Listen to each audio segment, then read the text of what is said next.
Hey everybody, it's the Last Robo Kai here, and welcome to some more Super Robot Wars V. For those wondering, the VOD from last week, I forgot to transfer it from Twitch to YouTube. It's doing that right now, so I'll hopefully have the last week's VOD up after the stream, if I remember, because I get very tired after these long streams. Especially because I sleep like dog poo. And the other thing, of course, is that we now live in a world of hope. We live in a world where Super Robot Wars has another game coming out this year. Probably December, that usually goes.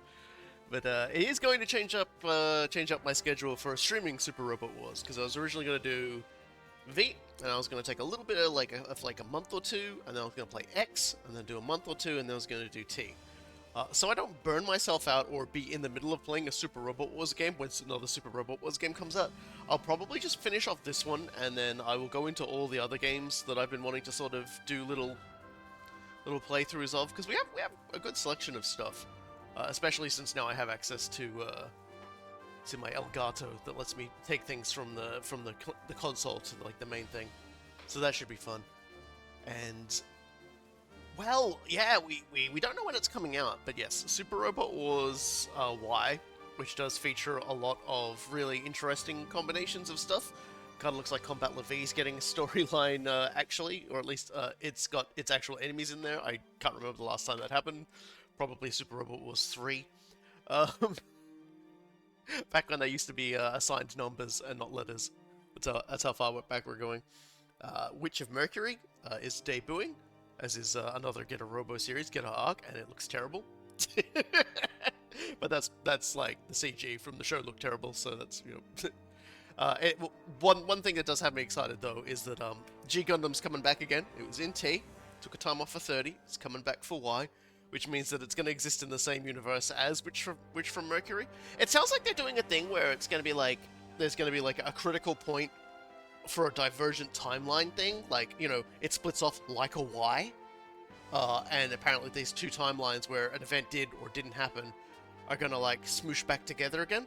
It's interesting you mention R, because we're kind of doing the time stream thing again. Although I don't think we're folding back in time like R did, where you start out in the bad future and go back and fix things.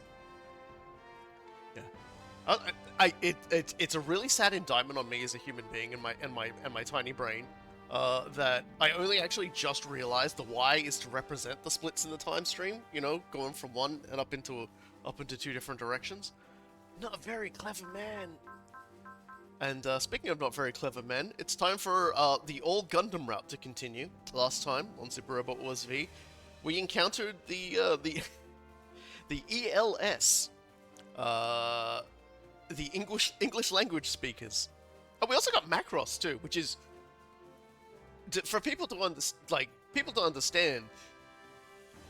Everybody just considered that we were never going to see Macross in a Super Robot Wars game ever again, and they finally negotiated things with Harmony Gold a year or two back, and we're sort of doing my little wavy hand thing here. So it kind of looks like we're actually sort of good now, because Harmony Gold owned the rights to a lot of Macross stuff, publishing it as Robotech, and anytime it looked like Macross was going to come outside of Japan into English-speaking countries, Harmony Gold would usually put the kibosh on it. It is what it is. Unfortunately, they were protecting the rights that they had paid for, and managed to negotiate something better. So now we're actually going to have Macross in a Super Robot Wars game again after quite a few years. I'm excited. I have no idea. It's Delta, Macross Delta, right? I've never actually seen that. I might have to get my hands on it. I'll add it to my long list of things, because I need to see Witch of Mercury now as well. I've only actually watched the first episode. Macross also had the added problem of its music licenses being insane on top of Harmony Gold's nonsense. Yeah, okay, so yeah, like, it seems like they finally managed to straighten all this out, and I'm really glad for it. Like, I always get very excited when Super Robot Wars games get announced, and it's always a surprise to see what gets in. And so far it's been nothing but good surprises and Getter Arc. So I haven't actually seen Getter Arc either, but man, the CG looks bad. But I think that's the point, because I think it was bad in the show too. Tierria. Tierria died again, by the way, last episode. Tierria is like computer Tierria now, but apparently that's just like something Tierria does quite often. Just like backs their brain up and then puts it into like a new body because they were like an artificially created human being in the first place. They're an artificial innovator. They call them like innovades or something. I'm probably wrong on that. Tierria, let's hear the results of your analysis on the unknowns we came into contact with the other day. He's so small. He's so tiny. Don't talk to me. Don't talk to me about my son ever again. Is that the digitized version of Tierria? It looks like a sparkling fairy or something. Since he exists in digitized form, he says he wants eventually to be able to co-pilot a celestial being mobile suit in the future. Oh, Delta has the most tiring antagonist, and a love triangle was shoehorned in for the sake of tradition. Excellent. Maybe we can get some Aquarian in as well, and just get even more love triangle going. They literally took his pilot portrait, shrunk it down, and added the bloom filter. I love it. I love it so much. I've already explained about that he is so I can't take him seriously.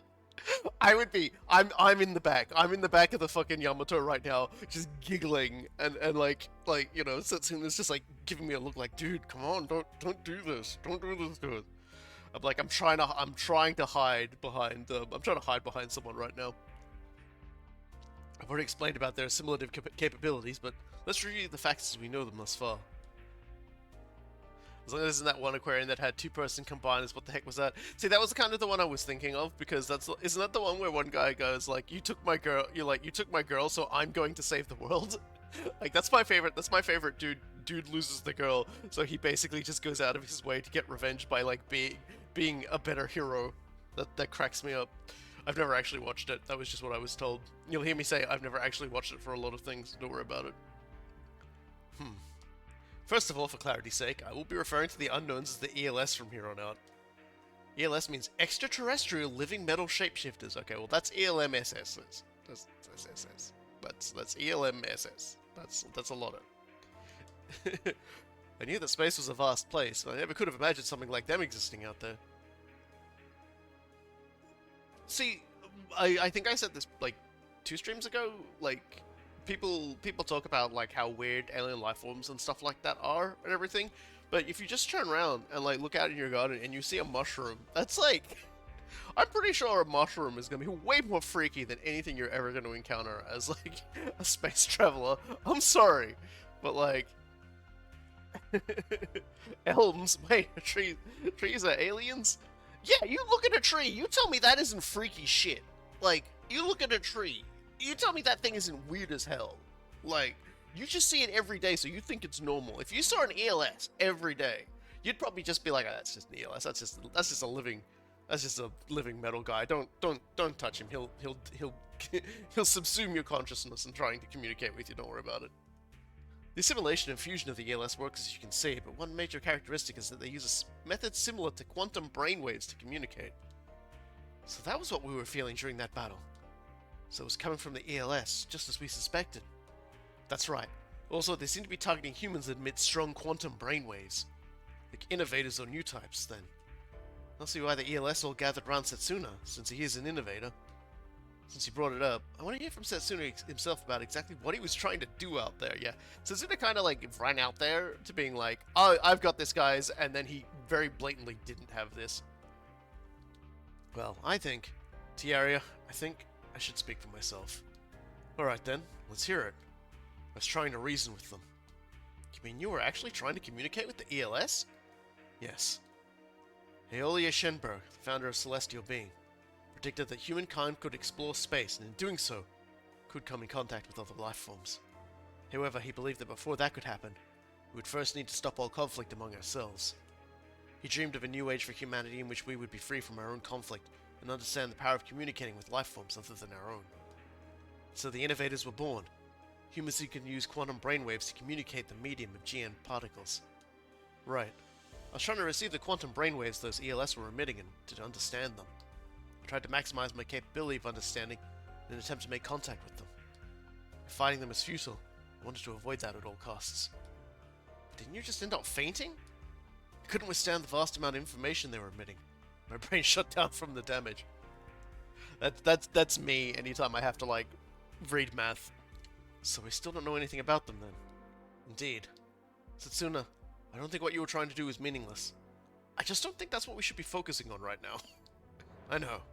I understand that right now we need to get to Iscandar for the sake of the 3 dimensions that are all depending on us. I'm not saying I've forgotten our mission. Don't get me wrong, I'm not trying to stop what you're trying to do. What? As I'm sure you're clearly aware, the primary directive is to continue moving towards Iscandar. We don't know exactly where Iscandar is. Heck, we don't even really have any proof that place even exists. It's imperative to the success of our mission that we have, like, someone from there who is, like, leading us there. If this is, like, the most powerful alien prank in existence, like, I do want to complain to Iscandar's management at that point. It's imperative to the success of our mission that we avoid all unnecessary combat, if at all possible. For sure. If those ALS show up again, it certainly behoove us all to try and avoid fighting them if we can. If there is any chance of avoiding conflict with them, our best hope is Setsuna here, as he is the only one who has a chance at communicating with them in any capacity. Me? That's right. I think so, sure. He vanished from my screen long enough I forgot he was tiny. That's right, I think everyone here understands fully what you were trying to accomplish, Setsuna. We're all counting on you, Setsuna. I hope he's standing on, like, a little table. It certainly feels like something... Sorry. I did certainly feel something like their thoughts back there. But I had no idea what to do or how to respond. I also think that Setsuna is our best chance of achieving any kind of communication with them. But don't forget, if we are indeed unable to succeed at that, we will have no choice but to fight them. For that reason, success is vital. That's the plan. However, if we don't succeed in negotiating with them, we'll have to eradicate them with our wave motion gun. That's Nambu. He's ready to whip that gun out at any point. Do you want to have to resort to that? Oh, Yorisha, I didn't know you were there. Answer my question. Well, I'll answer that question. Well, I can at least tell you what Commander Octa thinks. I'm listening. The Commander does not think of that wave motion gun as a weapon, so he has no plans to use it as a tool for war. Wave motion energy is not a weapon. It should not be weaponized. It is to be used only for space travel. Right. And also, as for you... Who, me? Good luck. Thank you. What exactly is this all about? Well, she is an envoy from Iscandar who traveled 168,000 light years to extend a helping hand to Earth, you know. There it is. It's been a while since I've had to say that. Yorisha seems like the kind of person who would prefer to avoid conflict rather than invite it. I'm simply upholding my duties. I agree with Commander Octa's thoughts on this one. The wave motion gun was derived from the wave motion engine. It should only be used if necessary to get the Yamato safely to Iscandar. Indeed. We created that gun based on the technology that drives the wave motion engine. It's not something someone from Iscandar would have ever thought up. Seems as though we were not wrong in gifting you with the technology of our wave motion engine after all. Yeah, imagine waking up from your coma and then being like, and here's the wave motion engine, and here's the wave motion engine cannon. When we hit the reverse gear really, really hard, just annihilate Space Australia. She's like, there was a Space Australia? Not any fucking more. Not any fucking more. We don't get, no one gets to visit Space Australia anymore. The spiders live, so. The pincer attack on the Dual Advisory Council. Oh no. Oh no. Are we gonna get to Fomped our burger? Please. Please, I can only handle so much Fompting. Oh, well, I've filled quite a few of the ships today. Oh, no, auto. Fancy meeting the Gamelons out here. They seem to be onto our every move. They've got us cornered. So it seems. They developed units to our course, and they deployed units in our course in order to cleverly force us to change our route. It's their plan to fight us here all along. So what are they trying to pull? Targets approaching from a distance of 16,000 directly ahead of us. The Gamelons are closing in. No, it's Fumped. Oh no, it's Kreese. Phew. There's the Yamato and the Terran fleet. It's time to see if the fleet that Commander Domo spoke so highly of and the defeated Burger really lives up to such praise. Looks like the same type of mothership we ran into before. They're likely from the same squadron. Engage them. Launch all units now. Roger. All units, launch immediately. Oh, brother. Alright, well, we've got a big yield of characters to throw at the enemy today. as always.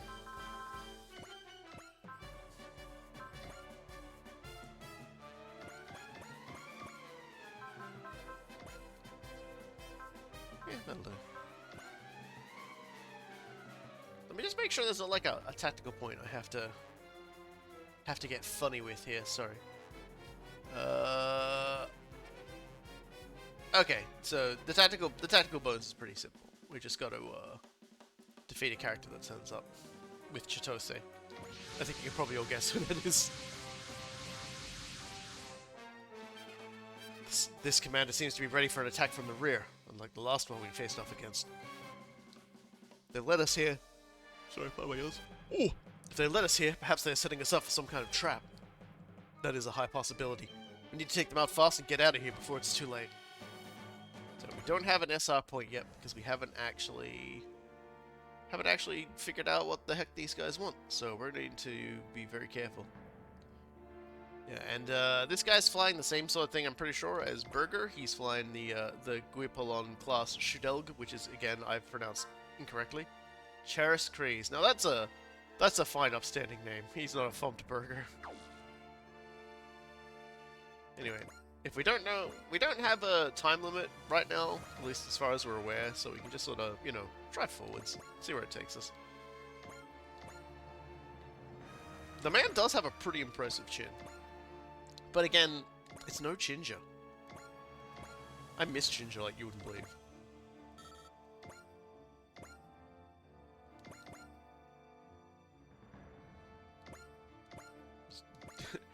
Going through the drive forward motions. What? Oh wow.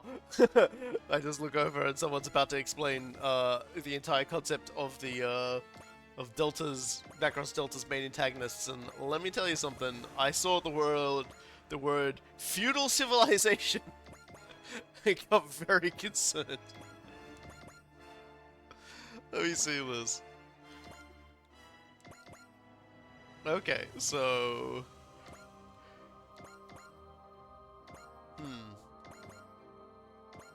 So I'll let the enemy get their turn to move up and...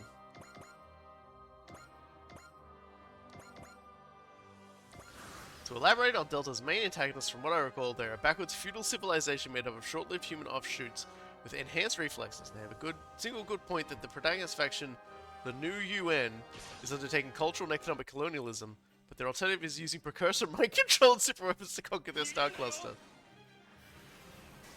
Shinji is living a better life. He's running a restaurant with Hoi Kao Lao in the AD dimension. I mean, that is pretty much what they end up doing. They end up running like a food stand. Sally sometimes helps them out.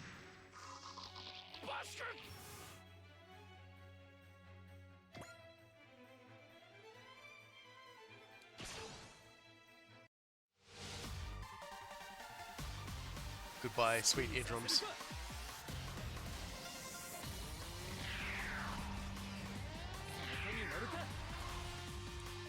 I always love it when there's like an antagonist faction in like a story or something, and they have like an entirely reasonable like position. Like, hey, like you guys shouldn't really be like moving in on us like this. Like, we kind of value our independence.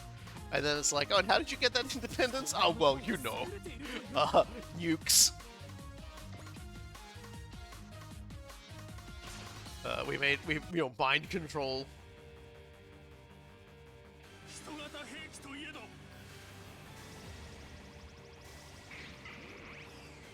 Do they hate singing? Do the villains from Delta hate singing? That's really important to me. What's their stance on singing?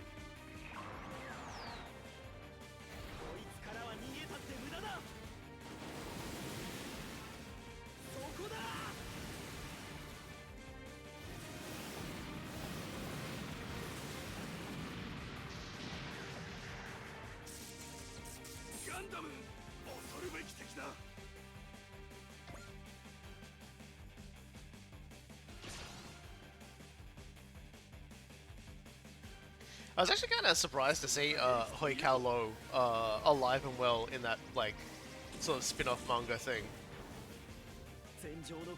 Oh, they don't hate singing. In fact, it's integral to said mind control. Ah, okay. Because I knew that singing has to be in there somewhere, because Macross has always got singing, like, wedged in there somewhere. Which is fine. I think that's cool. But, like... it's like, where is it? Where's the singing? Show me the singing. Even when fighting aliens, singing. Even when fighting gigantic people, singing. Proto-culture.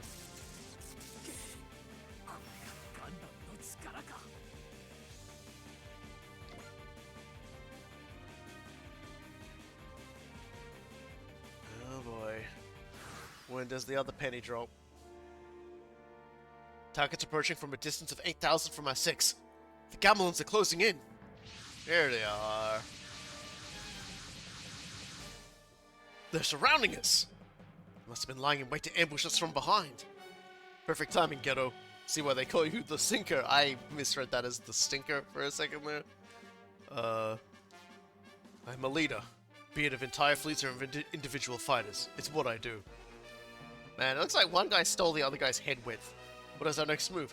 Should we hit them with the you-know-what? First, I want to see what they're capable of. We're here to observe their strength, remember? Understood. That's the plan, Commander. Since they put us in a pincer attack, we have no choice but to take on both fleets at once. Aim for the mothership of both fleets. Let's split our forces and take them down quick. Right. So, we need to defeat them both within 5 turns in a single turn. Which means that... honestly, we could send Chitose in one direction and everyone in the other direction. But we'll now to do that. We'll probably send these 2 ships south with just like, we'll just cut off the contingency, you know. We'll take Chitose with them and we'll go that way, and then we'll send the main guys in the section and the Yamato. In fact, we might even just send the Yamato alone and send all the other battleships in the other direction.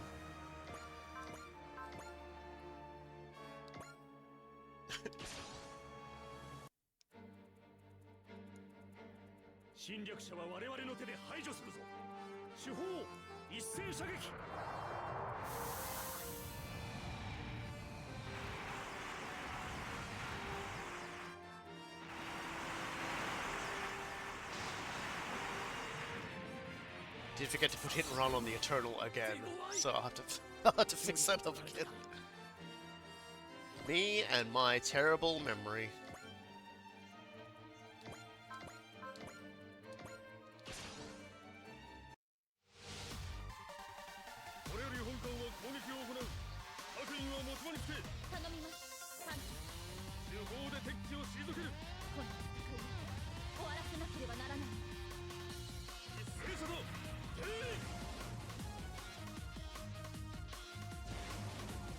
The full list for Super Robot Wars Y hasn't been released yet either, so I'm really sort of semi-excited to see what else they're gonna throw in. I'm still kind of holding out hope for a return of Gundam Reconquista in G.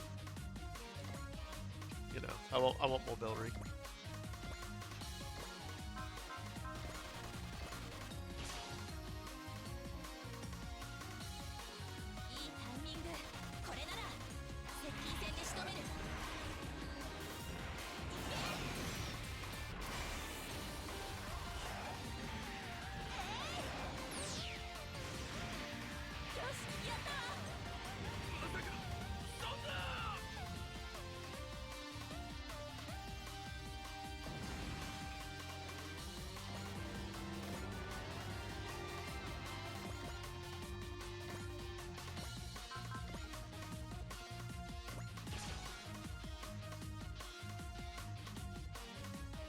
People have sort of noted that there isn't like a big battleship franchise yet.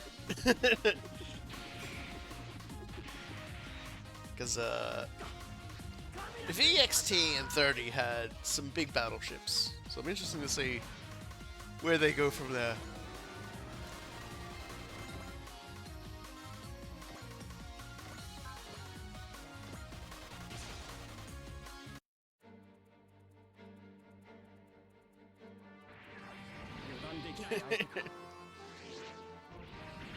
I've also noticed some people are talking about what they think might happen involving Amuro, considering his voice actor is persona non grata at the moment.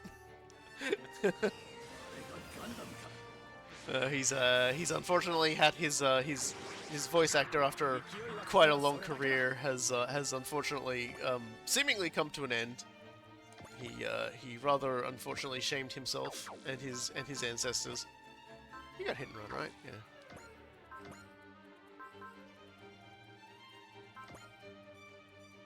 And as a result of that, he's basically been chucked off of everything. And what horrible crime did he commit? Well, he had an affair, allegedly, with someone who was much younger than himself. And so they're basically like, when you do something naughty in Japan that hasn't been cleared by your agency, they will usually just like publicly throw you to all the wolves. Here goes, he's innovating.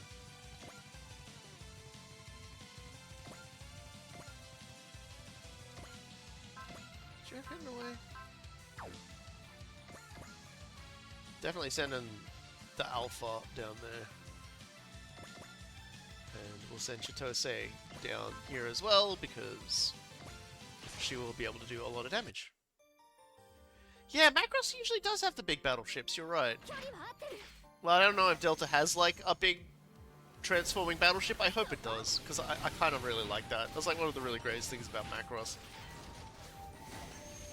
Oh, there was accusations of domestic violence as well. Okay, well then they've definitely 100% got every reason to persona non grata that man.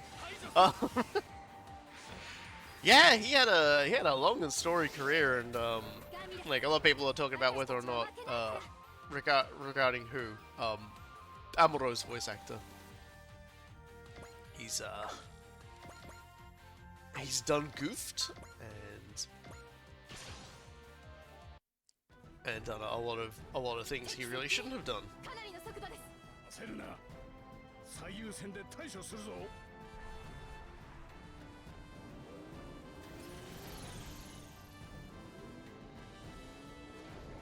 So people are wondering when the great replacing starts to happen regarding any character he's voiced. I think a lot of things like have already started to do it.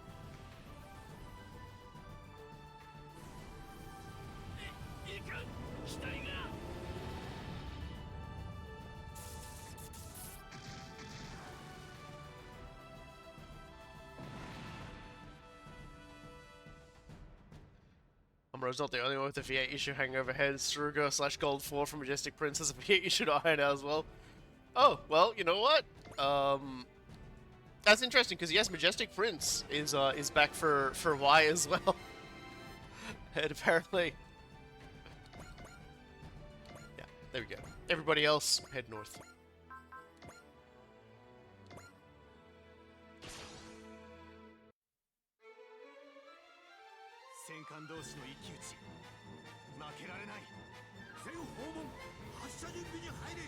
Yeah, got a lot of water for scamming fans. Oh dear.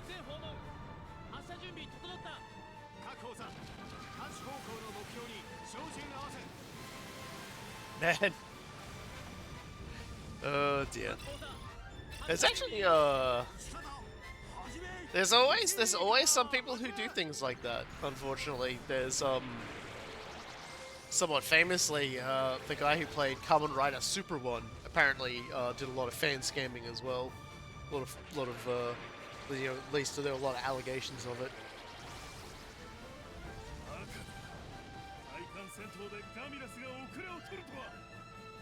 I know there was like one of the guys who played sort of a minor character in Gaim. I think like I don't know if he was zooted on something or not, but allegations that he basically just like cold cocked a random person in the street.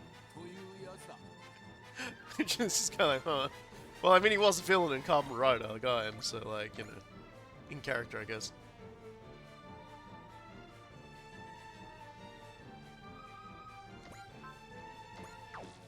You have it, don't you?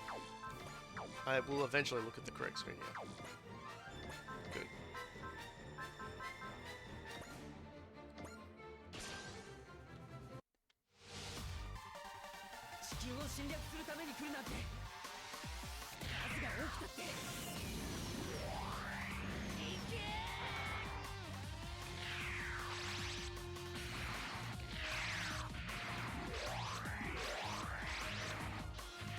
as far as I at least half the cast wound up joining weird cults. Well, I definitely knew one of them did. I definitely know one of the cast, the main female lead, in fact, from what I'm recalling, ended up joining a cult.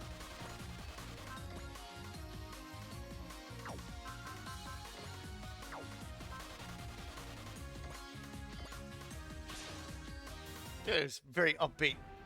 Comes in. I mean, in cases of some like when actors pass away, they'll often replace them. I mean, Captain Bright, his VA passed away quite a while ago now, and so the Bright we have in this game is a new VA. Or, you know, newer VA, obviously, since this game's quite a few years old, and they've done plenty of Gundam-related stuff with him since then. Banjo's voice actor has passed away. Like the originals, I mean. I know, like the. I know there's a lot of discussion about what to do with the original generation series. Since, do you think they will use AI for Mizutani or replace her? See, I don't know, man. Like, Exxon is kind of. She's kind of the heart and soul. I don't really know if I'd really appreciate playing a game knowing she's a robot voice. It's already it's already depressing enough playing it when she's just like using lines recorded from previously in her career. Kind of bums me out. Excellen's voice work was always really good, and it's just like I don't think I could handle that. They would like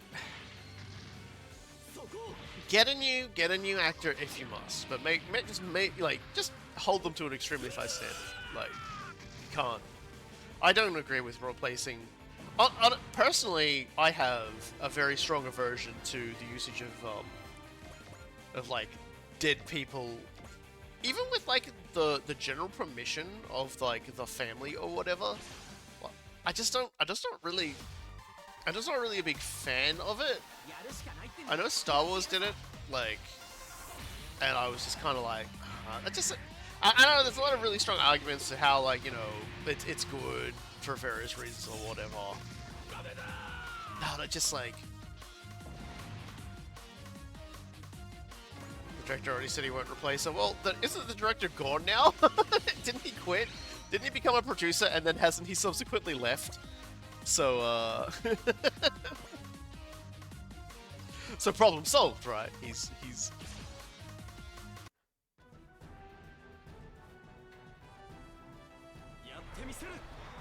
You gotta remember, like, the wound was probably very raw when he was like talking about that, because she was really just like a heart and soul character, and her voice actor was so wonderful, and she was still recording voice work for her character while like undergoing the treatment for her cancer, and you know, and things were looking bad, and like she stayed strong right as long as she could. We're on all the really upbeat topics. Wait, dang it. Everybody who could kill something right now has already got Ace.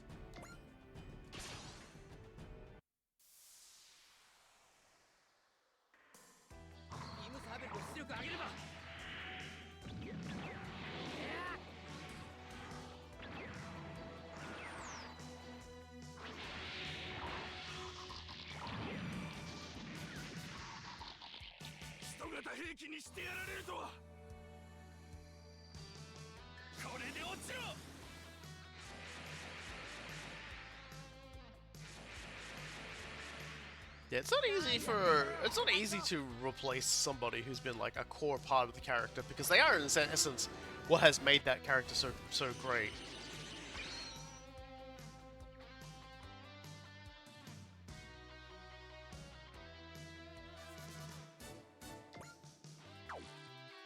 Yeah, I know a lot of people want another OG game, but by that same token, like, I'm not saying I don't, but it's like, I don't know. Like, I really feel like the OG franchise has kind of hit like this weird point where it is very messy. The roster is very bloated now. Somehow it managed to get bloated. And I feel like they need to do something. I feel like they need to do something special to sort of get that bloat down and manage it, because you either have to up the scale to field more of the characters. I said this last time about like the size of units you get fielded and everything last week. No, you would probably need to up the scale, which would then drag the levels out longer. And honestly, the OG games, in particular, like Moon Dwellers, did really quite drag on quite a lot, particularly with the fact that there wasn't a very large variation in enemy units.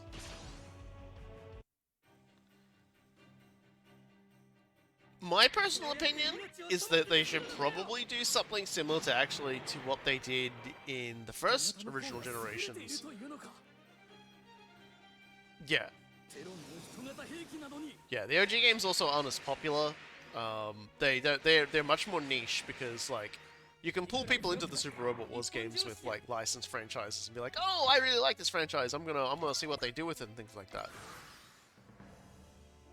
And yeah, and so we're kind of at this really weird point where it would be really good because they're really gearing up to like the big conclusion with Alpha 3's storyline. And I kind of feel like they need that for sure, but at the same time it's like there are a lot of issues that they will need to work through. And like I say, my personal opinion is what might be a good solution, if feasible, and keeping in mind again, I'm not a game director. I've never worked on any video games before. In fact, when I play them, I make them look worse. So take this with take this with a beach of salt. But I would say that it would be a really good idea to split it up, so that you're doing different routes with different characters. They've done this before. And then once you've done all of the different routes, you can then sort of have like another pathway unlocked, and then with that, like, you get to use all of the characters together on like a big final battle or whatever.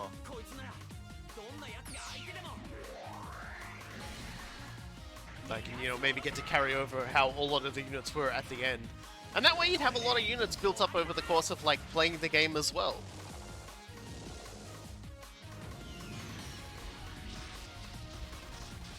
I probably haven't described it very well. I'm always very poor at describing things, but, I know for a fact there was, like, and I can never remember the number, like, the number or the letter for it. But Super Robot Wars, they did have, like, Super Robot Wars EX, but on a larger scale. Yeah, pretty much that. But again, like, to do something on that scale, that is a money investment, that's a time investment, and that's just therein lies the rub, is that they're so packed together. Because the other option is just not using some of the units or whatever, and that would suck because it is essentially a celebration of all the characters they've made. Like, I would be super pissed if, like, one of my favorite characters got benched.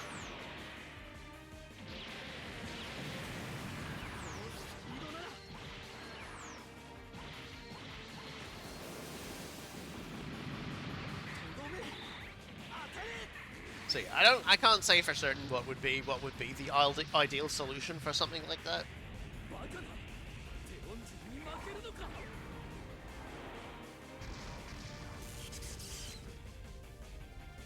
The time that it takes to make these things tends to me sort of makes me. Oh, hold on, my seat is activated. I've got to say that. I'm contractually obligated to say that. Yeah, and the characters too. Yeah, like, because like a part of me just goes like the episode. You could do it more like episodic-y sort of stuff, smaller scale, and then and basically have it so that you can bolt them all together for like a big finale at the end when they produce it, but it's like episodic game content very rarely works. And at that point, you know, when they're doing something like that, they're already doing something like that with like their mobile games. Essentially, that is episodic content. On, you know, with gacha.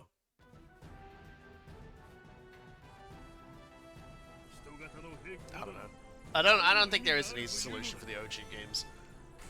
Like, and they will probably never get a conclusion to it. That said, if you pretend Moon Dwellers doesn't exist, second Super Robot Wars Original Generations is actually a really good ending to the franchise. It's so fucked up. It's so fucked up when you think about it. But it quite literally wraps up with a bow everything that's happened before. So it is actually a really good stopping point. It's also not translated, so God help us.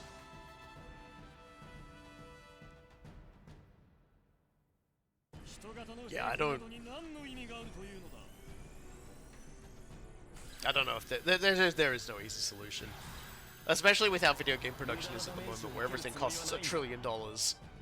And like... and something can be, you know, people can spend... Sorry, you want to get... Didn't sleep too much last night. So just like an absolute... And for the record, I didn't sleep last night very long because I was building roads in Death Stranding. So like, you know, you can spend so much money on something and then it comes out and it just lands with a wet fart. You look at Concord. The amount of time and money they got spent on that. And then when it comes out,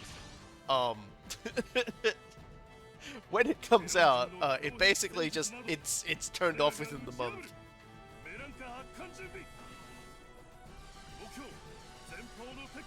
Yeah.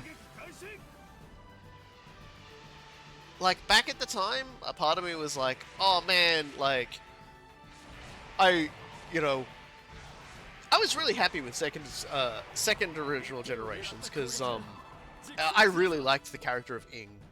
And I liked that he has his own entire self-contained story within that game, while at the same time wrapping up basically the largest, most important element that has been hanging over the entirety of the franchise.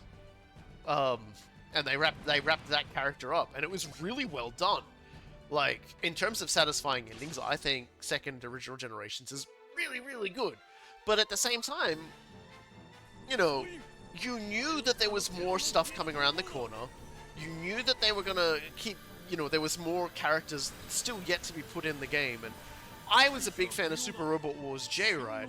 And it was like one of those things where, like, towards the end of second original generations, this one character was like, I am going to protect the Earth and only the people on the Earth, and anyone who's not on the Earth, they can fuck themselves. And it fired a shot at the moon. And I was like, oh! Like, I pointed, and I did the face at the moon, because I knew what that meant. And, because I was a Super Robot Wars J fan, and I was really, really happy in Moondwells to see all of my favorite units, and you know, well, two of my favorite units, and one of the other units that is my favorite, but like, you know, it didn't get as good a run in as the rest of them. But you know, it was, and as far as I'm concerned, the way they did those characters was really, really good. The major problem with Moondwells is the translation sucks.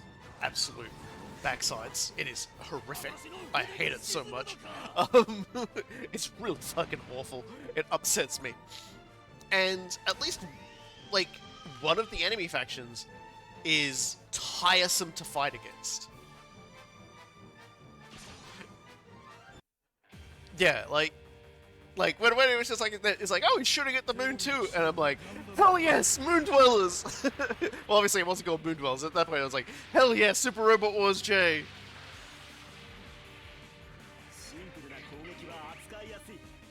That was really, really good. I really, really, really, like, the animations in Moon Dwellers are so good, the music is so good. Some of the villain factions are amazing, like Bone Knight. His name was Bone Knight, right? The giant mecha-sized skeleton centaur. I love that you get to play using him in the finale. That made me so happy. It was just like, he just turned, like, that's like the greatest cracked super unit, like secret unit I've ever seen in a video game. Skull Knight, that's it, Skull Knight. Oh man, I was so happy about Skull Knight. Oh man. Oh, I'm sorry, using the wrong thing. I want 4C. I was gonna say, surely I've got more people that know 4C. Everybody knows 4C. Skull Knight is like the entire like faction from those people was so good. They were good and goofy.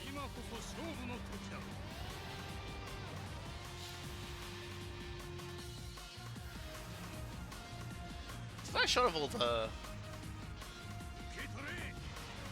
These guys seem to be different kinds of planes, though. We got torpedoes this time.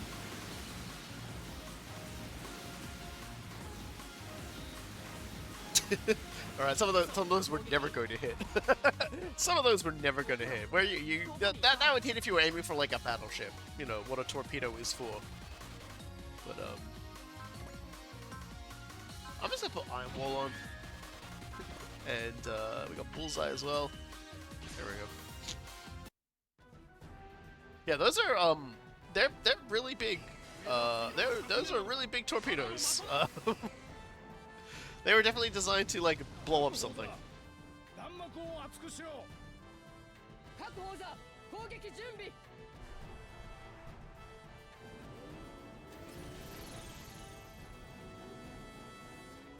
Thumped Burger wouldn't have made that mistake.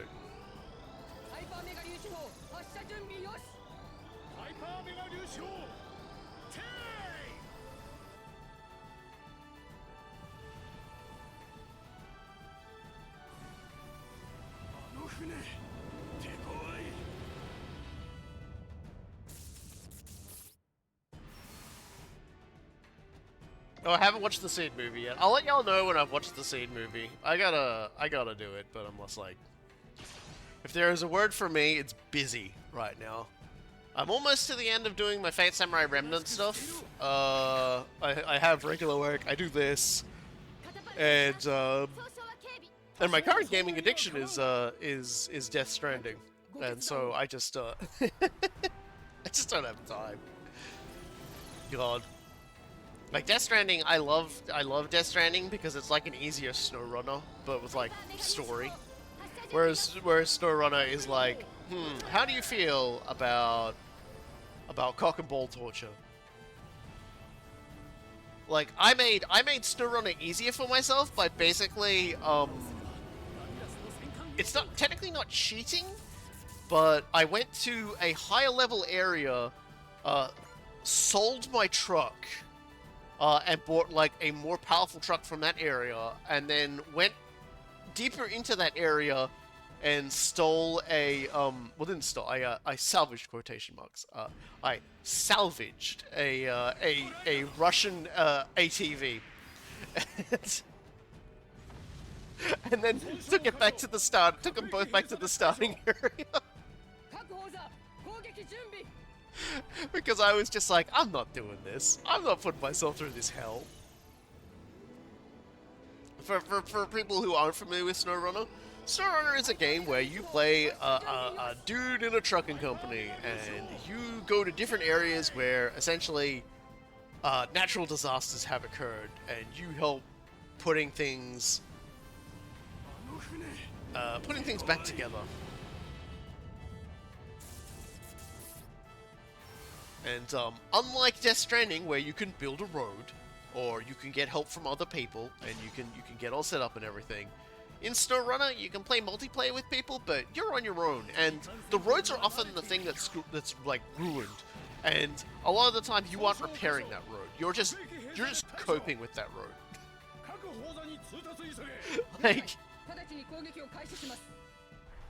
Like it's so funny to me because like you know the way Death Stranding is made to play out. You know you got Sam, and he's like trying desperately to move across this terrain. He's shuffling, he's huffing, he's holding his things and everything like that. And for me, I'm like, yeah, I've been there, but also then I've gotten stuck in mud and can't get out, and my grappling hook won't reach far enough. So I have to basically abandon my truck, go back to my base, get another truck, drive out to the remote area where I jammed my first truck, and and try to, like, tow it out of the muck and not get stuck in it as well.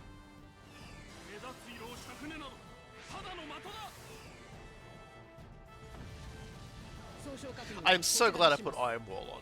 Like, I cannot even begin to describe to you how elated I am that I actually went, you know what, I'm gonna put Iron Wall on for this one.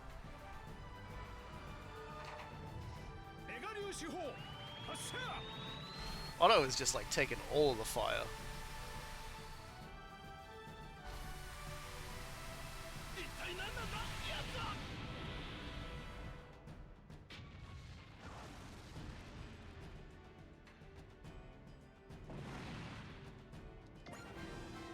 Otto's doing alright. Ah, the seed is activated. Gadzooks! They're attacking Luna Maria for some reason. Well, I know why they're attacking her, because she's underleveled and underpowered. So far I haven't had any trouble finding anybody in Death Stranding, but that's only because, like, if there was something, like, really, really obscure, and I only really did that for the Eastern region, I just looked it up. To me, Death Stranding is like, you look at a map and it says, ah, it's here. That's good and all, but like in SnowRunner, knowing that something is there doesn't necessarily mean you know how to get there. It doesn't necessarily mean that the first time you try to approach there, you're going to get there, or that you're going to be appropriately geared to get there. You're putting your sanity, You're putting your sanity on the line. As well as broadcasting how much he loves his girlfriend. Hell yeah. Oh, I wasn't paying attention to what I was doing. I guess we're smashing these protons.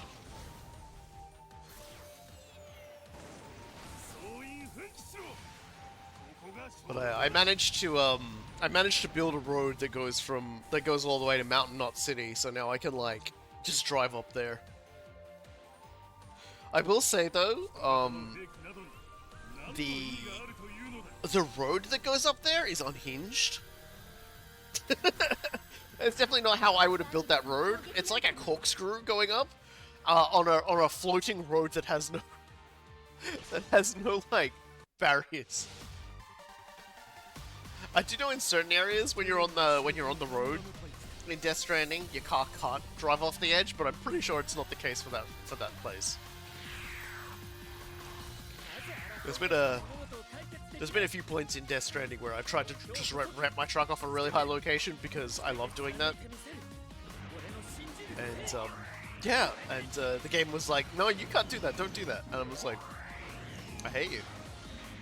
I hate you, game. Let me do this. Let me ramp it. Let me throw myself into space.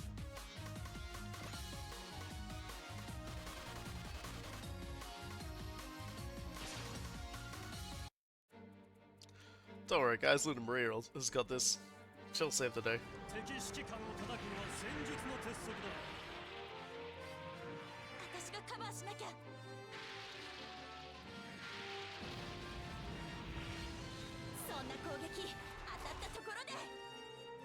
Damn, she did have this.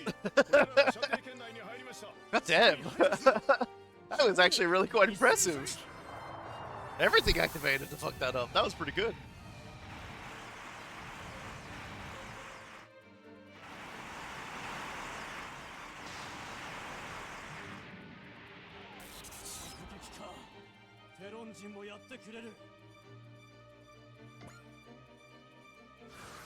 Alright, well, he's coming up.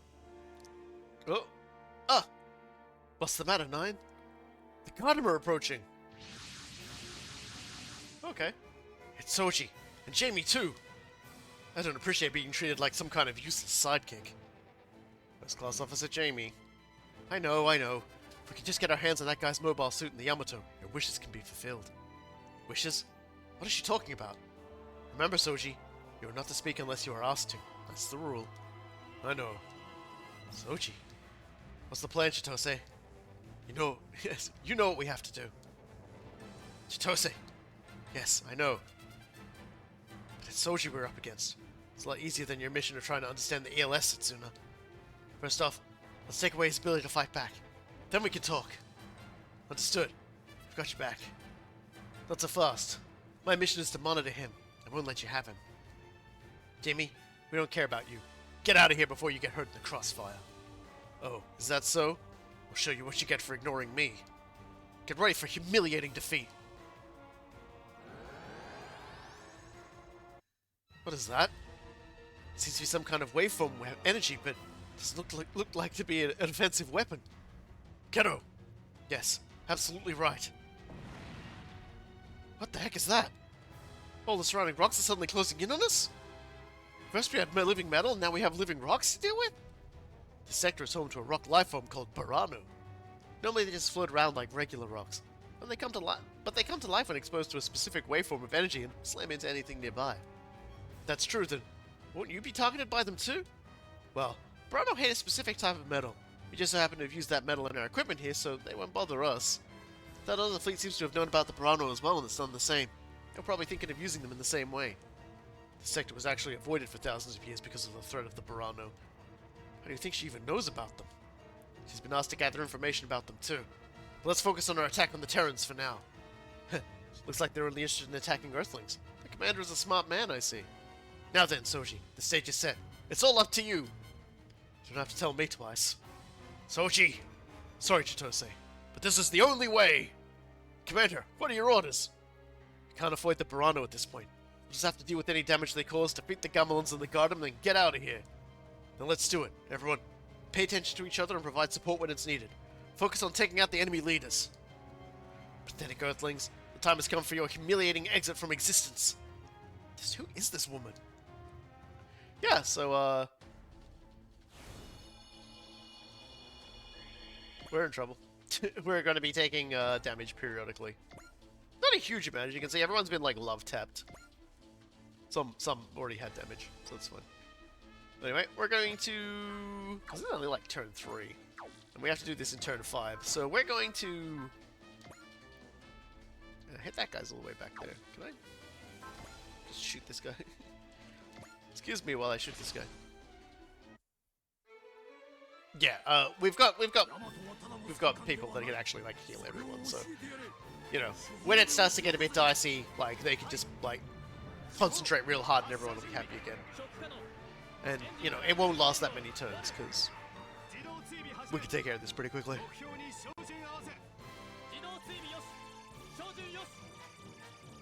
Well, he's not under a gears, he's under a contract.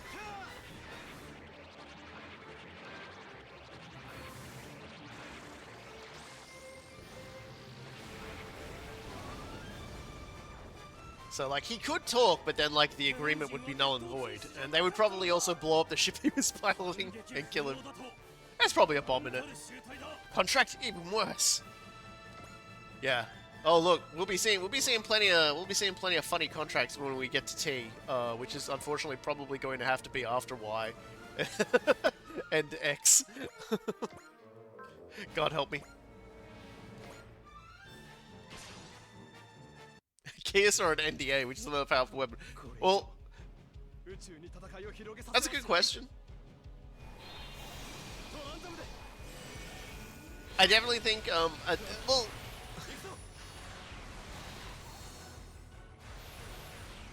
obviously a Gears actually makes it work. Whereas you can totally violate an NDA if you're prepared for the consequences. Or if you're aware that the person who has put you under the NDA is no longer able to, like, bring about consequences.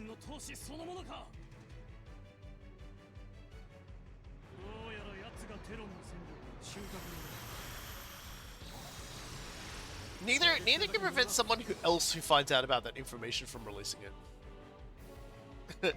Speaking as someone whose job has me under several NDAs to our clients' work. Yeah. Let's activate the funny boys.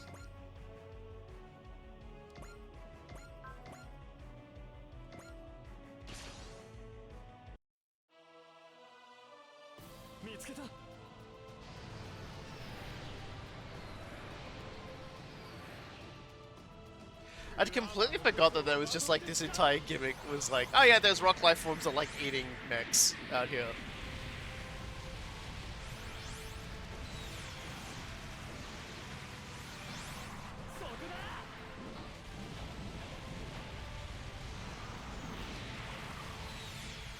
At least it wasn't the Balatro. I think out of like all the games I've ever seen that I will purposely avoid in my life, I think Balatro is probably one of them. Like I think that's out of all the games, that's when I'm gonna like keep the longest distance away from. Because I do not want to fall down that hole. Like, people see cards and funny numbers go up and everything like that, and they lose their freaking minds.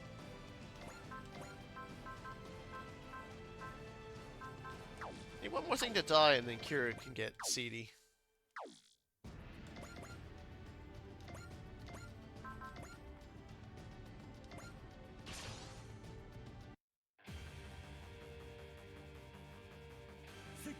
If I had to face a sentient Balatro again, I would not blame me for running away. I think Balatro is just kind of like a pure dopamine generator that makes you think about how to squeeze the dopamine out. It's sort of like how like Vampire Survivors would definitely like hits you with the dopamine with the chests and things like that. There we go. Seed on. Somebody who doesn't know the story of V, I wonder what makes it so you think Gundam are trustworthy. I think they might also have him under, like, duress beyond just like that. I think he's kind of just in that situation where it's like he has to do what they say. And, like, they've told him that they will, like, that if he obeys, they'll give him what he wants. And they're probably also preying on, like, some concerns he has. But yeah, it's a lot of stuff.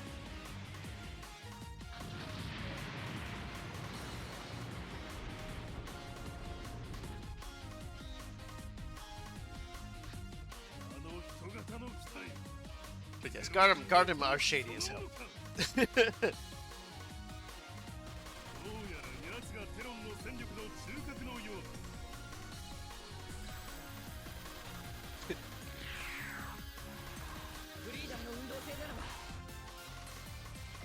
It's like the idea Kira, who I very rarely field, is like one of the cores of my force. That's a good one. That is a funny haha joke you just said, man. Okay, about to go. Don't suppose you want to get yourself a battleship kill? What's not battleship? But a kill is a kill.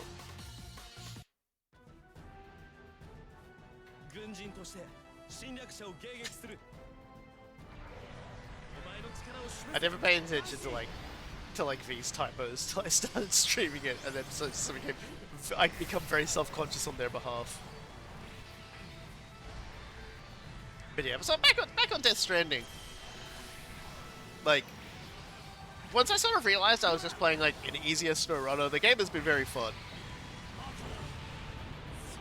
I tried to play through it once before, and it was kind of like I got distracted from it pretty easily. This time I'm pretty much going to play through the entirety of it. Like, the world is weird in a somewhat I kind of like how weird the world is. Like, it's definitely a very broken place to exist. I think that's part of the its charm. But I am also just interested to like play probably Death Stranding 2 when it comes out. Because one thing I'm generally missing out on right now is that sort of... I mean, it's still sort of there, but like just that general sort of feeling everybody gets when you're one of like the first people out there in the wilderness doing stuff. And everyone's just kind of like going through it. I've been fortunate enough, Cool Guy has been going slightly ahead of me in the game, because he really loves that game a lot. Because it's a different kind of dopamine simulator, but it's not just a pure dopamine simulator. Shin's face went seed. You gotta really work for your dopamine in Death Stranding. Wait, like, you know, it's the working off the checklist dopamine. And SnowRunner's a lot like that too. But SnowRunner also comes with the sigh of relief that comes from having succeeded in not perishing horribly. Like genuinely, if you enjoy putting yourself in extremely high risk situations where the risk is you get bogged and you have to try and salvage the situation in some because in SnowRunner you can just hit a button when your car when your vehicle and everything and it gets bogged that will just send it back to the start. It'll cost you a little bit of money. And you have to decide as a person if you are the kind of person who just goes, all right, I'll try that again, or the person who goes, no, this is a matter of personal truck honor. This is for me and me alone.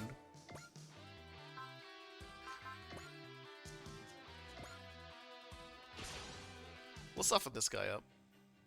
We don't have to worry too much about softening the other guy up because we have Chitose in the other direction.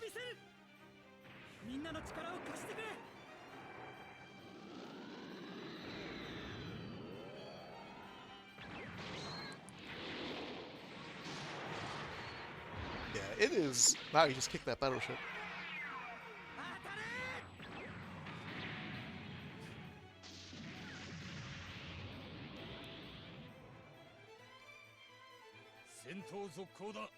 But it's like, I have barely, like, and the wild thing is I've spent a lot of time in SnowRunner, and I think I still haven't actually completed the first area. Like, well, not the first area, the first world. It's like, it's divided into sort of regions, and the regions usually have about 4 maps. Of varying, like, varying stress, let's call it. And I've spent a lot of time in the game, but I don't think I've, like, completed it at all, because the game is just, like, I spent an entire, like, evening just setting things up in Death Stranding to make everything easier for myself. You don't get an easier for yourself state in SnowRunners. You can build some bridges. So, like, you know, I guess there is a little bit of it. But, like, aside from that, it's just, like, you know, you need those bridges to progress. Like, it's not like, oh yeah, like, you know, this is an entirely optional thing. Like, you need those bridges, because if you can take a scout vehicle along the dirt roads and do funny things with that, and you might be able to, like, attach 1 or 2 things to, like, a trailer and take that through. But you wanna rebuild the steel mill? You're gonna be needing that bridge, because you can't take, like, a truck carrying, like, a giant 8-wheeled trailer up the bush track. Your machine is too heavy. The steel is too heavy. The trailer is too heavy. You will bog, and you will suffer. Oh dear.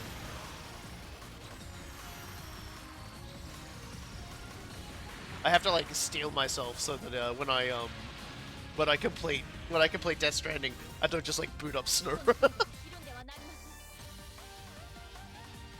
I'm not even, like, halfway through the game's chapters for Death Stranding, though, because I spent a lot of time just working on...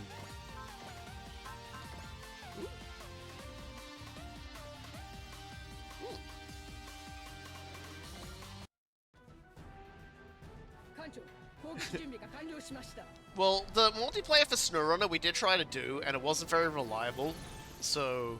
They've got a new game that's out, I forget its name.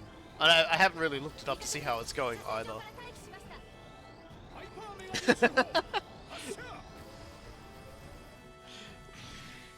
Like, I'm not gonna tell you to buy and play SnowRunner, cool guy, because, like, you need to decide whether or not you're gonna inflict that on yourself.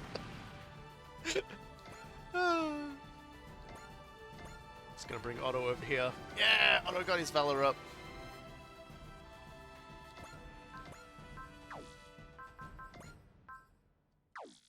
Yeah, so we need to move Amuro closer.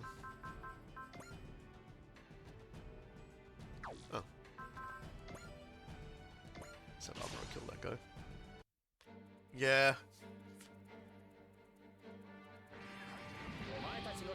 Yeah, because once Fate Samurai Remnant is done, obviously I'm gonna want to do Space Marine 2. But when Space Marine 2 is done, And Space Marine 2, I think, is actually, you know, going to be a way shorter Let's Play. At that point, I guess, like, I guess that sort of puts us in the position of really, it's a good time for, it'll be a good time for, like, to do Mechanicus, because I know we've been umming and ahhing about that for, like, years now. And, you know, the sequel's, you know, in the works. The sequel would be pretty fun to do a Let's Play of, where one of us does, like, a Necron playthrough and one of us does a Mechanicus playthrough. I love that they're doing that. Dibs on the Necron playthrough, by the way.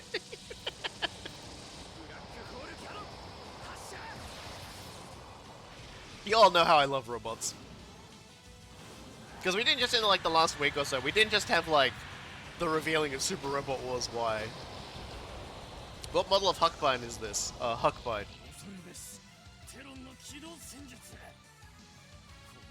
Yeah.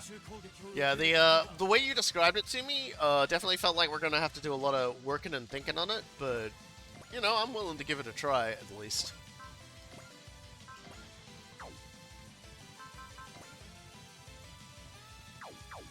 That's a little...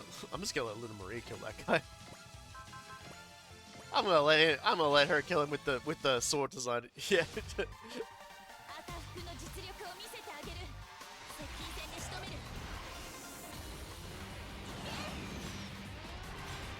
But yeah, we didn't just get Super Robot Wars Y in the last week. We also had Venom added to the latest Guilty Gear game, and as everyone probably saw, Robokai is a part of Venom's moveset. I absolutely love, like, I absolutely love Robokai as a character, and I love what they've done to him. They basically turned him into, like, the hype toaster for Venom. Like, he's the support toaster. It is funny, though. Yeah, so my recommendation to you is to go look up the trailer for Venom, because he's in it a lot. He's part of the intros and outros for Venom. He takes part in at least 2 moves.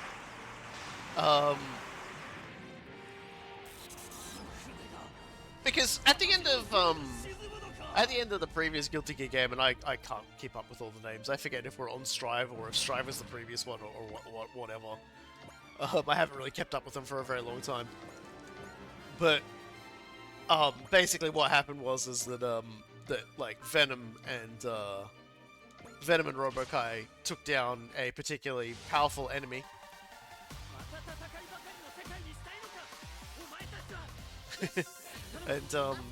And as a result, Robokai was reduced to a head. And Venom was basically reduced to having no course in his life. So they run a bakery together now. And as Venom slowly works to repay Robokai for what he sacrificed for him by getting him, like, a new body. And so far, like, you know, originally at the end of that sequence, Robokai was like a head on a battery, and now Robokai has like a little body, like, that kind of resembles one of those little droid things from Star Wars that just, like, little speedy things that are down on the ground. I can never remember what the name is. It kind of looks like that, and it can, like, extend like a pair of legs and arms from it that just look. All I can say is I'm pretty sure if they ever, like, finish doing things to Robokai, he's basically going to assume his true form as Inspector Gadget. Like, that's basically what we're getting towards. Like, he is definitely becoming Inspector Gadget.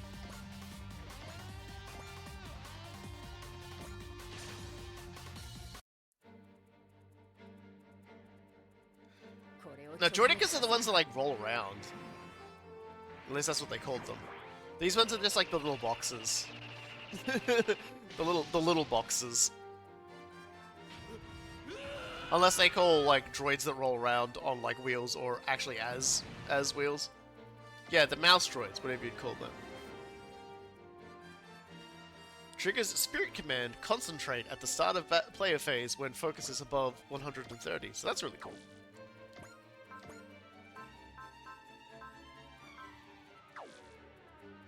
I don't actually... It's obviously not called Concentrate. I'm pretty sure it's Focus.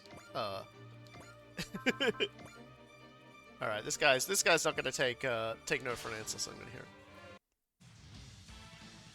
Yeah, he's got a body that kind of resembles the mouse droids, basically. But like, and he can like roll around on little wheels that come out of them. But he can also like extend arms and legs from it.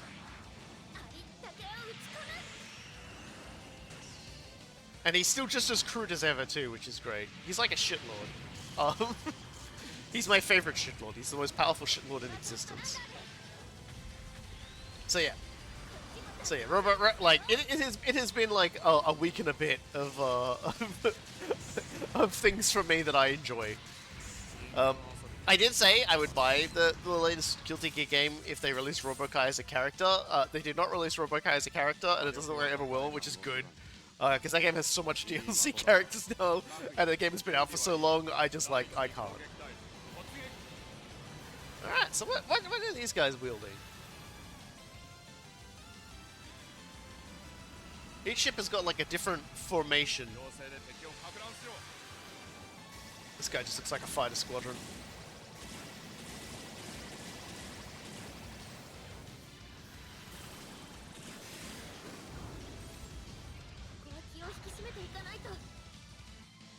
That's pretty cool. I approve of such things.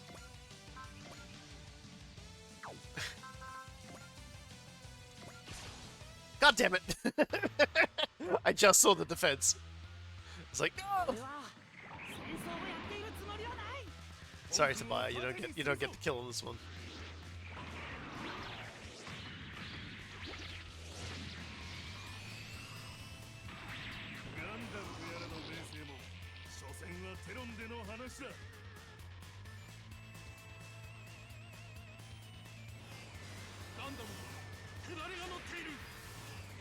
Interested to see where it all ends up, though. But you know, Super Robot Wars wise. Yeah, it's pretty much just us now, huh? All right. Well, in that case, we might land over here and beat this guy to death.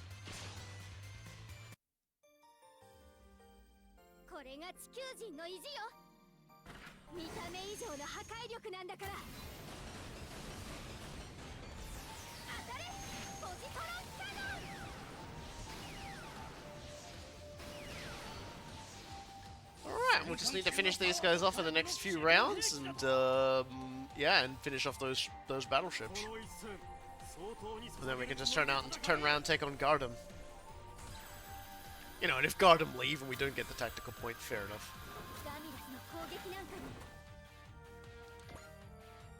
Alright.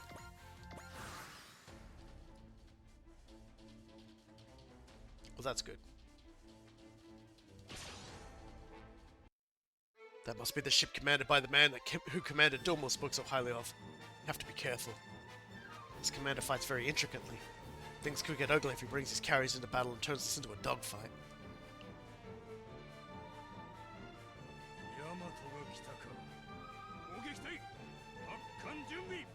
Oh, time to get torpedoed. I do like that little guy who just watches it go.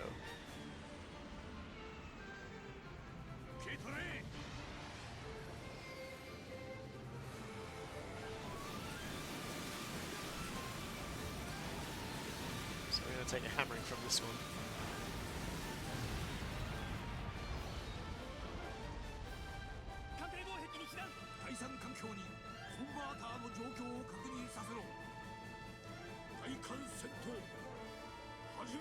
I like we have so many bridges. we have a lot of bridge redundancy. And with good reason. You really need bridge redundancy.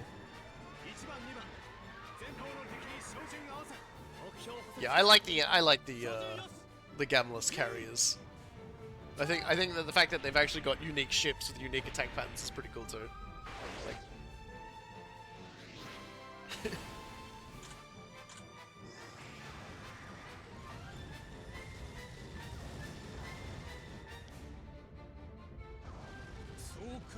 well, you say triple decker, but if you look at it carefully, it's actually got 4 runways.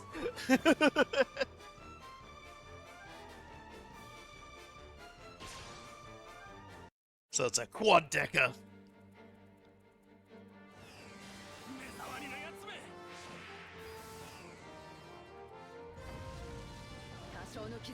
You have chosen death.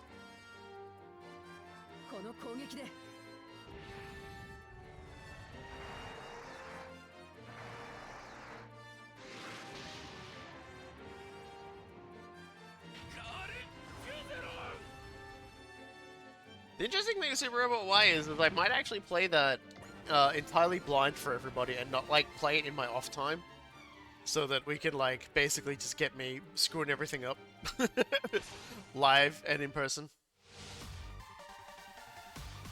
Or correctly, according to in-game library entries, these carriers are designed with 1 or 2 for takeoffs and the others are for landings.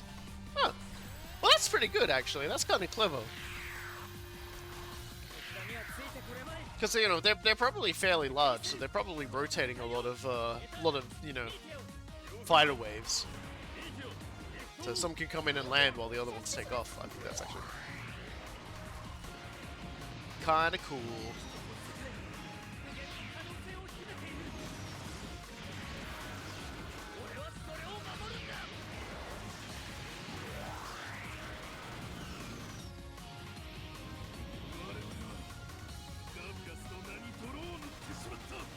Good work, Catherine. That's why you're the seed man.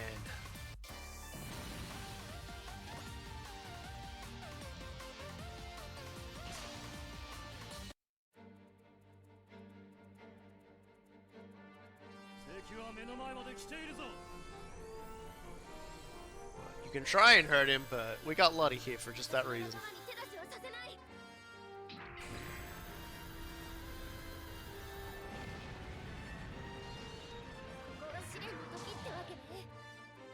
Damn good tanking.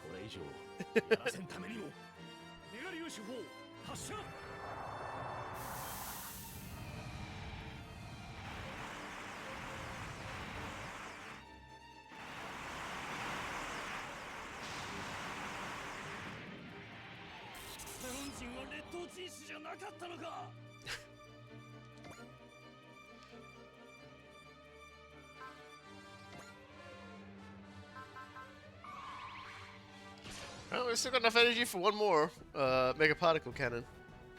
So... set lasers to slap.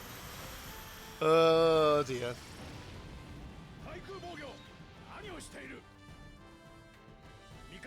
Poor Bright must have like the most like sore arm in existence for all the slapping.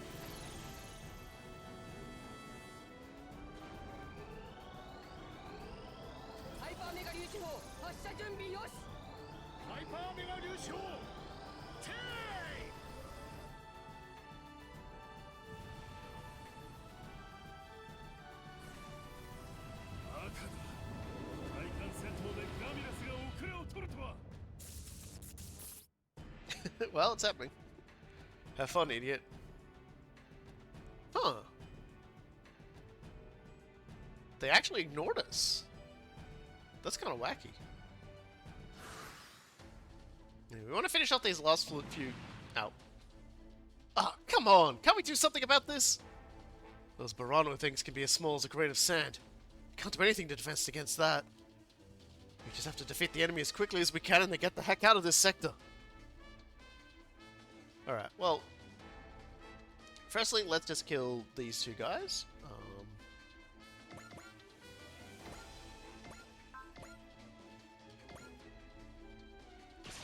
Let's get him.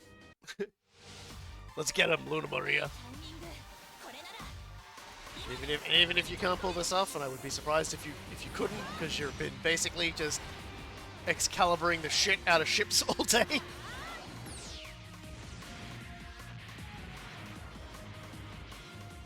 Alright. Even if she didn't get it, Marida is there to attack aid. Strong bloody energy to complain about what amounts to the weather. It's upsetting because everybody else is like ignoring the weather and we're the only ones who can deal with it. It's like it's raining but everybody else is going around in like giant like plastic hamster bubbles.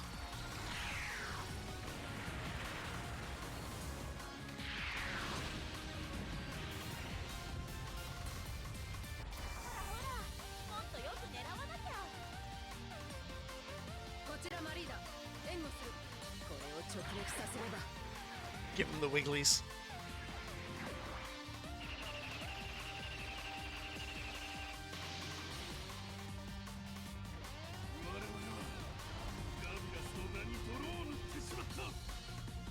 Just sailing, but your car is the only one hit. Imagine if someone finds something to agitate hail. It's your car.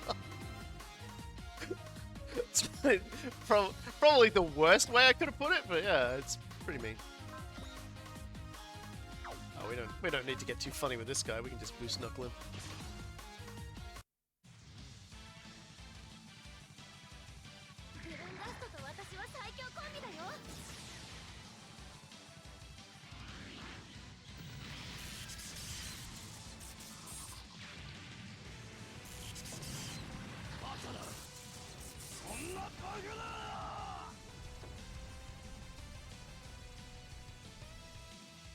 Alright, so that's all of the problem solved. Now it's time to take care of this guy, who is actively trying to flee from battle, and I will not stand for it.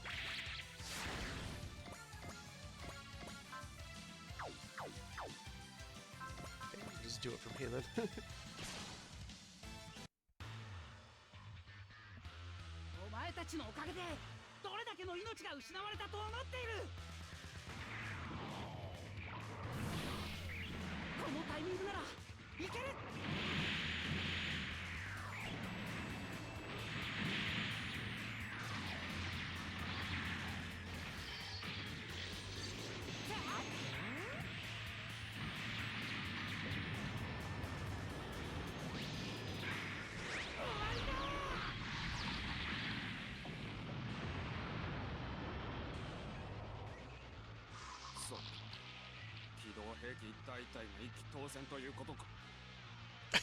This might be the most true statement anyone's ever uttered in the entirety of this franchise. Oh, each one of those guys is actually designed to fight 1,000 other enemies. They're not there for one-on-ones.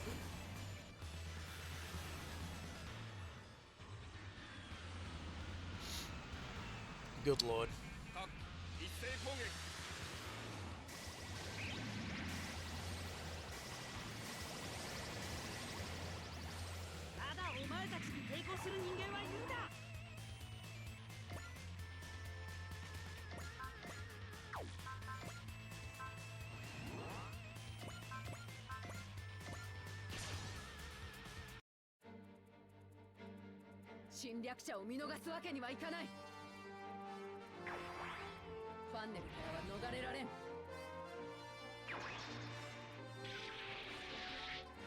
I love funnels.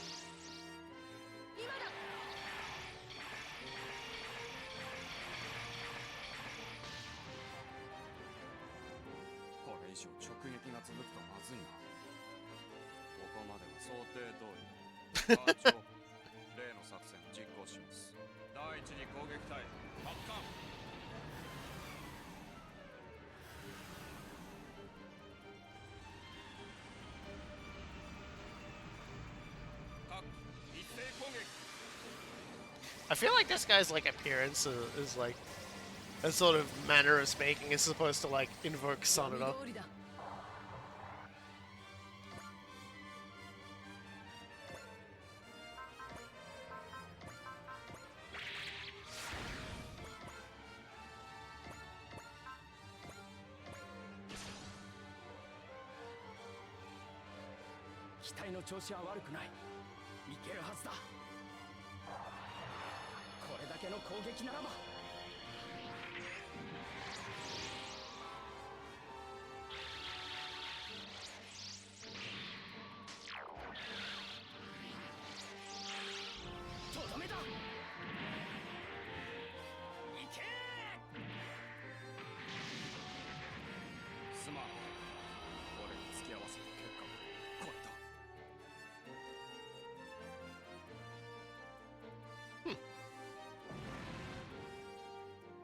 That gets him.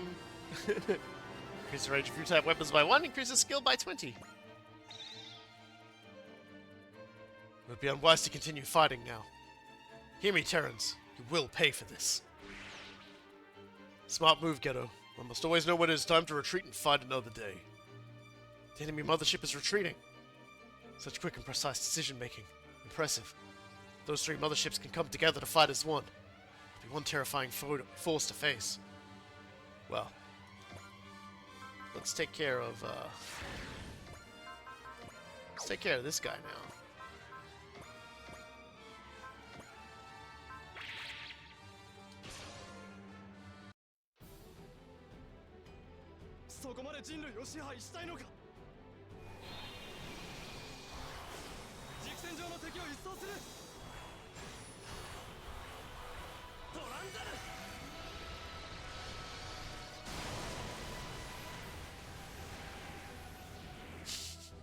It's like how tiny it is. I say it every time.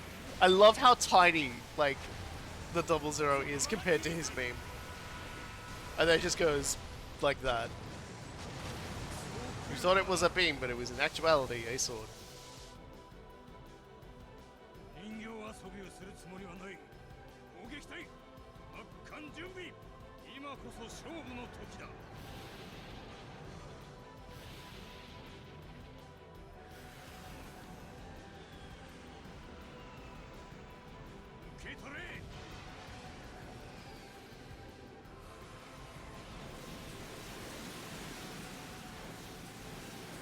I don't know if Gundam retreats after this or not. Or if Gundam retreats once, let me just... let's just defeat all enemies to the victory condition, so... But that doesn't mean they can't bail.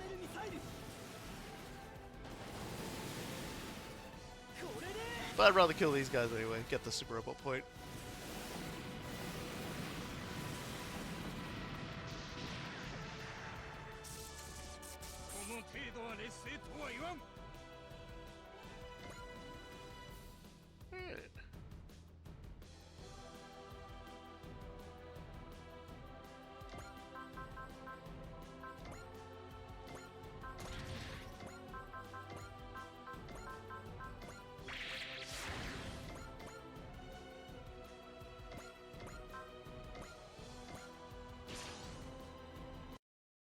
Let's rip the deck. Can't land a jet on a deck that's made of, like, ripped metal. Not easily, anyway. So this you can very slowly drift in, because we're in space.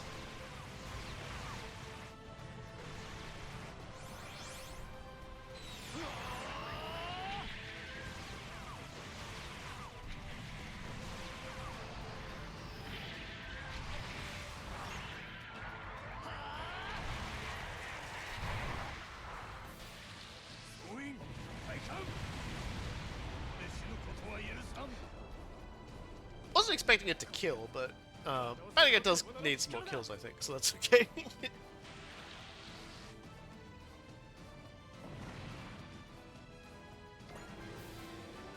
And his new type power only got stronger. Pesky Terrans, you're stronger than I'd even heard you were. Let's retreat and rendezvous with our main force. The enemy mothership is retreating. It seems the commander we faced today was much more reserved compared to the ones we faced before. Alright, well, we'll just...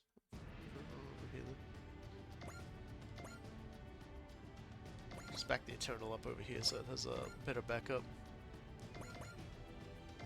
Just gonna move all the battleships into position. Get everyone re-rendezvousing. Yeah, it didn't even need Chitose for that one. It's kind of surprising. There you go, Otto.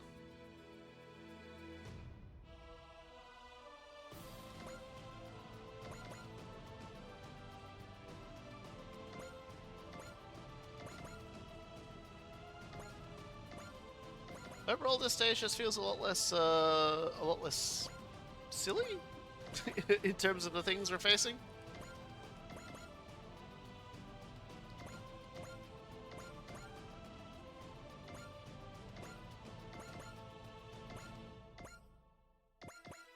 Alright, let's go.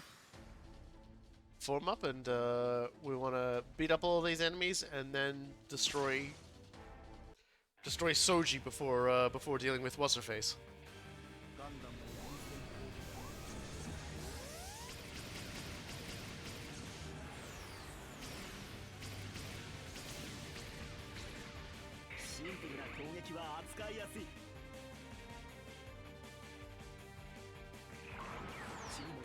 ないんだ。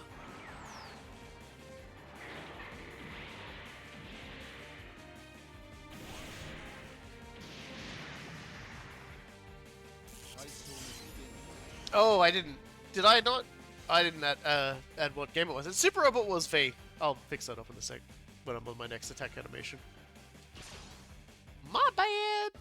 I set the name of the stream and forgot to actually call it bloody Super Robot Wars V.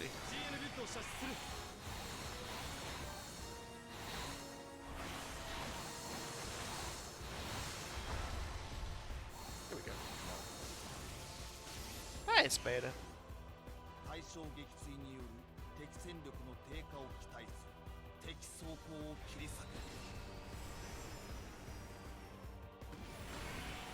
Yeah, we're about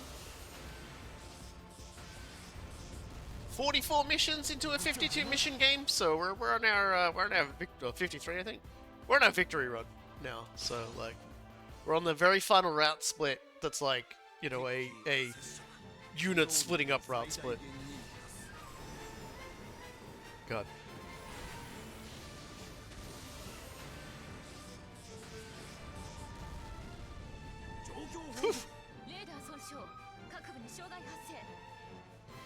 That's the most dinged, most dinged that missile's ever looked. I suppose it's been taking tiny asteroid damage. We'll throw out some bombs next round.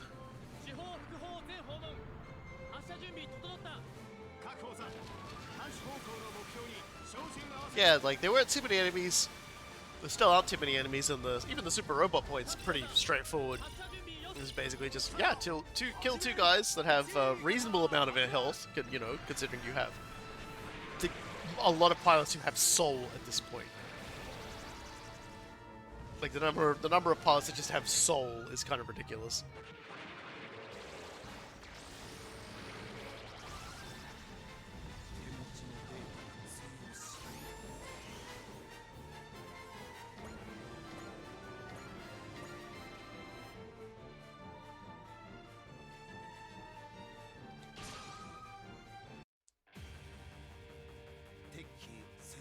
Yeah, I was originally planning on just going like, you know, doing V, and then I was gonna do a stream or 2 or 4 or 5 of some other stuff, then move on to X, and then do another break, and then move on to T, just so I don't sort of overdo it. But it's like, now that Y is gonna be coming out this year, and I don't know when it's coming out, I'm gonna just sort of like wait until it's out before I like do like once I finish like V here before I do like Y. And then once that's done, I'll see how I feel about doing X and T. Because there are a few games I want to show off. Because I've got a Kamen Rider game which is quite fun that I like to show off. I've been meaning to play Endless Dark. Now that it's been out 1.0 for a while now. I'm just gonna intuition that. Yeah. I had plans, and along came Super Robot Wars Y.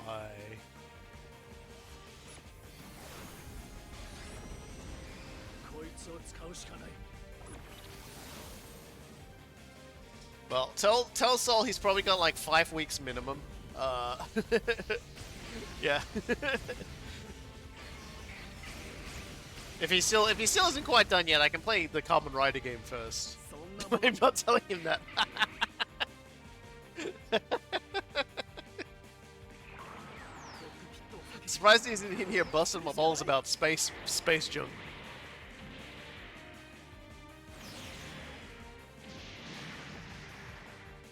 Well, I suspect Sol's gonna want to play some more Total War Warhammer 3 tomorrow, so.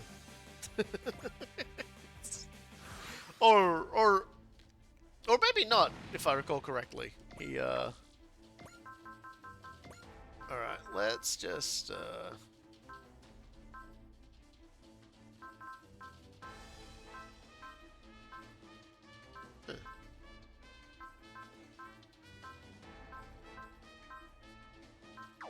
guess I have to look for the character that specifically has it. There we go. It's a little handshake and a love heart. I appreciate that. So basically that gave everybody a return on their health. So this isn't too bad now.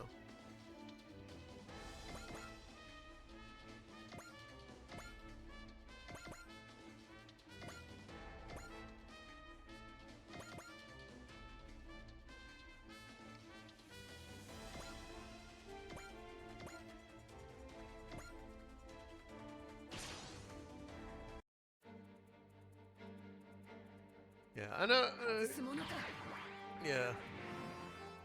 Soul might not be feeling up to playing tomorrow. We'll find out. But he has been enjoying the new Total War Warhammer 3 update.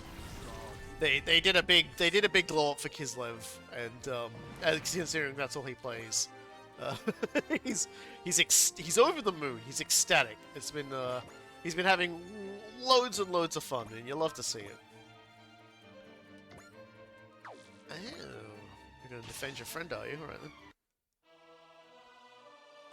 こちらバラージ仕掛けますやれるなユニコーン And I've been calling him Banaga, and no one's correcting me, but he just said Banage.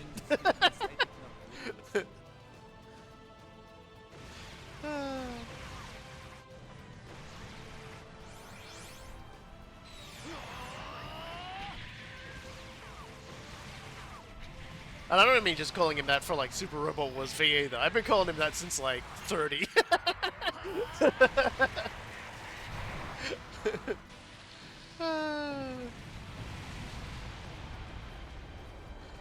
Whatever. I'm gonna keep calling him Banner because it's my brain.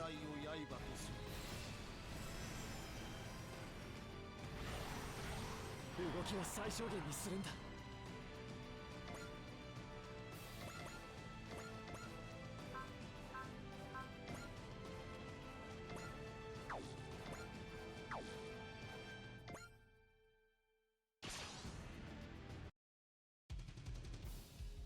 対象を破壊するトランドストップ行くぞ Nah, it's all good. It's all a good fun.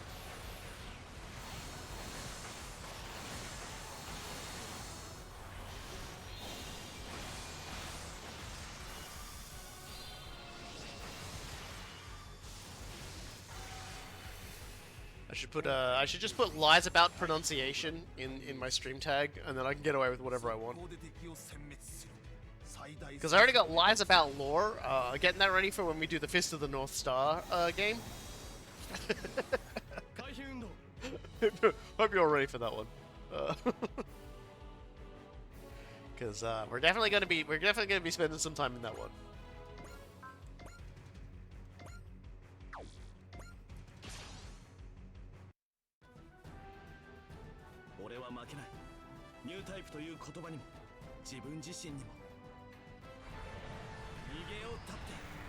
Yeah, there's a few other games that take my fancy as well.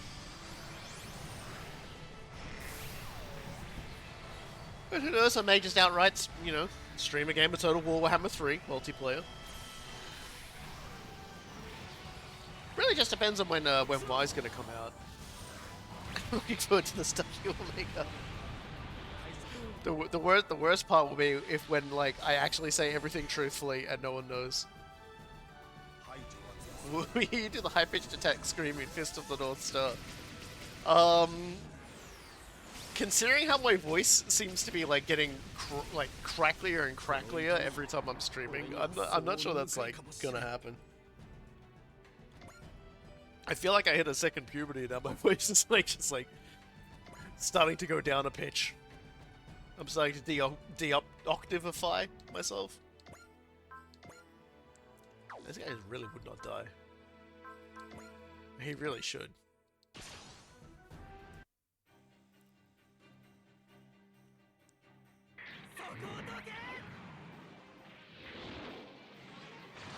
Could also just be a sign that I talk too much. Oh, big old bottle of water here, though.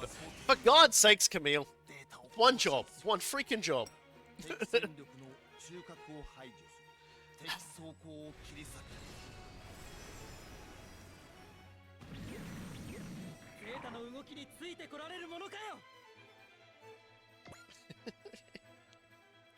That statement.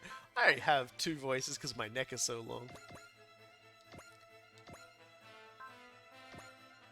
See, because it's just gonna be that guy, and he's gonna block it. That's the way. I'm gonna have to call on you to like get a kill, because Camille can't do it. He's made a Camille of it.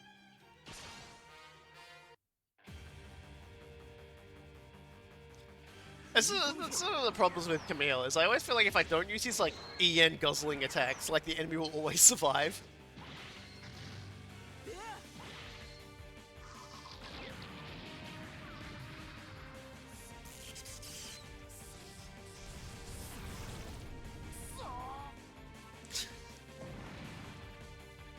There we go, we'll be able to give Hathaway Proud Ace, and make him an ace.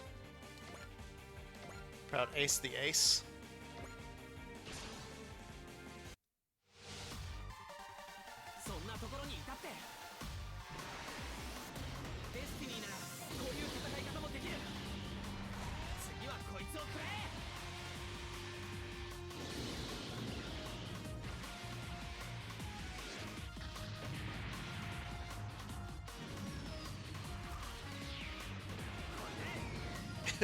Are we sure he isn't secretly Zed Kira with permanent mercy?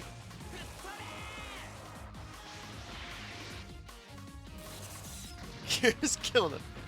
Kira was killing a lot of motherfuckers for a guy who had, like, mercy. Shin can vouch for this, by the way, this statement.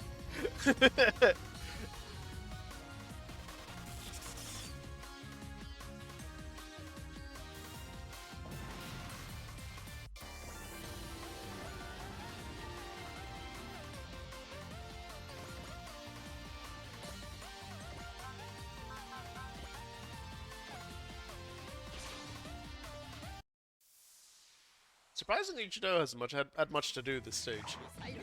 Like, I've kept him in the back pocket just in case I needed to, like, explode someone to death, but just hasn't had to happen today. We'll give him time. I'm sure he can, you know, forehead laser beam a dude to death soon. Well, you've come to the right place because we have all the Gundams here, so.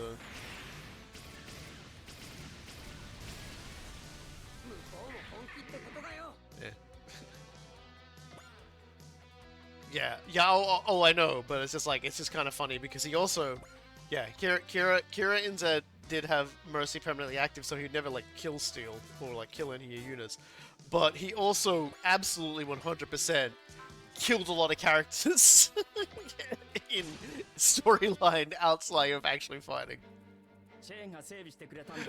Like, again, Shin can vouch for Kira's kill count.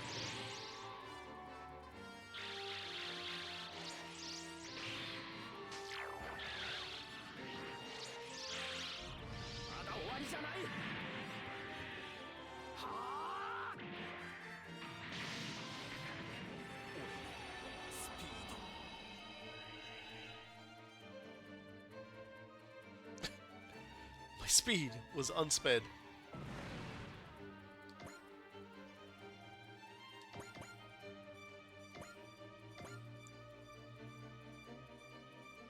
Looks like we've only got a very small number of enemies left to blow up. I suppose you're going to be able to do too much, Kira, because you're all post-movement, but see what you can do!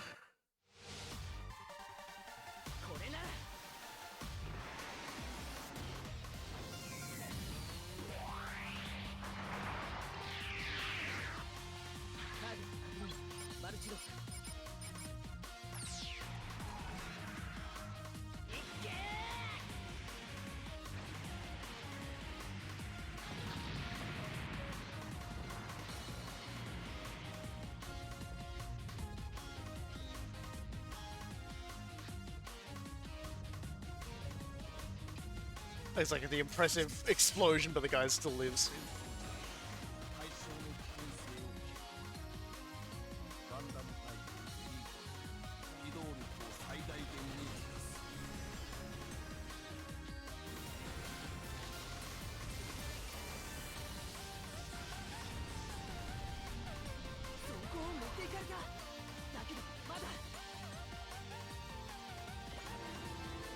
There we go, Soul, baby!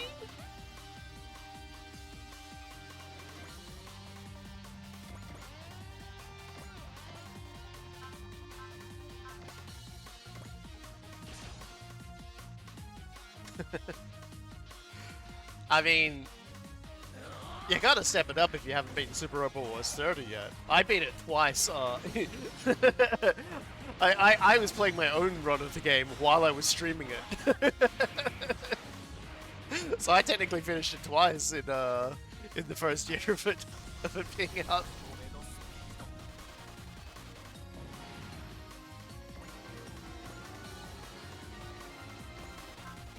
All right. Looks like pretty much it's just that guy and the other guy. I don't think I can. Never mind. I get my pound of flesh. Take long breaks from good things so I don't burn out. Well, that sounds like a personal problem right there. That sounds like our skill issue. Oh dear. You know, some of us are built different, aka obsessive.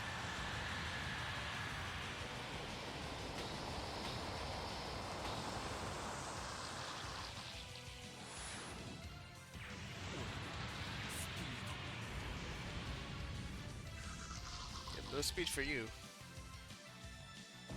Gotta take it slow. Alright, well I pretty much just got these scrubs left, so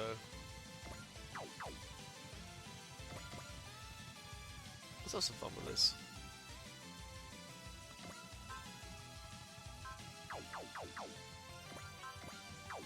Okay, so let's analyze.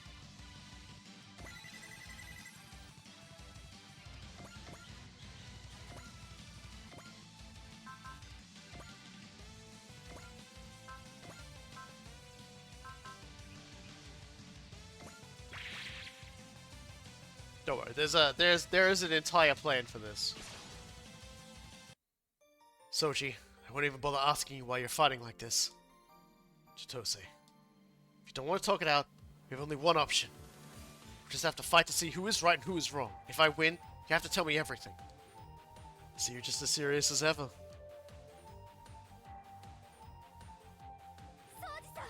In my case, nothing remains good wrong in a need of constant and never recurring repairs. Well, when they made me, they didn't break the mold. They looked at the machine and went, "Ah, shit, we forgot to put the mold in."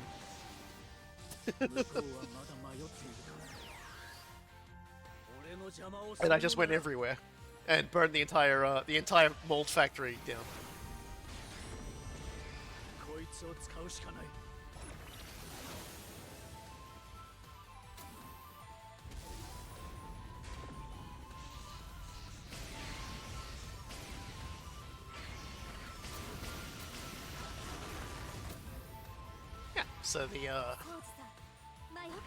So the tactical point for this is we need to defeat Soji with Chitose. And you know what?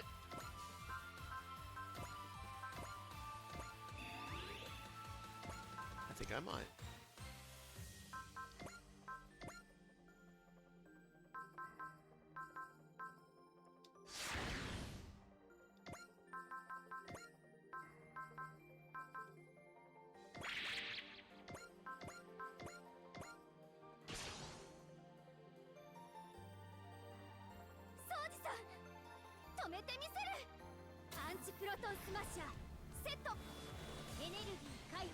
I'm just going to hit this man with like 50 proton smashes.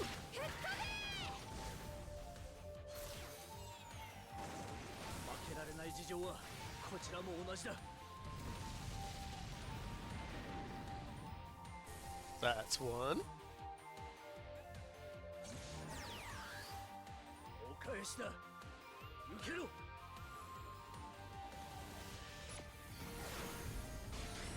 I do like his unit.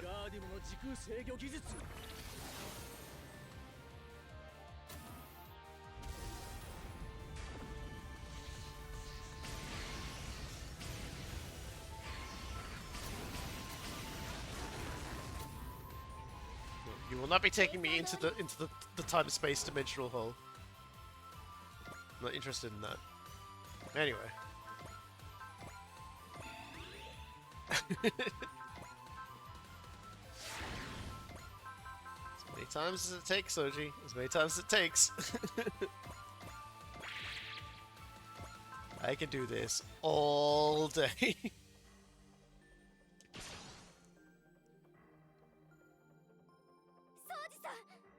止めてみせる。アンチプロトンスマッシャーセット。エネルギー解放。全部吹っ飛べ。ここまで来たら捨て身でやるだけだ。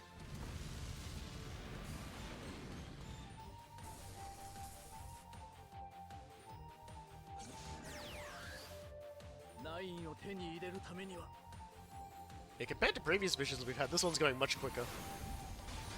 I'm looking at the requirements for the next mission too, and I'm kind of interested to see what's going on with that, because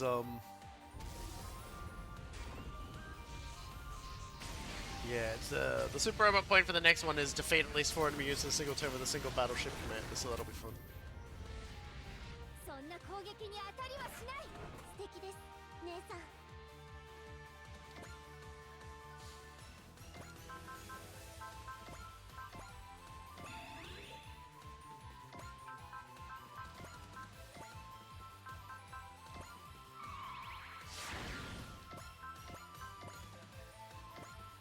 And away we go.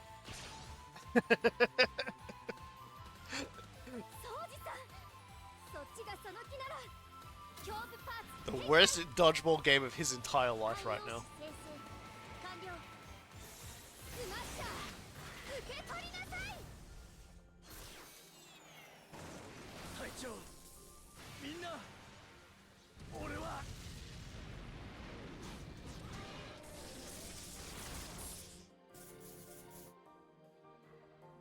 Okay, I love you, bye. We get the Gundam drive core out of that. And a level. Ah! Soji, please stop this. Something's not right here. Given the difference in our mobile suit capabilities, I should have had an 85% chance of winning this battle. Perhaps Soji has some sort of deficiency that I had not accounted for. Just be quiet, Jamie. I'm afraid not. I'm simply here to observe him as per my mission's directive. Soji, fall back for now. If I were to lose you, that would be the end of me.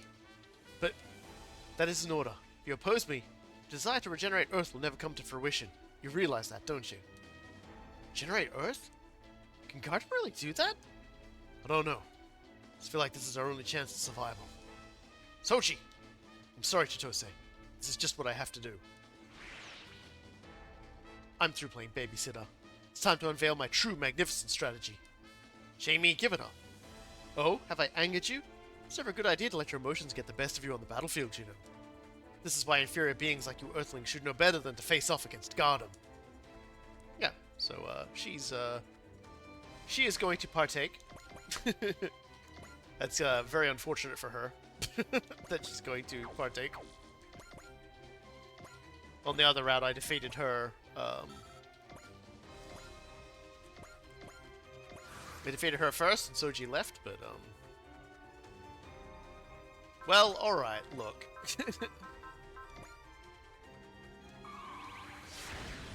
No court can convict me for this one.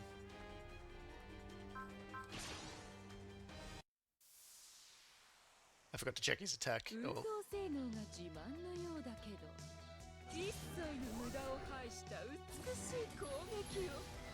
I sort of brain scrambled for a second there and didn't use the correct. I don't think I set him up for his best attack. I didn't even look what attack he had. But that's okay. If he doesn't super annihilate her, that's okay. Jamie, a woman who's never gotten a W is confident this time will be different.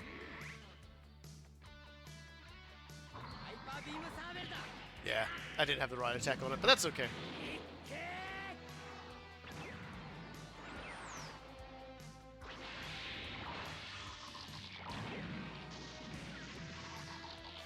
Because he still hits like a truck. Like, he still hits really hard. Alright. Yep, still getting rocked like a hurricane. What do you think, Catherine? You want to take a swing?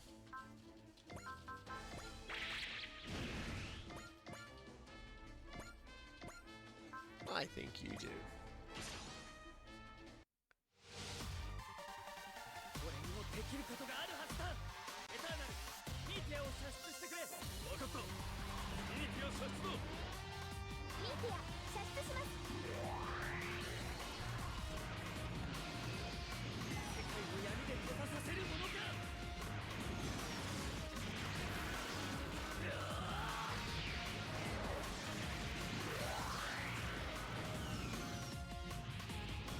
なんだ。その名は伊達じゃないみたいね。紙くずみたいな走行じゃ防げないわよ。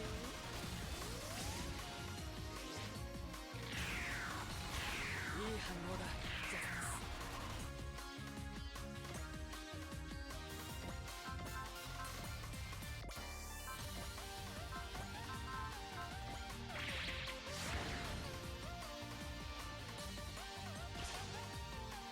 Go, meet your full burst.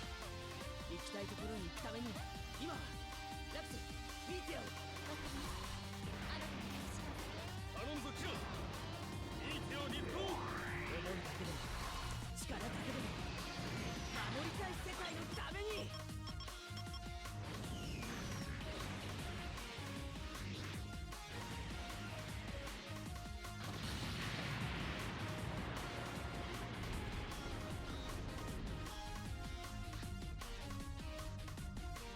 こちらの計算も戦術も全て破壊するような攻撃。 Every time a Sirius says something during their attack, and I think, what, you need to speak louder. They need to turn their theme song down. It is just louder than everybody else, for some reason. そんな攻撃に I will not miss these guys when they're gone, just because their music attacks my ears every fucking time. 近くからの攻撃どうにもなるまい。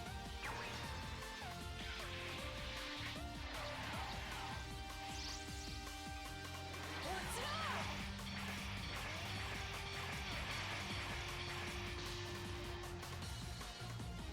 何をしているのソルジャーたちは。 There are no soldiers, Jamie. They're all defeated. しなさいよ。 Everyone's defeated, Jamie. It's just you. And you know what that means, Jamie. You know what that means.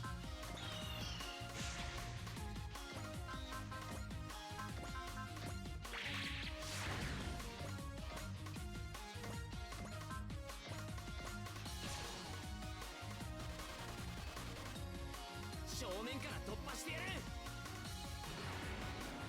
ターゲットロック、行くぞ。そこ。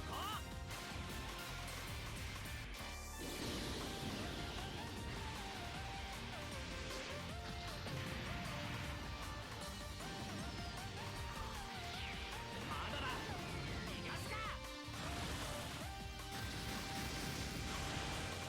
これでとどめだ。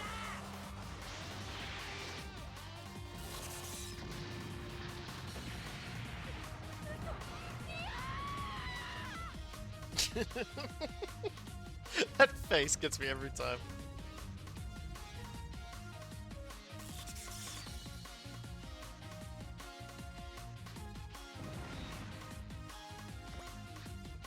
What a Pinkaro. This shouldn't be happening. Why can't I defeat them? Do you know who I am? I'm a first-class officer for the super civilization Gundam. How could I lose to these inferior beings? You may be a superior commander, it's true. But I won't let you get away with the way you treat people who you think are beneath you. How dare you! You disgust me, pathetic earthling. Jamie, can I ask you something?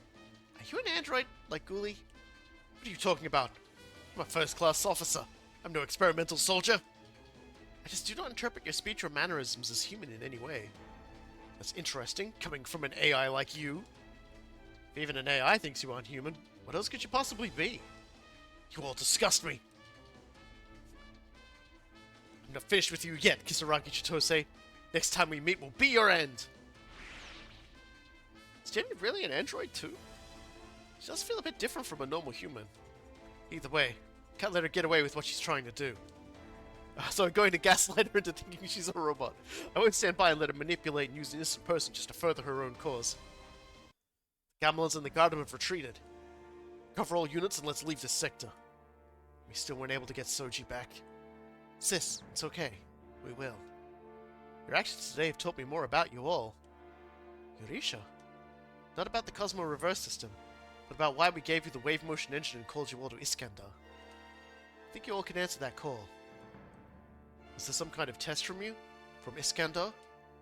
I am here only to observe. The final decision is to be made by Lady Stasha. Very well.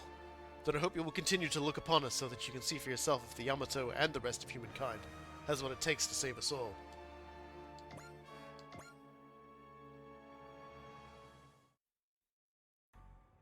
Meanwhile, on the Gundam flagship bridge, which contains a lot of, like, really just badly placed graphs, if you think about it. Like, who's looking up there? Who's looking at the ceiling to check that data?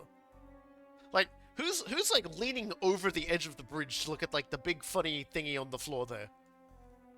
Super Civilization my ass, McBain. So then, would you admit that you were thoroughly defeated, First Class Officer Jamie? I completed my primary objective, which was to monitor the psychological data of Kisaraki Chitose and Soji Murakumo. However, now you question your own existence, do you not? I do have questions. That is unfortunate. An android that begins to question the importance of its own existence is nothing more than a failure of a human being. So I am an android. Therefore, you will be erased. Erasure confirmed. Wait, Commander, please! Your excuses disgust me. Jamie, C872K, erasure complete. She was sent by someone whose motto is, graphic design is my passion. But I have never actually done graphic design in my life. It's my passion. Adjust your memories and then migrate the data to the 873K. That should complete the new commander type. There is no need to worry, Soji Murakumo. She was a failed experiment.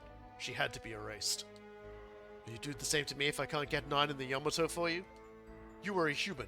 You are not one of our creations, and therefore it is not appropriate to refer to you as a failed experiment. Your actions provide us with valuable data. Do as you wish. You'll keep your promise, right? As long as you can continue to cooperate with us, yes. What more do you want from me? I want you to defeat Kisaraki Chitose once and for all. What for? Further details would ruin the experiment. As I said before, do as you wish. That is the key to regenerating the planet you love. Chitose, everyone on the Yamato, I'm sorry for this. Just can't put my trust in Iscandar. As someone in chat said earlier, like, we don't even know if this place exists or not. Oh no, that wasn't in chat, it was in the game. I don't know! But look! It's the Great Gambless Empire in the Salazar system of the Large Magellanic Cloud. Did this guy try to lick the bottom of a running mixer? Maybe he did as an experiment. Eric Drommel, I hereby renounce all charges that have been brought against you and reinstate you to the position of General Admiral. Thanks, Hiss. Hiss looks really stressed. I know that I have done you wrong, Erich. I was fooled by the farce of those foolish rebels. No, it's okay. As long as our Supreme Leader is alive and well, and the allegations brought against me have been cleared, I'm satisfied. The rebel elements who were caught following Zolik's lead are now under surveillance by our secret police. They should all be eliminated shortly. This should solidify Your Excellency's reign. Do you really think so? Even with our primary fleet left stranded in Balon? Well, that's unfortunate. It will take quite some time for them to make it back home. Balon is the center of the super navigational network that relies on the gate of Geshu Tam.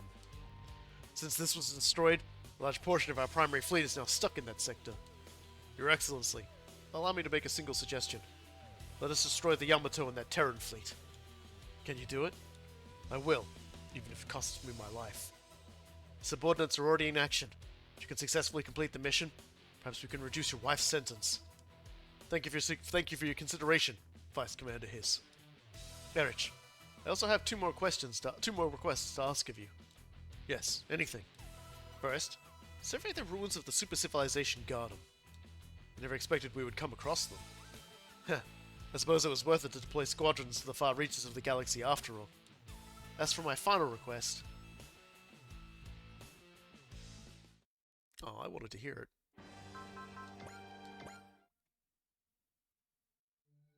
So, yep, congratulations on becoming an ace pilot, Amuro. We've seen Amuro's one, so we'll skip through that.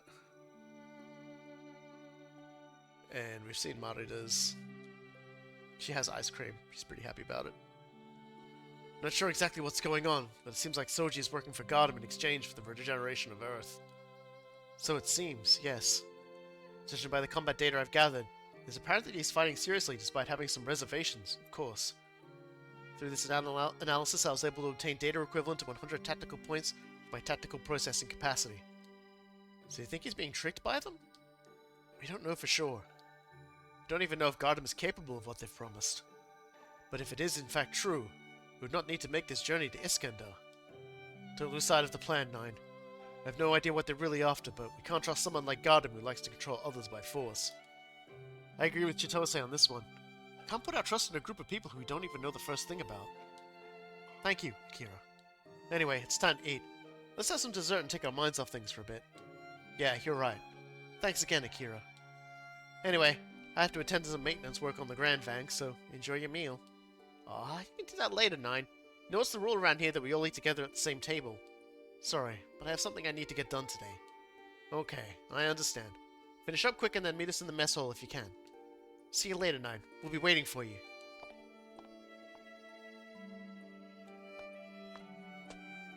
Was the thing you needed to do talking to me? Yes, actually. I've made up my mind. I've decided to accept everything as it is and find the answer as best I can. I mean, about Soji, about Gundam, and also about the doubts I have regarding Iskandar. I see nothing wrong with that. She's just like, yeah, do what you want. Alright. And we're going to our sub orders, and again, we are trying to push people into the higher reaches so that we can maximize our gains, get some more aces up there. Alright! Shoutouts to, shoutouts to the guys I'm never gonna use. Just never gonna use them.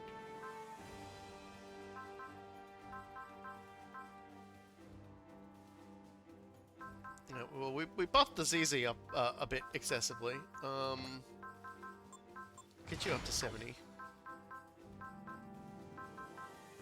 Actually, we'll say this.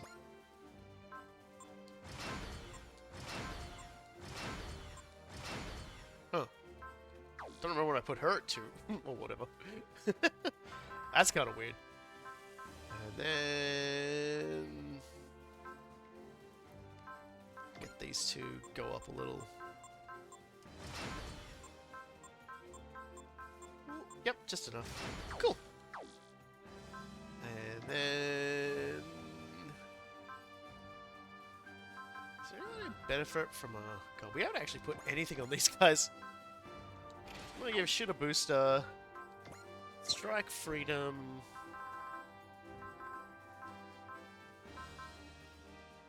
Yeah, that's the Pink Haro. Not really that useful for him. Targeted Scope. He doesn't really suffer from, like, an aim problem. That's probably more Otto's thing. Gundam Drive Core. Increases weapon damage by 200, mobility by 20, and reduces weapon energy consumption by 10%. It's kind of cool. Just gonna give him that.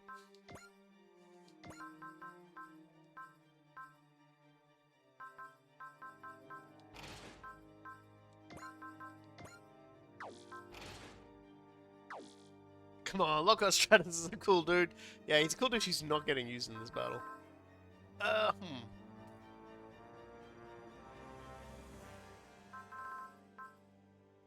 You know what? I'm gonna give the Pink Haro to Banaja. I'm gonna give him to Banana. And the Banshee Non, I might give...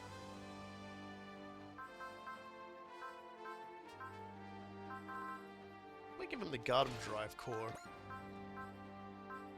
And... Force Reactor. That'll do. The EN cost reduction from the Gundam Drive Core pods stack with e-save. Well, that's good to know. We'll probably move that onto Koji at some point before the finale. Just to be really silly. Alright, next map. Actually completed a mission around 2-hour mark. That's impressive. At this stage, anyway. Oh, it's the Goer Gamech. That means Goer lived. This is not good. Not good at all. Tomo's coming back to fight on the front. After defeating that rebel Zolik, I'm supposed to be the one first in line for a big promotion. But if he comes back, I'll get thrown to the wayside. This guy is such a loser. Angelo, why are you here? Don't even worry about him, Angelo. He's nothing but a stepping stone to the next level. What are you Terrans whispering about over there? Don't forget who picked you up and actually brought you here to the Large Magellanic Cloud. That's right, me! And when we have an audience with the Supreme Leader. What? I said, when we will have an audience with Supreme Leader Abel Tesla. Sabine Chiro, how dare you speak to me, your commander, as if we were mere equals? I'd just like an answer. Fine, I'll tell you. The Supreme Leader only grants an audience to those who have demonstrated unique success in battle. For example, sinking the Yamato. Yes, exactly. Now you're thinking. I have one more question. What's that? Why did this Zolik person change sides and rebel against Gamulus in the first place? The Supreme Leader reformed the Grand Duchy of Gamulus, which was marred by conflict among the aristocracy, into what we now know as the Great Gamulus Empire. Zolik was a member of the aristocracy but achieved the rank of Marshal by the Supreme Leader's side. However, he secretly wanted to bring back the aristocratic society and hoped to take Supreme Leader's life. How pathetic, using assassination to gain power. What? A true noble is one who fights for their subjects, and rules with their own blood, sweat, and tears. Someone who just wants power is not worthy of being called a noble. The only person in this universe worthy of the title of noble is that of Supreme Leader Desla, who's attempting to unify the entire galaxy by his own hands. Yes, I agree wholeheartedly. And if the Supreme Leader wants the Yamato destroyed, my fleet will be the one to do it. Sabine, you take charge of leading the front lines. If the situation calls for it, perhaps you could. There'll be no need for that. The leader does not wish for us to fight in a place like this. What? I must disagree, but there is no need to worry. I'll take care of Supreme Leader Desla's enemy. That is for certain. I'm sorry, Supreme Leader Dogati, Princess Bera. It seems as though you were not the ones I was meant to pledge my allegiance to. Just you wait, Kincaid. I'll defeat both you and the Yamato and make the Supreme Leader Desla's dream a reality. Oh man, Sabine's just like, this man is the ultimate in aristocracy. I want to marry him. What a fucking clown. It's lunchtime, everyone. Thank you, Bernadette. What's on the menu for today? Rocks. I made sandwiches since I thought they'd be quick and easy to eat between maintenance work. Thanks. That's a huge help. Just be sure to wash your hands before you eat, okay? Oh. Bread is something I made from scratch. I hope you guys like it. Hey, Kincaid. Are you feeling stressed out? Who, me? Well, it's just that Captain Barra would always bake bread when she was feeling stressed. just imagining, like, fucking just this dude in front of, like a whole bunch of bread, just, like, stress-needing. Well, yeah, you're right. I forgot about that. Not me, though, so don't worry. My main job is being a baker. It's just what I do. I don't make bread to relieve stress, that's for sure. Your main job? Well, I used to be a space pirate, but now I'm just a... What? Well, I'm just a baker now. No, you're not. You're a fucking pilot now. Shut up. I may not be deploying you, but you were a pilot. I'm a pilot, but just for the time being, because I have to be. I try to bake some bread whenever I can to keep my skills up to par, so that I can start up my bakery again when I get back to Earth. Well, thank you. Let's dig in. Sounds good to me.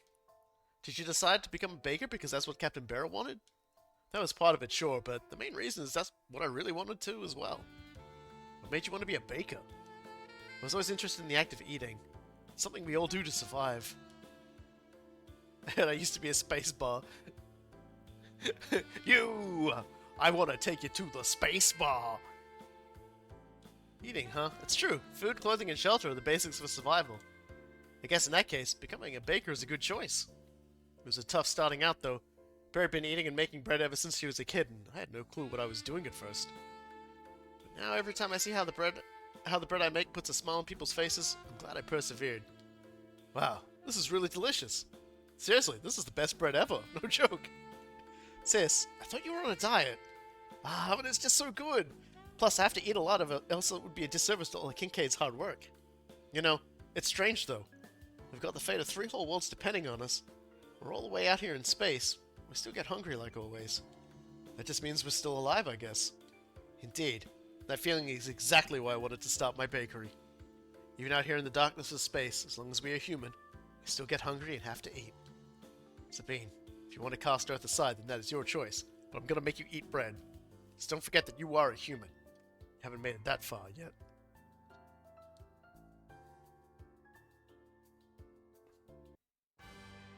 I'm not deploying you.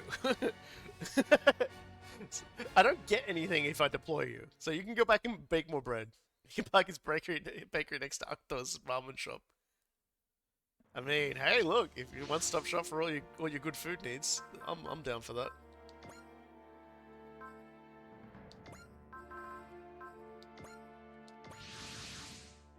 The Camelon fleet is approaching. It's the Idiot Squad, followed by the Idioter Squad. The enemy fleet includes Neo-Geon expatriates and the Jupiter Empire. Deploy the task force! Hell yeah. Okay, good, I don't have to deploy. Grab those two. The usual. The usual.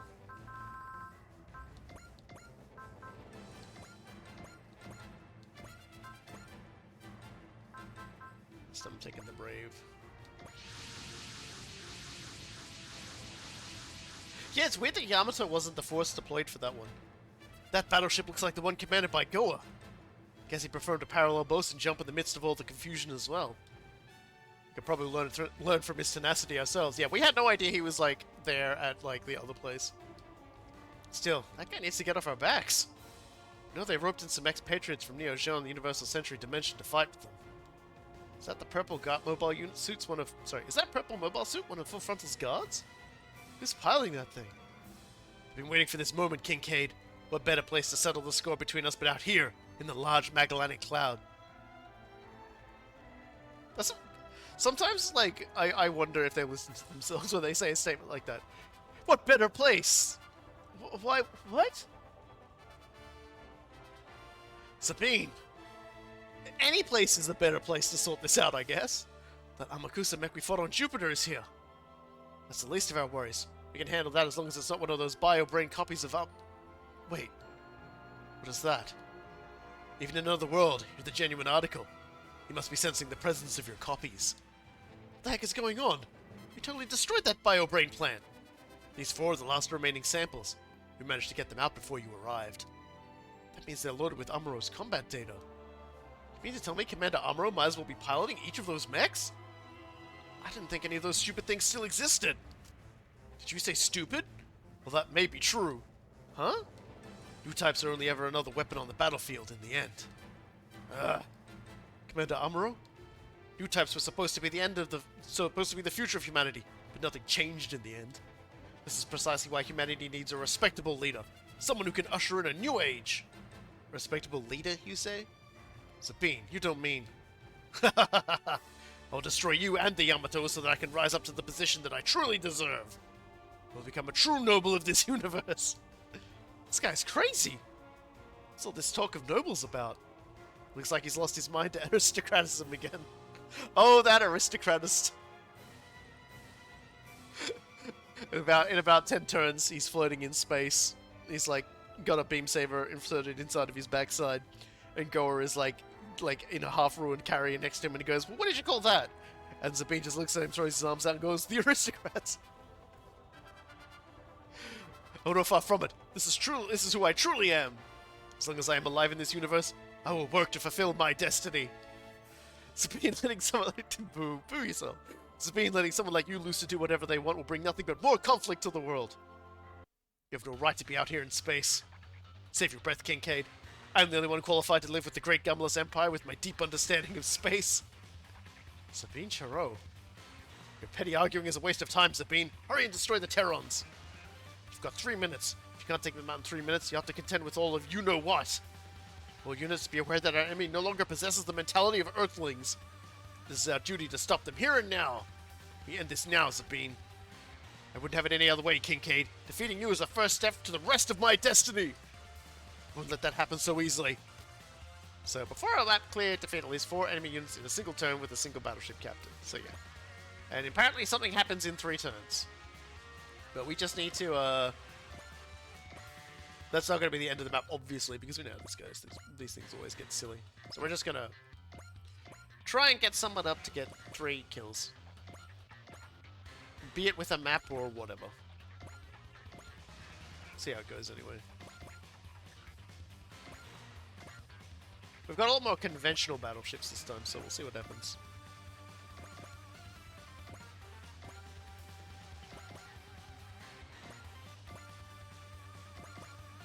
I'm just gonna line everybody up. Then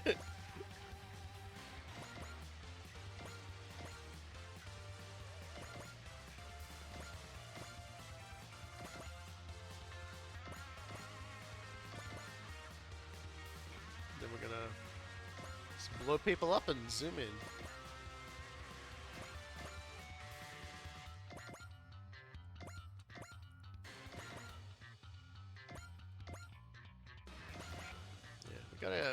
If we're lucky and we can get like...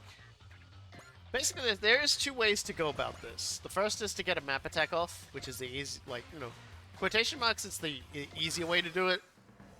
You know, assuming the positioning isn't too stupid. And the other is to just, you know, blow them up with the Yamato one after another.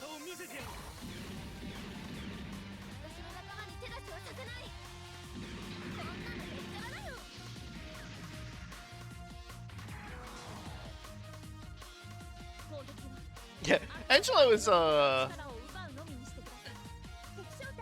just here. I can only assume he just kinda... He just kinda like got stuck with them and he's just kinda dealing with it.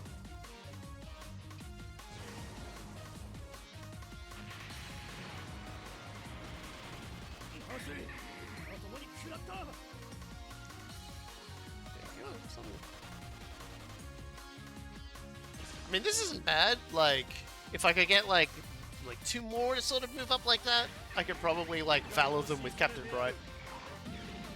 That would be pretty funny.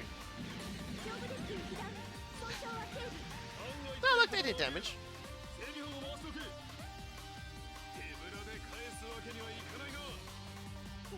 I forgot to give them hit and run again, though. So I've had this one thing with Limbus Company for a while now. Limbus Company, you can set like add characters as a quotation mark announcer. They'll make comments on how like things that are happening in the battle as it like ebbs and flows. It's kind of neat. I've been meaning for like a little while now to like activate a particular announcer that we got recently, and I literally forget every single time there's a chance to do it, and then remember it when I'm in the middle of the fight, over and over and over again.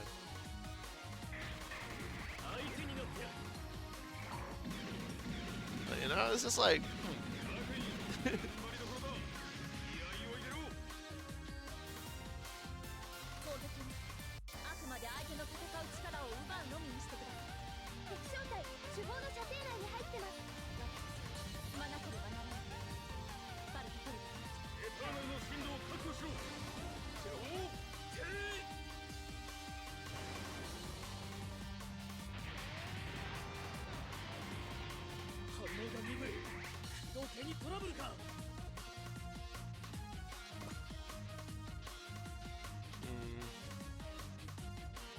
Sadly, it looks like we're not gonna get away with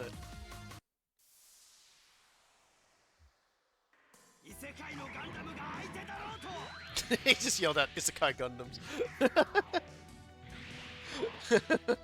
That made me happy. But again, that's X. That's Isekai everybody.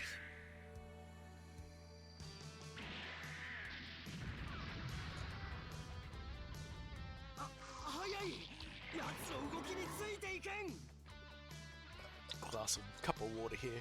Bottle. Glass of cup bottle. Words. Eh.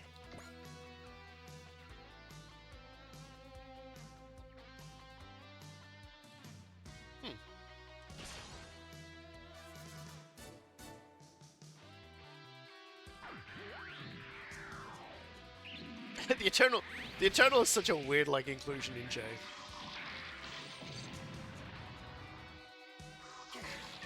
ダメージが溜まってきたか。 It's fine, Chito. Remember, you've got 2 health bars. You're more like a boss fight than they are.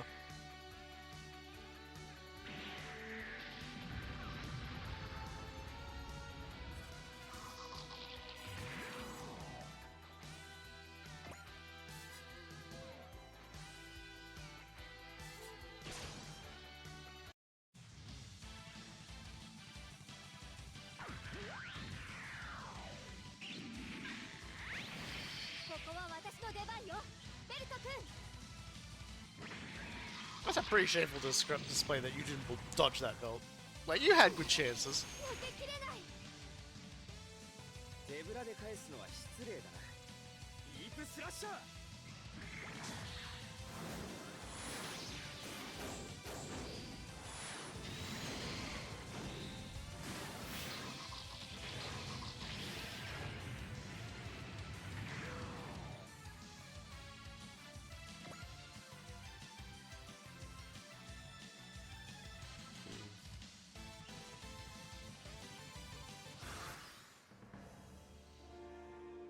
Yeah, if we look at this... it's terrible positioning. Terrible positioning.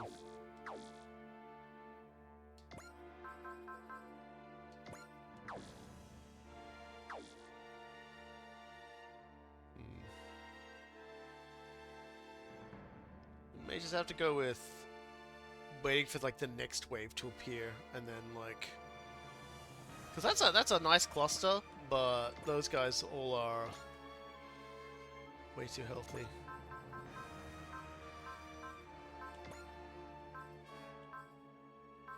We don't have charge either. What about you, Otto? You got charge? No. Nope. Alright. So, probably just need to do the Yamato thing. Which means we need to get the Yamato some kills.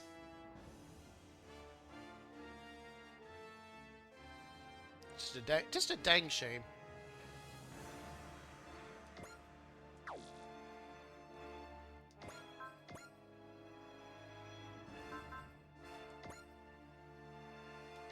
Yeah, they gotta support defend one another as well.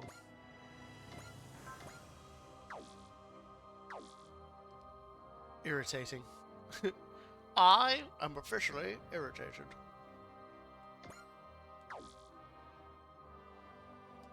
Alright. I think I know what I'm gonna do.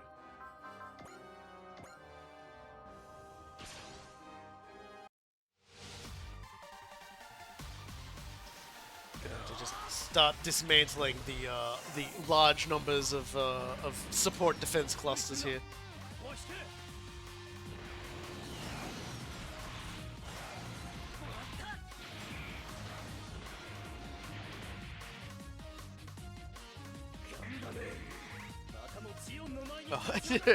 It's I wouldn't say shenanigans. I'm just trying to figure out the best pathway to do this. Obviously, I'm going to need the battleships, but all the battleships to have enough EX that they can all like super buff one battleship to go like on a rampage.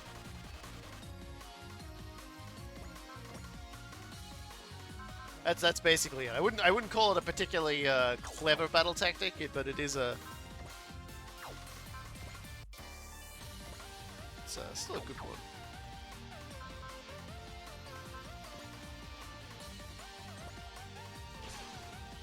We're just gonna have to kill who we can. 人類が救うに足るものか。我々が証明するのだ。手法で撃ち落とせ。はい。手法発射準備。ショック可能。エンジンからエネルギー伝導終わる。自動追尾始め。目標に照準合わせ。自動追尾よし。照準よし。手法発射。手法。キャー。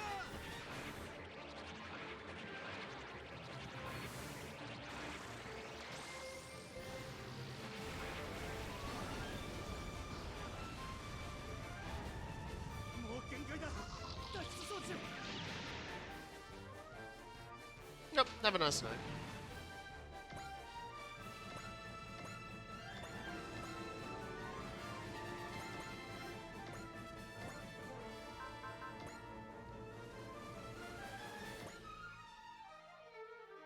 Well, that's interesting. If that's the case.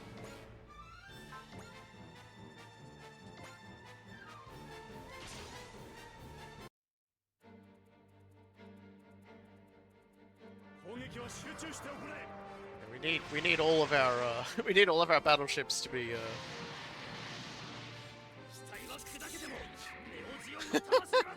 I was in my head, I was like, man, I really should just like big beam cannon this guy, and I was like, nah, I better not.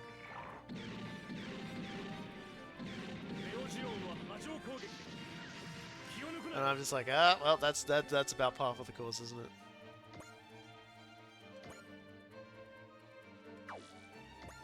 Put him over here.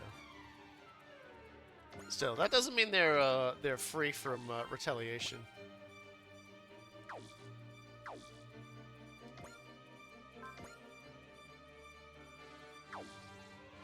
It's basically the weakest attack I've got.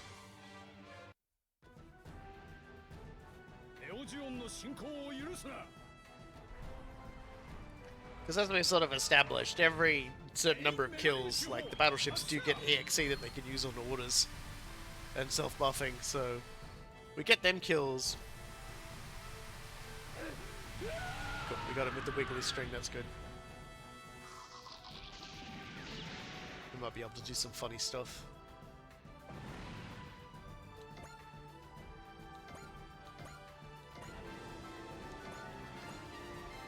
Plus Otto getting some levels, nothing to sneeze at. I think this guy's gonna like defend himself. I'm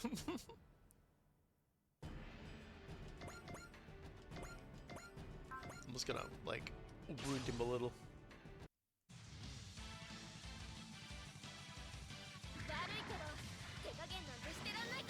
Sorry, Lottie, I'm just gonna use you to soften this guy up.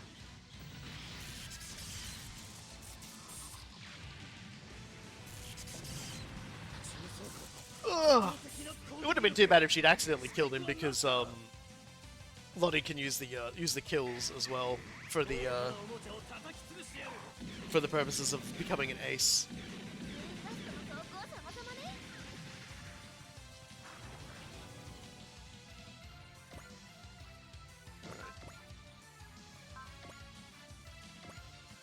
Let's hit this guy with a missile.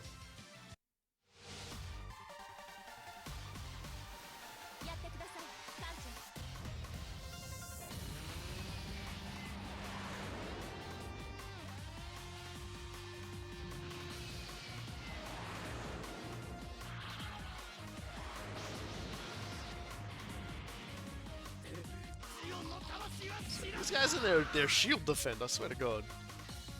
It's trying to cause me all sorts of life problems. And we get Valor, which is good.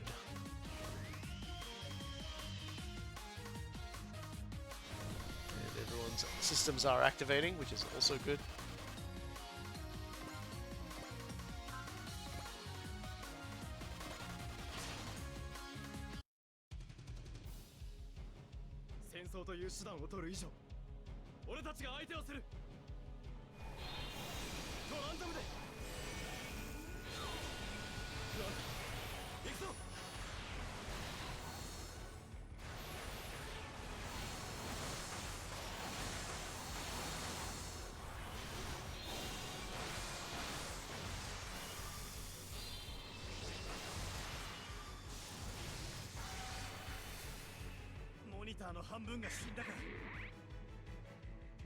Gundam type やれるのか直撃しろよ宇宙の民の怒りを知れ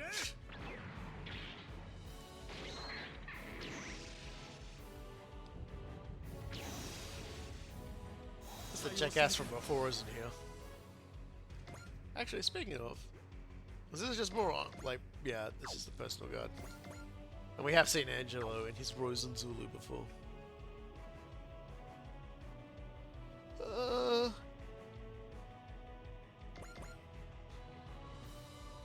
Might as well just keep killing these guys, to be honest.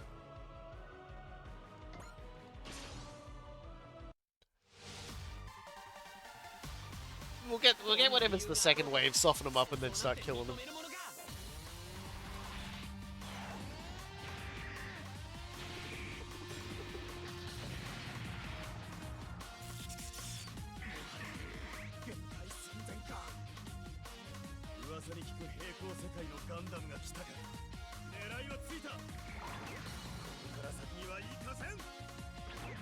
We're probably not gonna get the tactical point for this one because it's like defeat the Gurgur match before it retreats. So I think in 3 turns he's gonna run off, and we're on to like turn 2, and I'm just like, whatever. He's over there. I'm not rushing it.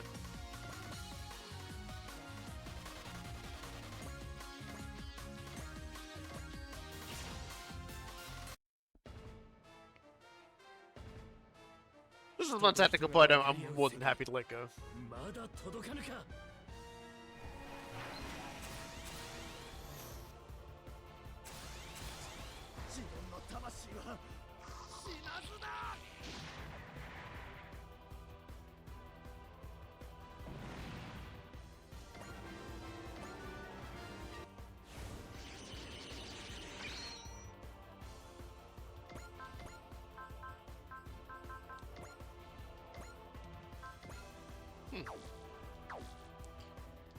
That's kind of wild, actually.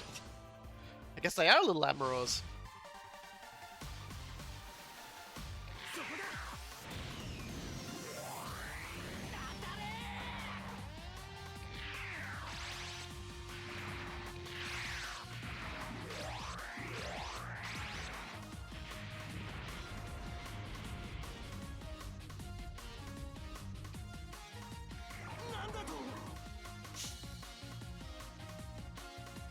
I got shots, powerful me?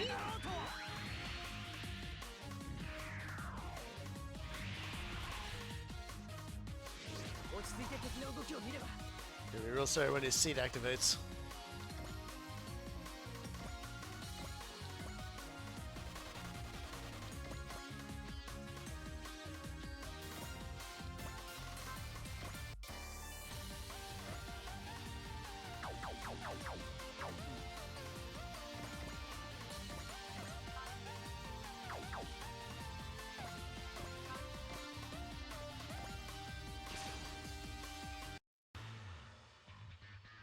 Let's have to buy it.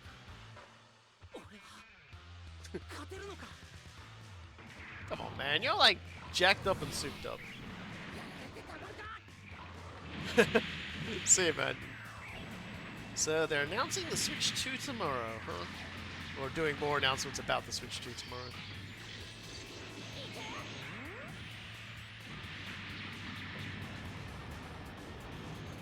For sure Y's coming out on the Switch as well, so if y'all want to play a Super Robot Wars on a Nintendo console, you can. It's coming to Steam, it's coming to everything. Not smiling anymore.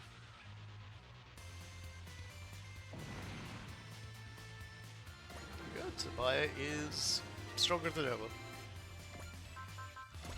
Or something to that tune.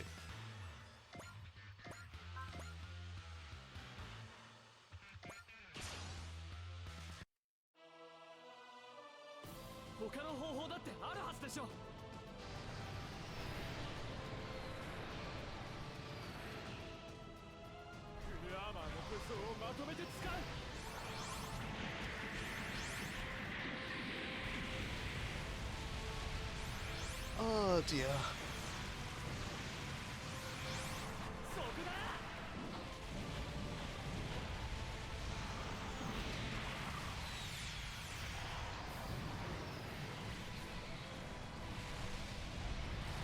It keeps ramming with the boosters.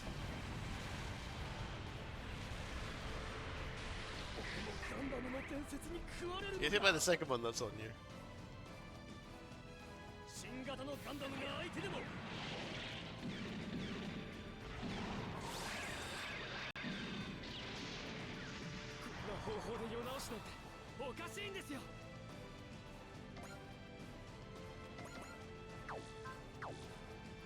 TD's already.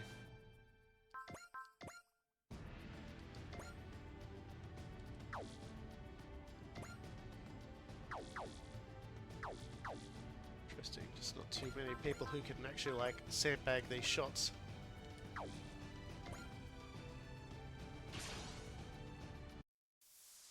Judo can, because Judo is silly. Also, Judo can also just like take an extra hit, so...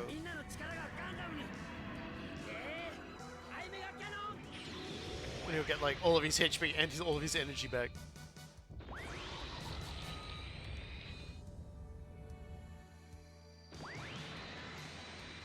Like when you get a unit that's like really strong, it's very easy to get carried away on like continuing to kill everybody using it and sort of depriving everybody else of that sweet, sweet EXP juice.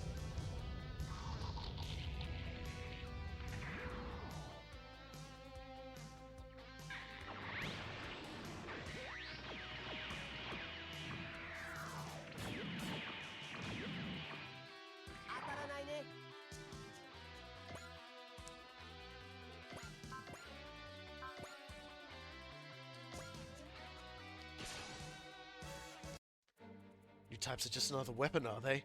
Just who has the power to make that call if they have no free will?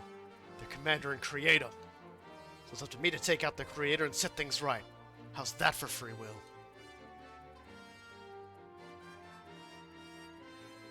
I'm gonna hit these Amuro brains on the nose with a newspaper.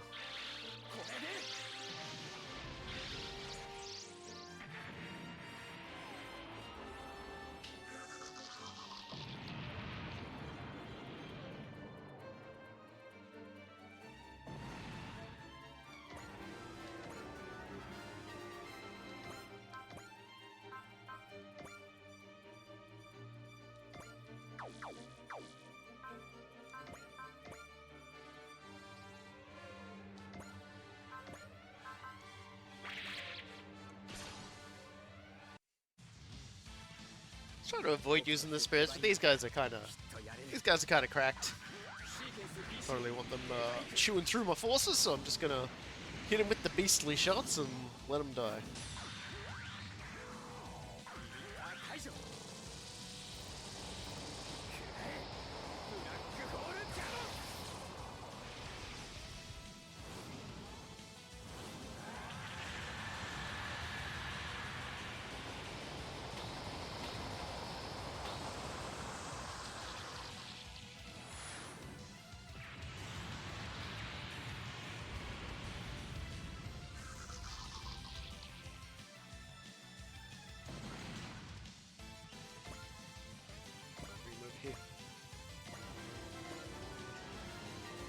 Killed the last one just through sheer unadulterated angry violence.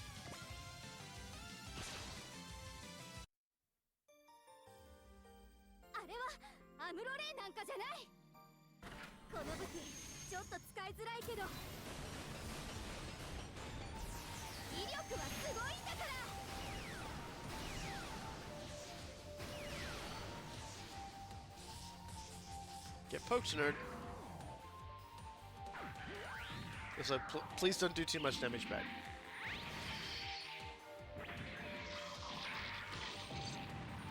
Thank you. Only do like microscopic amounts of damage.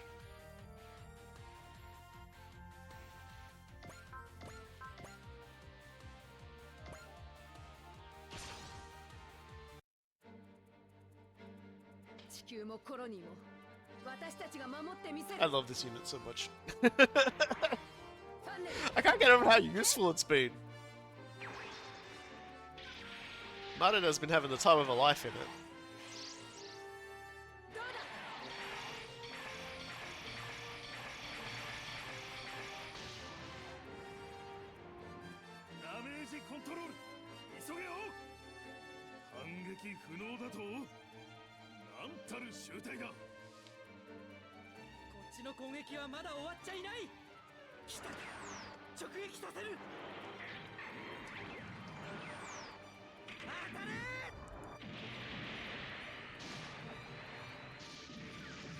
That's a good explosion.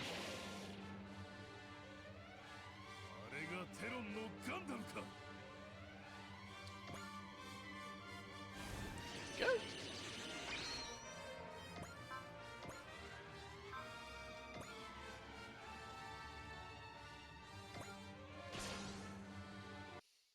Let's just keep killing him. そう簡単にやらせはしない。これで決めてやる。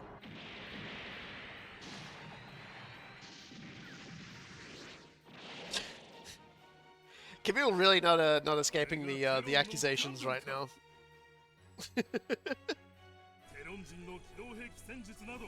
Just keeps leaving him alive. Well, if that's what you're gonna do, then I'm gonna leave that guy alive, and we're gonna see if we can map attack him maybe later.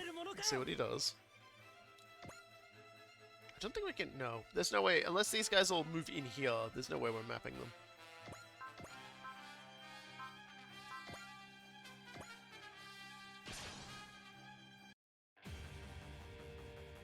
戦場というのはどこも変わらない。ガスか、ファンネルミサイル。 I'll say the pink Haro set Banisher up pretty quickly. They set Banana up.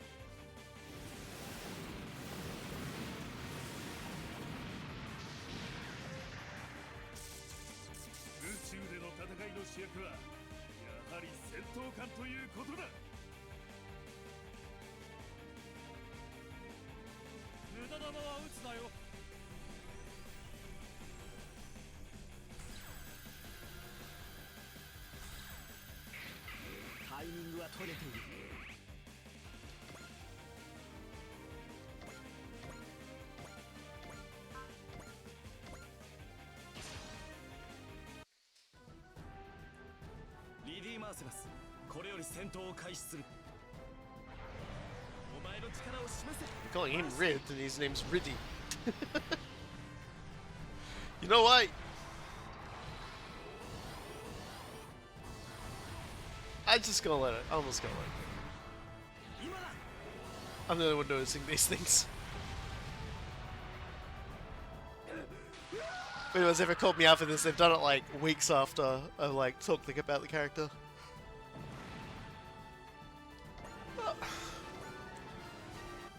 There we go. NTD activated. Can't do it this turn though because he's already had his turn. But time for turn 3 and all the fun it involves.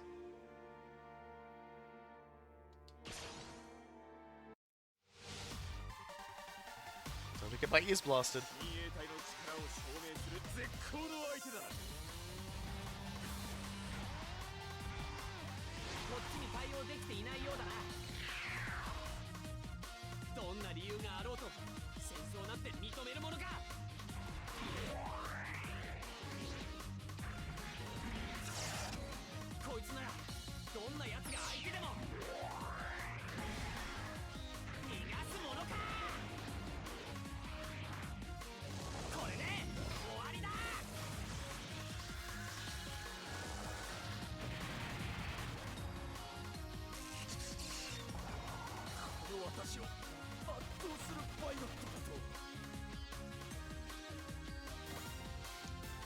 Primarily by being better than you.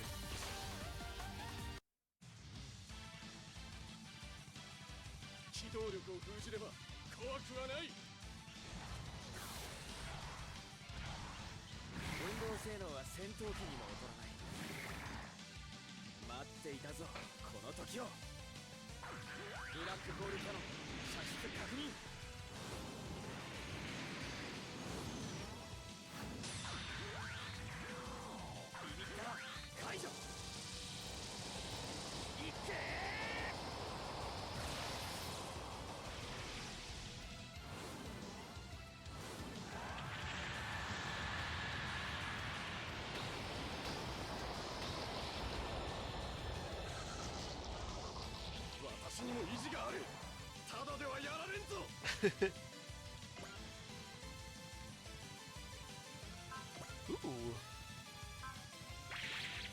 Look who's here. Banisher Lynx, your existence has caused the commander to question himself. That's where you're wrong. He's only returned to his true self. Full Frontal is not here. You have to walk your own path to find yourself. You think you know everything? You took the commander away from me. I'll never let you live that down.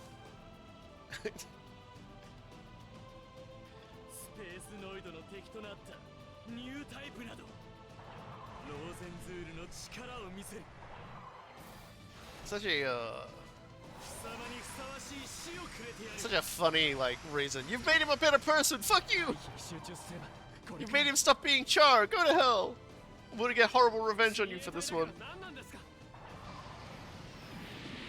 That's a lie. It's not like you even have a king. Why are you calling yourselves royal guard? You ain't even guarding like the royalty. Like she left. 貴様にやられるような雑魚ではない。 He's definitely got a face. He is a peon with a face. この身に変えてもガンダムを。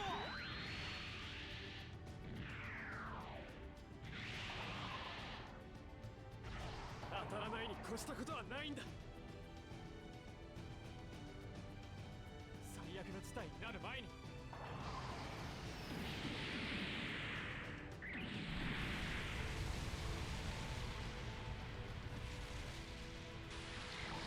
なんだ、何を食らったんだ。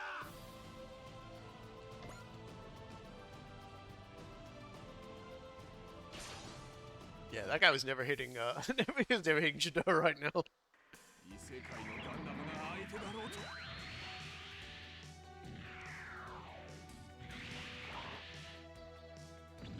ダブルゼータの瞬発力をなめるな。好きにやらせるかよ。 It's just kind of funny how strong Judo is. How quickly he picks up in power, and how he not only maintains that power, but basically just becomes an absolute force of destruction. Like throughout the rest of the game. Like, and he's so understated compared to like everybody else. Like you've got Evangelions and Marzingers getting super powered up and everything like that, and this guy's got his whole kit by like halfway through the game, and he is still smashing huge numbers out.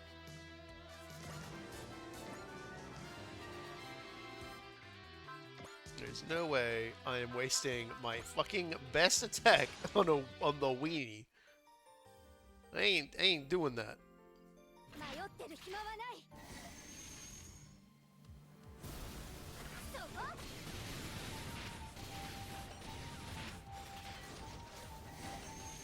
いかん、パワーが段違いだ。 Yeah, I'm pretty great like that. 遅い。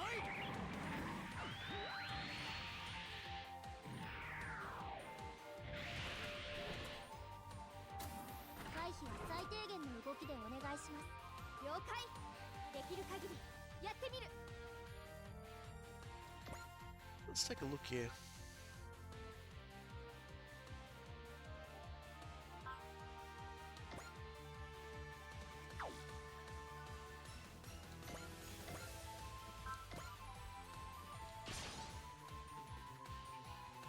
We get counterattack on this one, so 予想通りの位置。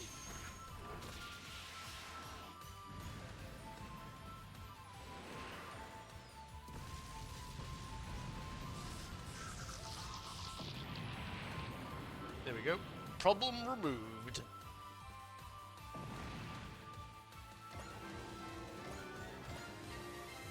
Alright, that's the last of them. We've locked out the last of Captain Amuro's copies. Yeah. Are you alright, Captain Amuro? Yeah, I'm fine, Setsuna. Don't worry about Sabine. His grand old speech back there meant nothing to me. I know that people are better than this. Capable of understanding one another without fighting. Amuro has a point. So much more if we should try. There's so much more we should try before we completely lose faith in humanity. Oh. The big idiot is coming.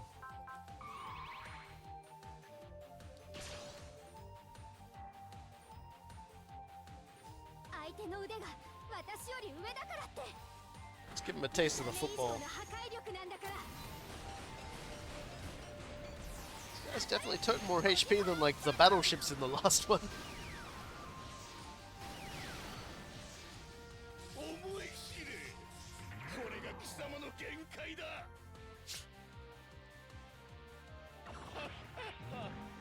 逃がしはしないぞ。 Really just doesn't strike me as the kind of voice you'd expect from a guy who's all like, I'm the aristocrat.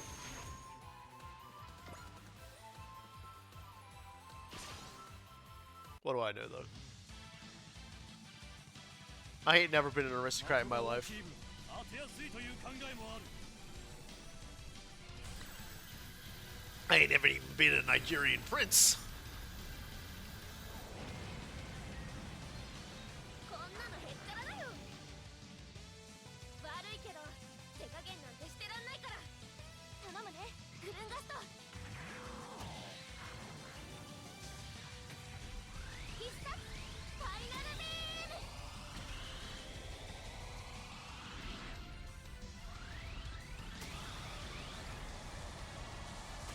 恐るべしセロンの起動戦術。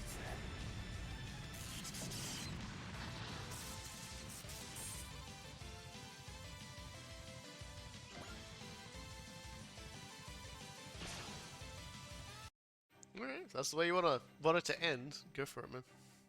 テロンのガンダムとやらが来るぞ。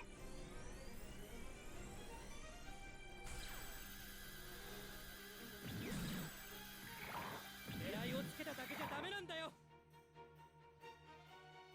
出てこなければやられなかったのに。総員大半。遺憾ながら船を放棄する。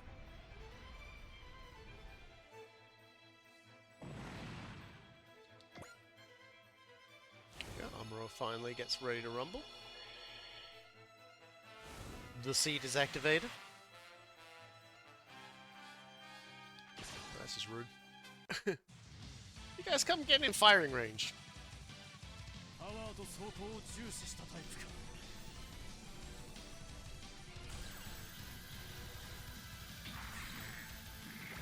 ラッキー、今日はついてる。こりゃ出直さないとダメか。こちらからも攻撃せよ。的が大きいから当てやすいという考えもある。 ちょっと工夫が足りないんじゃない？ Well, a long series of famous last words there.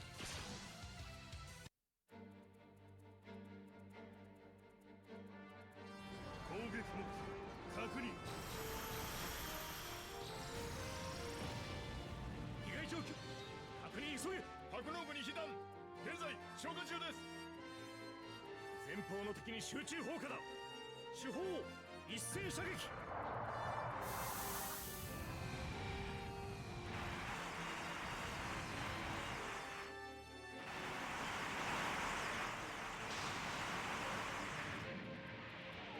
右舷弾幕を熱くさせろ。敵が来るぞ。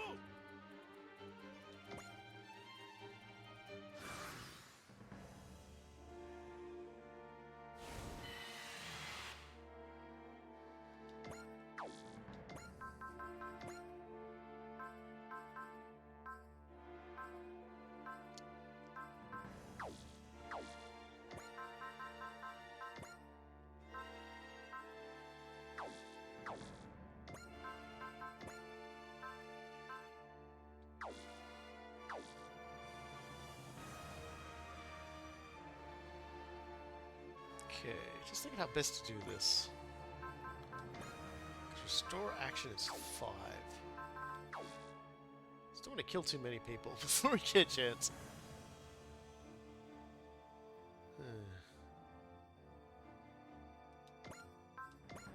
As far as maps go...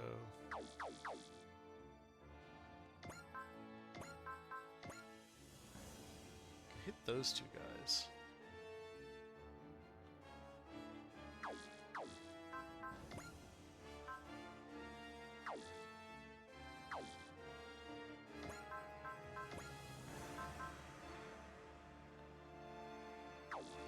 Add 2 on when you do it. You get 2 when you destroy a unit, and you add 2 on when you get it. So these guys are really in a good spot to like dole that out. Unless...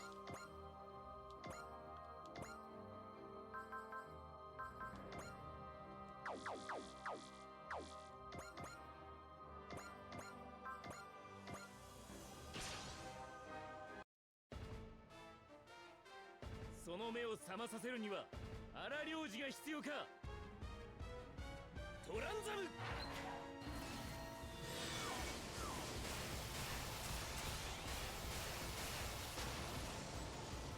これで終わりではない。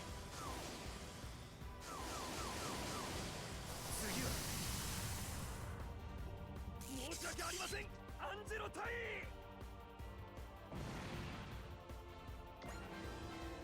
So Graham gets bravery.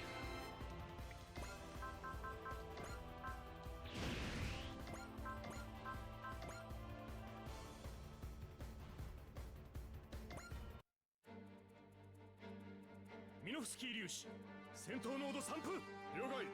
ミノフスキー粒子散布します。手法発射。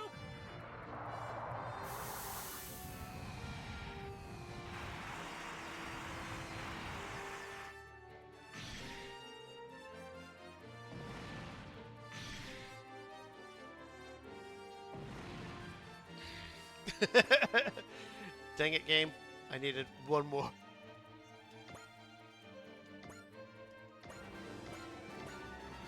Alright.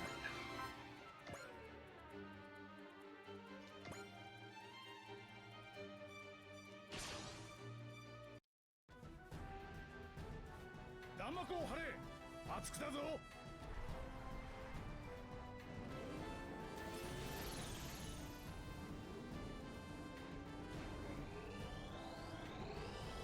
ハイパーメガ粒子砲発射準備よし。ハイパーメガ粒子砲テイ。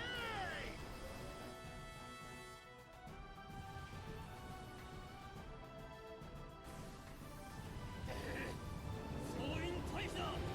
急げ。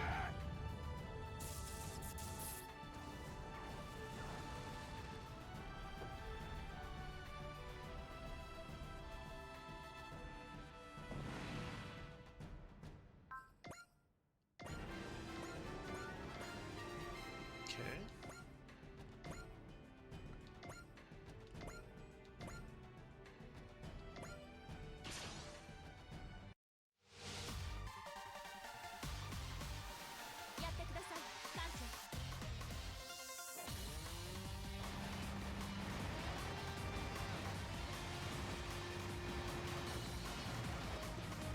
申し訳ありません。アンジェロ隊員。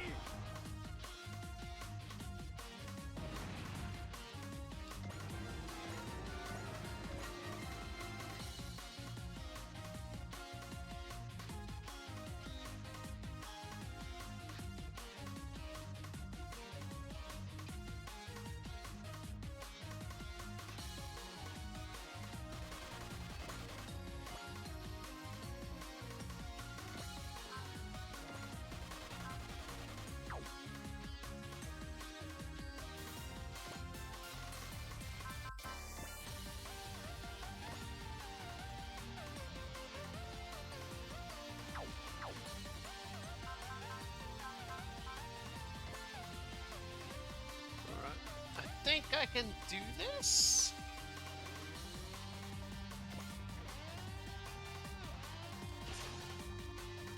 We just need a little bit of backup work to make it happen. 手法で撃ち落とせ。はい。手法発射準備。ショックカノンエンジンからエネルギー伝導終わる。自動追尾始め。目標に照準合わせ。自動追尾よし。照準よし。手法発射。手法ター。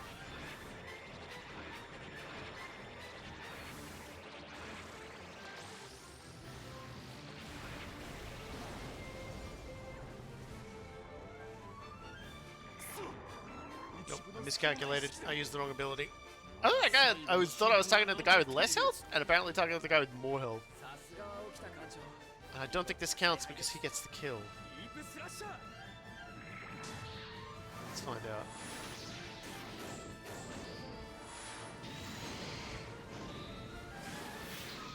I can still salvage this, but it was just a bit of a disappointing brain moment.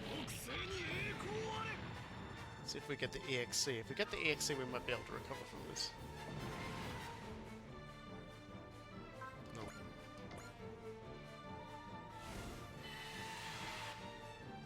We still can do it, it's just I goofed. Ah, my seed. Alright, so...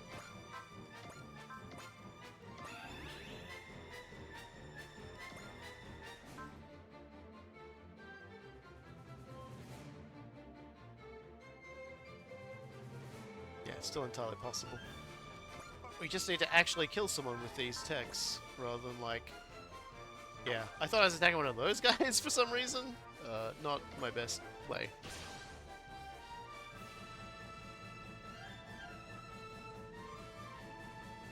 はやぶさを追うぜ。航空隊は直ちに出撃せよ。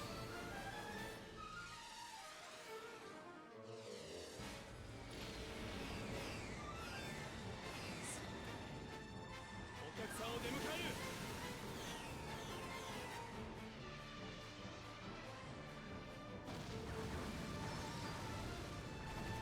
捉えた。その敵。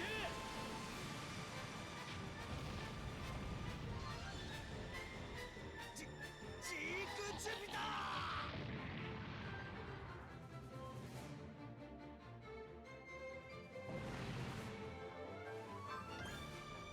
Alright, now we're... So that's one.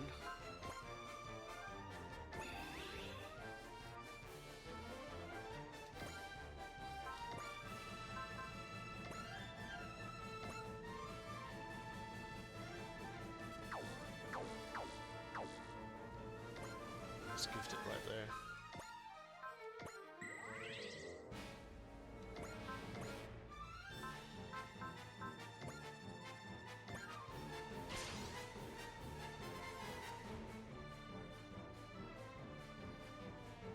Katoに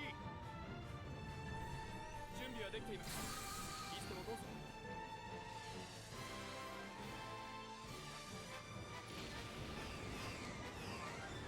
各員、命ではなく敵を落とせ。 I got to see everybody else using all their flying machines last time, so it's only fair we get to do it this time. 突破する。 That's how it works. Ultimate fairness.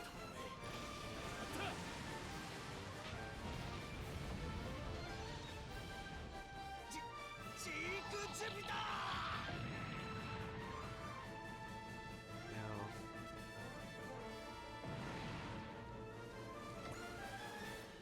Go over here.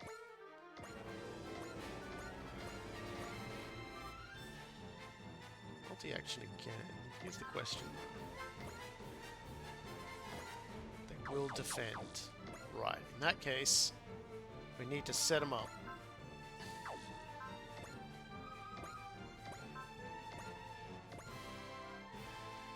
So that both of them expend their defense. そこまでだ。トランザムで。決めてみせる。本艦を盾にするぞ。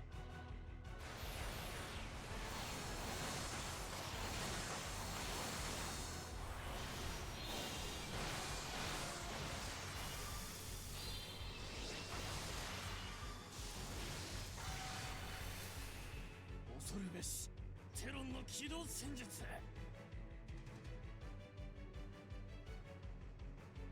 どうやら奴がテロンの戦力の中核になる。ミッションを継続する。 So playing Y blind on streams can be interesting. If I end up doing that. Alright. Now the beam cannon. As expected.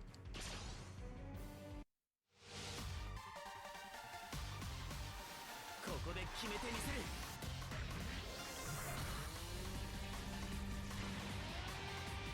やむをえん。ここは前に出るぞ。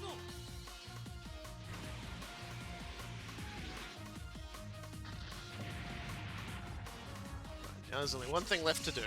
宇宙での戦いの主役はやはり戦闘艦ということだ。 Hopefully Y won't be as bloated as thing. Y is looking like it's going to be a very conventional Super Robot Wars game. Like this one. They've basically said they weren't going to do something as massive as 30 again. 30 was a 30th anniversary big thing. Alright, so EX Order... Multi-action... Spirits... Valor...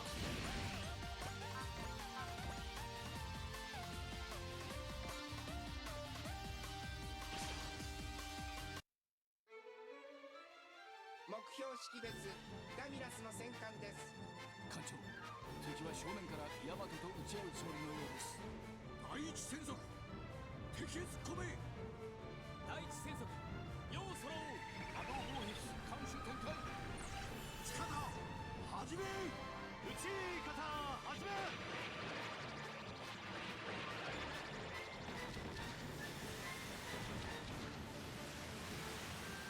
増速、黒二重。増速、黒二重。手中に活を見出すわ。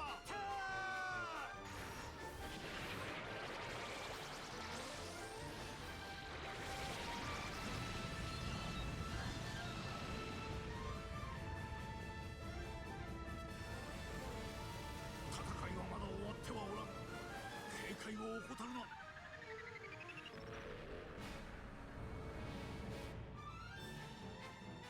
船が、私の船が沈むのか。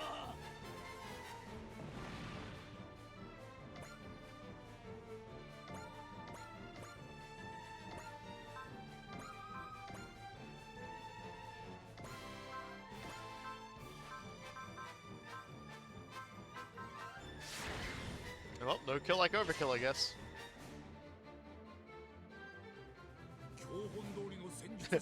Comparatively focused as the VS man, I personally would have been fine with having one or two fewer arcs. Yeah, like I think that's the thing that sort of got me was I think the journey was way more interesting, and sort of the sidetracking was kind of like, I mean, the sidetrack contact is really good, but like for the story cohesion, it kind of felt like it buggered things up a bit. It was probably the only conceivable way they were going to get everything together properly, the way they did. But at the same time, it's just kind of like, it's a case of what could have been.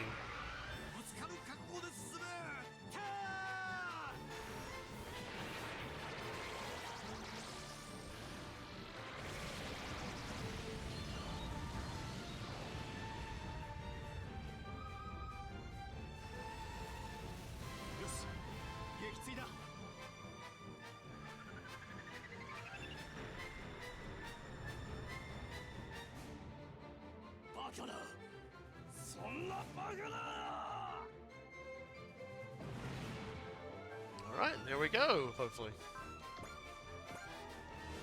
10,000 monies. We've taken down 4 enemies in just 1 minute. That's the power of the Yamato! And the brilliant direction of Commander Octa, of course. Commander, I want to learn as much as I can from you while I have the chance. Yeah, well, you better hurry up, because I don't think he's gonna last that long. I tell you this, bro. But he ain't doing so good.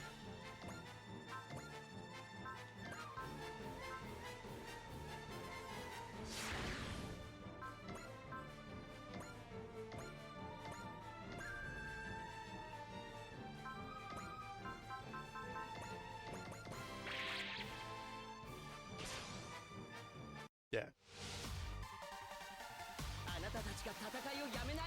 The big battleship that they use in X, I think they do a much better job with in terms of like the combination with the story and sort of things like that. X is kind of funny like that because X actually manages to take place entirely in one world. Like it's still a journey because like the main focus on it is the series Wataru, which is like a sort of a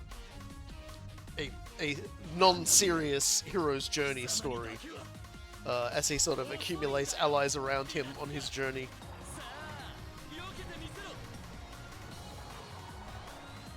And manages to make a lot of the other things that are sort of happening around it kind of compelling in their own right, whilst having this sort of underlying story that slowly builds up.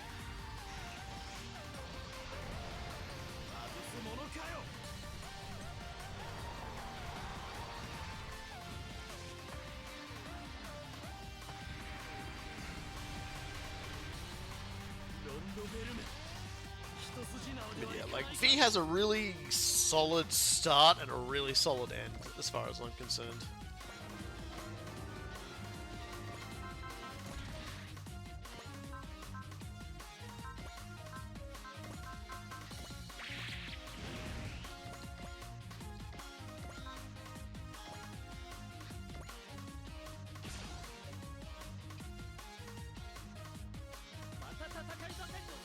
It would be kind of interesting to see what exactly the driving force behind Y will be, because, you know, we're essentially talking about a story with two different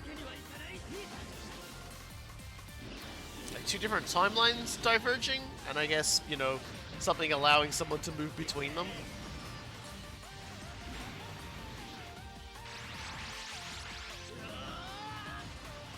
I wonder how quickly that'll happen, or what'll happen. I'm somewhat intrigued. To, you know, see how they do this.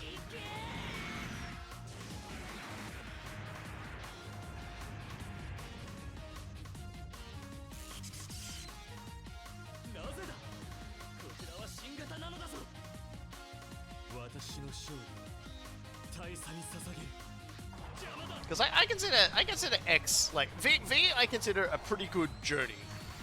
Like, you know, it gets sidetracked along the way and kind of gets stymied with everyone sort of standing around doing nothing for a while in the middle.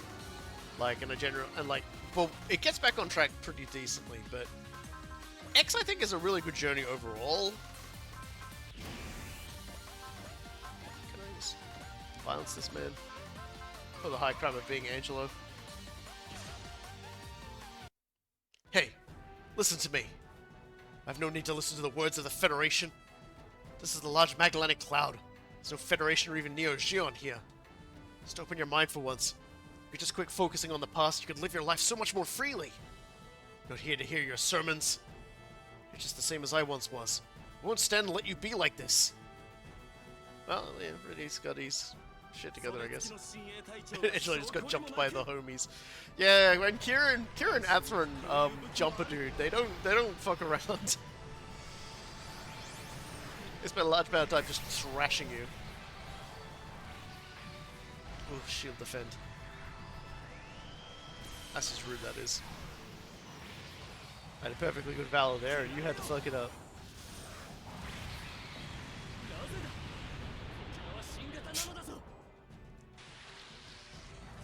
How dare you use a shield? That's my thing.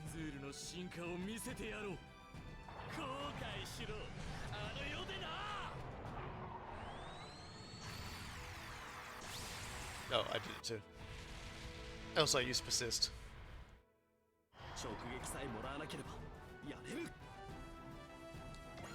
Oh, now Rit's got bravery. That's good.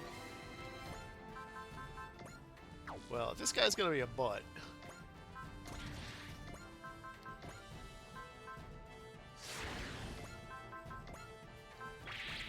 I'm gonna carve him a new one.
The Incredible Adventures of Not Coping Man.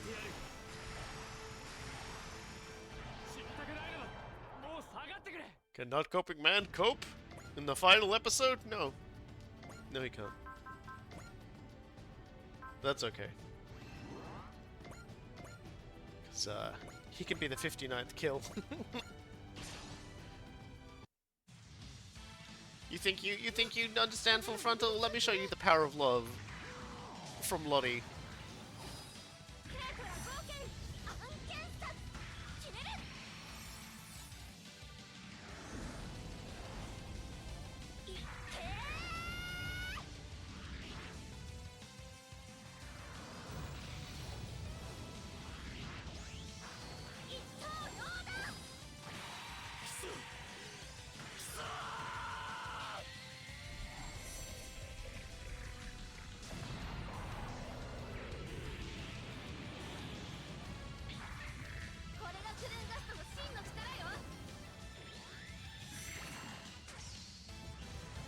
The universe is saved.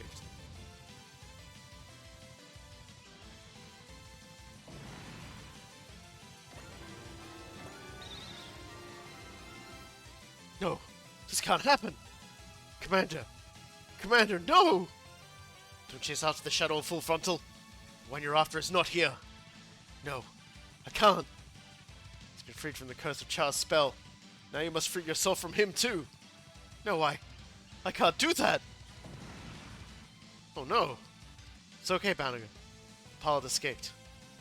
It's will to live won over the despair of losing full frontal in the battle. As it should. Once you die, all is lost for good. If you can realize that, surely all will be well. Yeah. Yeah, I'm sure he'll I'm sure he'll get right on that.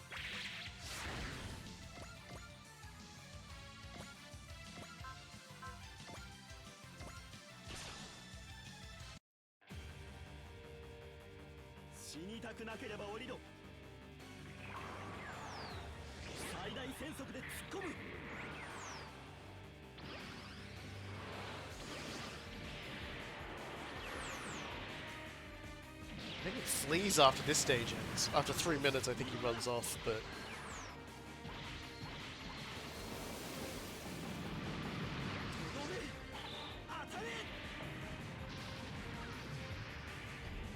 I wonder... Well, we don't have enough units to be able to get away with it.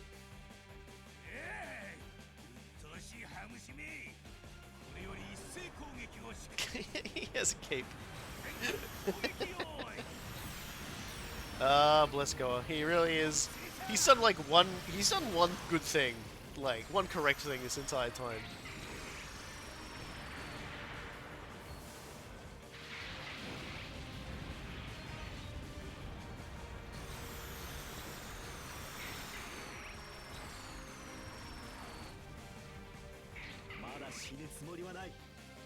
Well, I don't think I'm gonna kill him because I don't think I have enough.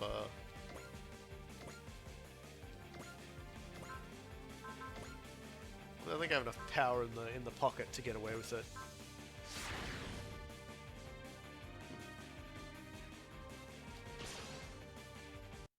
He's so bad at his job that like Camille doesn't need any buffs to like completely touch his attacks.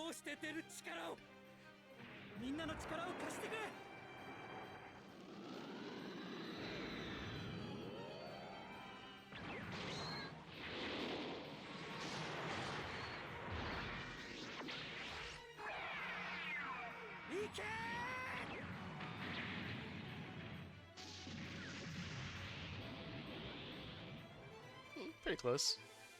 いい気になるなよ貴様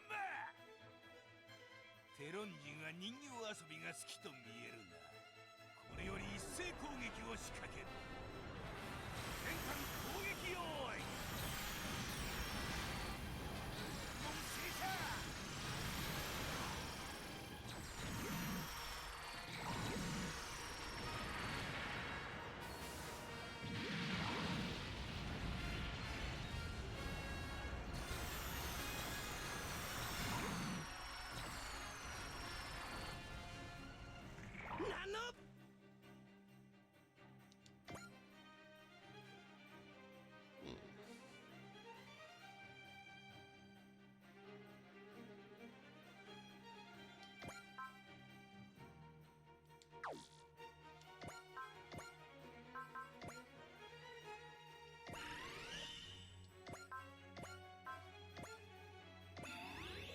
Remember when I said there wasn't going to be any shenanigans? Turns out I was fairly mistaken.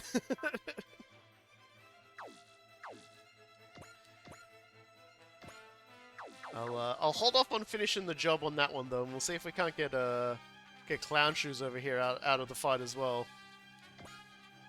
Because a part of me would be very excited if I could like absolutely like bop these guys out of the game all at once. Can I even hit him from back here? No, I can't. Don't have snipe either.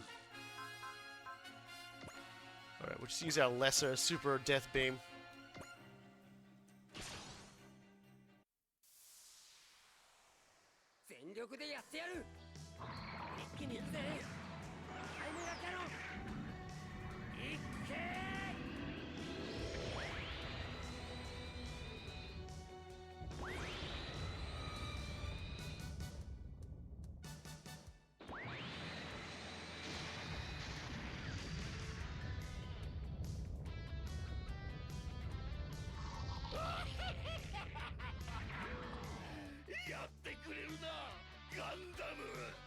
Man, this guy is so high on aristocratism.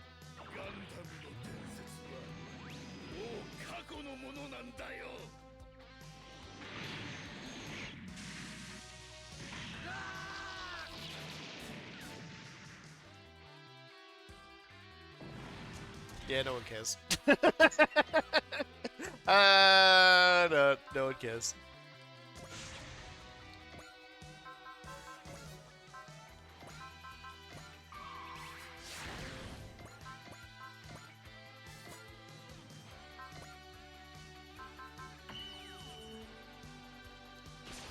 Literally the most powerful case of no one cares perish. 相手の腕が私より上だからって胸部パーツ展開汎用紙生成完了スマッシャー受け取りなさい Say hello to my little smasher. That's a line.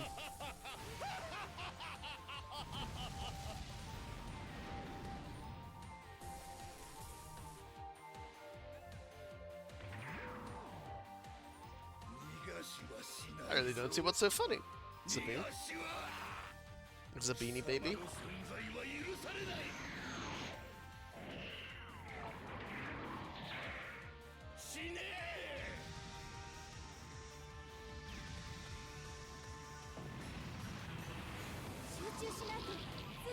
So I wonder if Zabine loses, does Goa flee, or if does Goa lose and Zabine leave? Guess I'm gonna beat up Zabine anyway.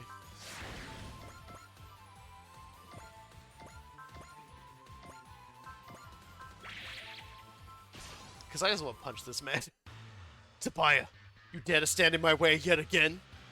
Till you can find the will to part with your foolish ways, our battles will never end. Do you not see the perfection in a world run with the fairness of the aristocracy? Princess Tetanith means nothing to me. Going off to follow a man like you, I'll put an end to both of you right here and now! I've no need to argue with you. It's clear you've made up your mind. But don't think I'll ever let you get away with laying even a finger on Bernadette. Yeah, it's like... I love that it's like of all the things to get really mad about is just aristocracy. It's like, my buddy, your hobby of the what of aristocracy? Yeah, exactly. the man is just high on aristocracism.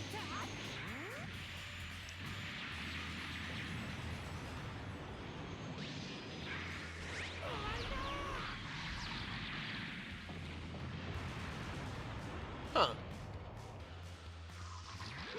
He actually lived through that. That's wild.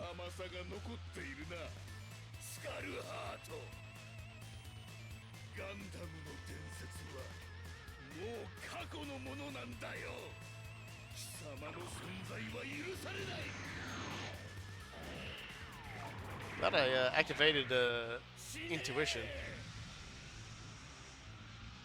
Yeah, it seems like he's a lot stronger than he looks.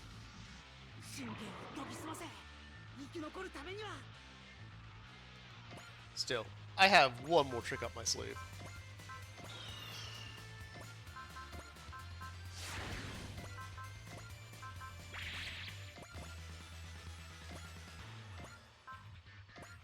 Somebody leveled up their new type powers and when they became an ace earlier, and it just so happens they can go at range.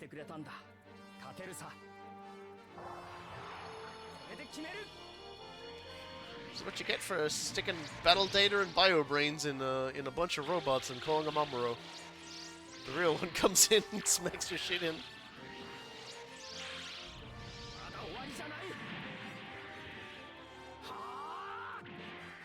Well, there you go. So long, moron.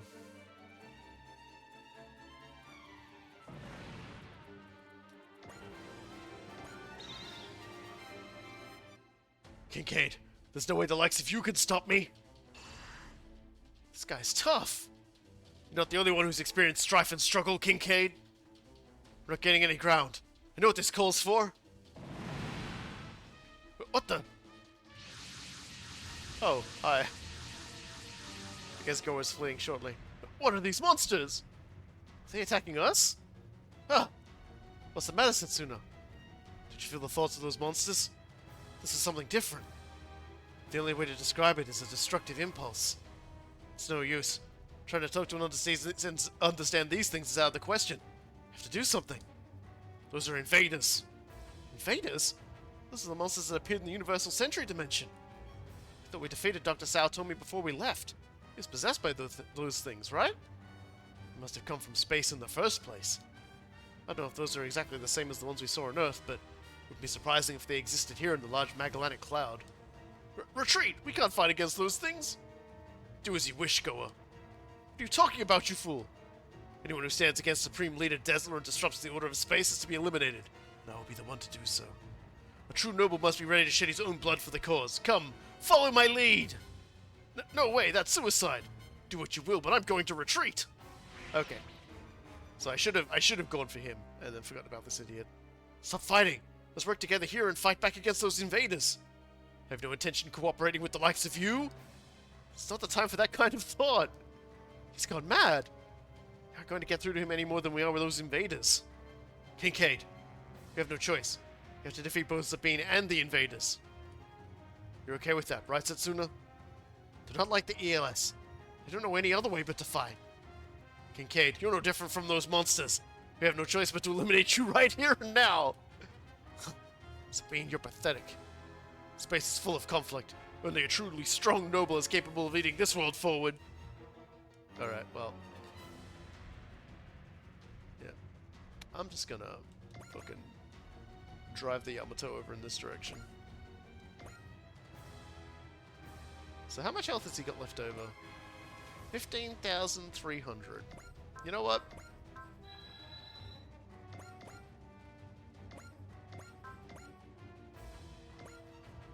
Get the fuck out of here.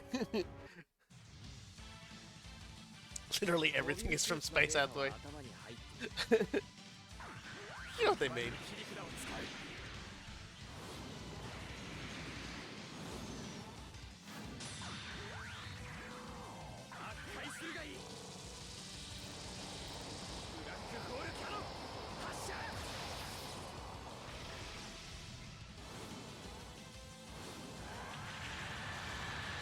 Gonna grit your way through it? We'll grit your way through this idiot.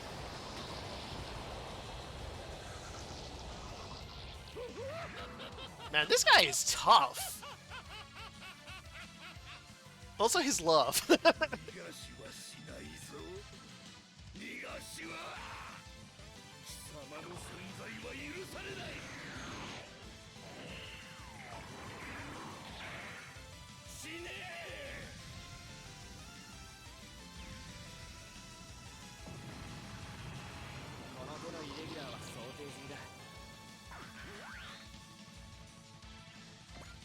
Well, that's somewhat vexing. So yeah, the invaders have arrived. We looked at them in the last round as well because Embryo popped a couple in. Well, more than a couple.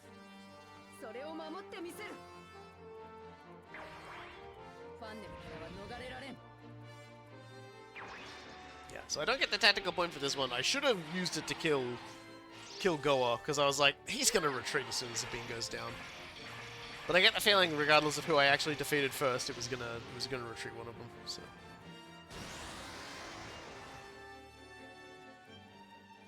That face, like, oh, I'm out of range. That sucks. Alright, well, let's see who the big bozo goes for. Huh. You have chosen death for some reason?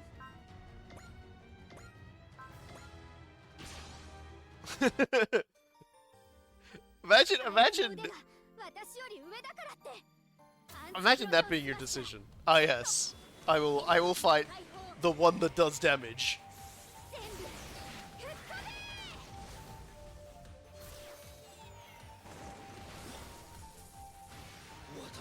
手で正しき貴族の支配する世界。 This is all a favor and kindly frick off. Get fricked, man. You frickin' fricker. Supreme Leader Desla. Dogity. My dreams of a magnificent future ruled justly by the aristocracy have failed. He's been lost his mind to the ideals of an aristocracy. And when it lost his life, this guy basically like dropped one of his like King Charles plates and had a fucking meltdown. Throughout history, mankind has sought the best method to rule, but an answer is yet to be found. But Sabine, the woman you once said was most fit to be a ruler, thought that ruling over the people itself was unjust. Aristocratism has no future on Earth, or here in space. The space aristocracy. We shall be ruled. The humble asteroid, the petty star system, shall be ruled by those among us born of royal blood. Every station, every belt, shall know the benevolence of our taxation. As I build for myself yet another space castle, which is the size of a Dyson sphere. And inside the Dyson sphere is not a planet, but money. All the money that you give me in taxation. Truly, the benevolence of space aristocracy is boundless as the size of my Dyson sphere. Full of money that I swim in a submarine, also made of gold. That's right, I live in a yellow submarine. Deal with it. You can't, because you don't have enough money to, because I took all of your money. All your deal with it funds belong to me by divine right.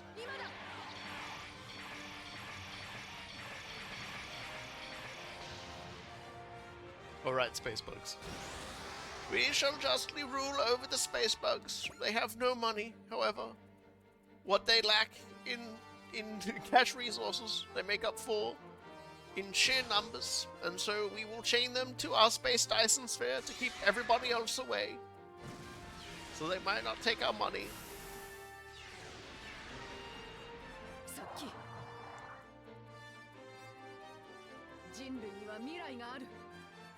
They will be like chain chomps from Super Mario World,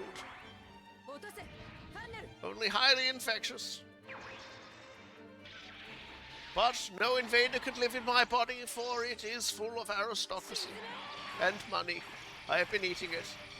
It wasn't the best idea I've ever had. We will need to purchase a new toilet. Needless to say, the things that I have done on this toilet for aristocratism are best not repeated.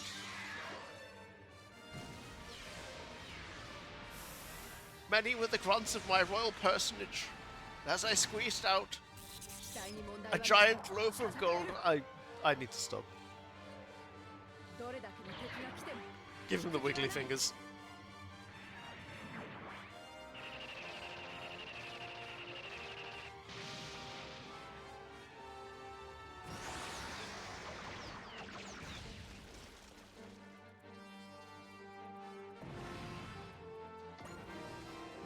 Artificial new type level 7. That only makes her stronger.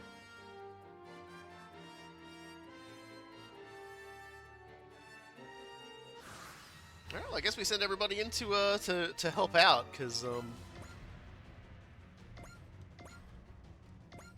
not really much else we can do at this point.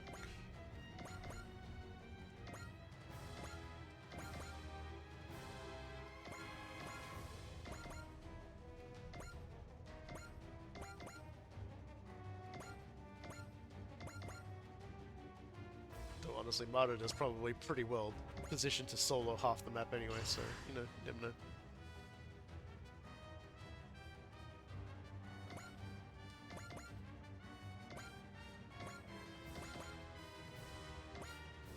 Yay, someone can attack. Get ready. 人間の力を見せてやるぞ化け物 He needs more kills. 力を示せバンシー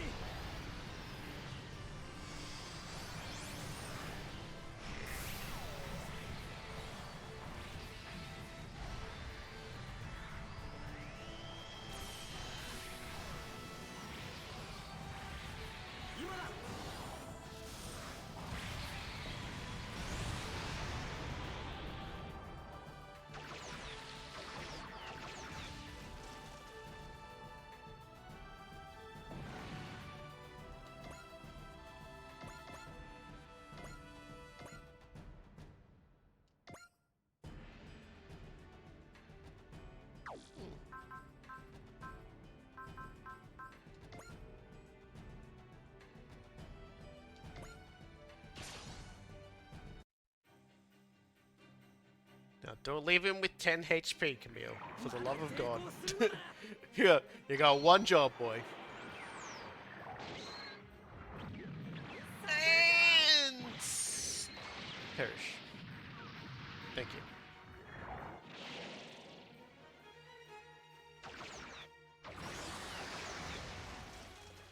I like the way they just sort of detonate.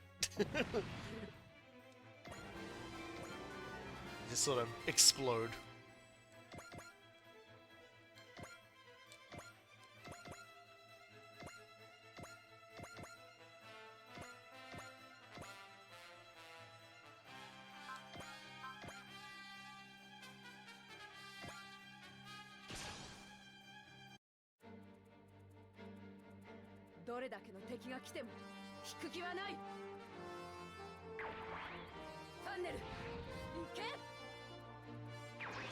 She held the line against the enemy attack and she'll continue to hold the line. This armor is crazy strong.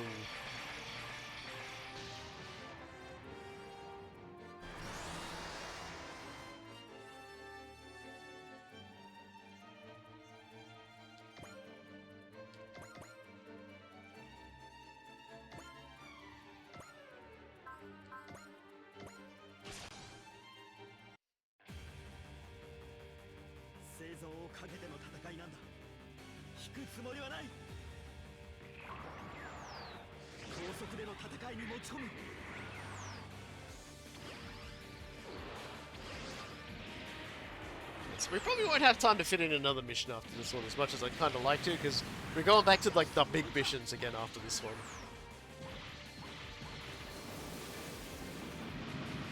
Compared to like the other path, where when we were doing this mission, we were like, we had to fight like the forces of evil, and then also had to fight against like the evil gods. So it's just like, okay, of Maikade. Have I pronounced anything correctly, I wonder? just wondering.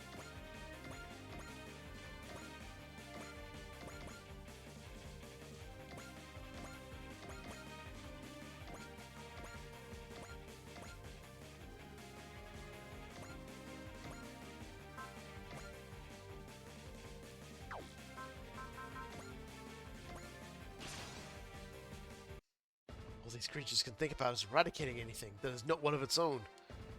What could create such an intense desire? Get a raise, baby!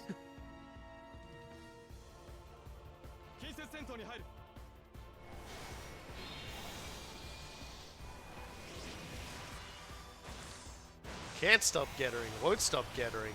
Just head to shoulders gettering.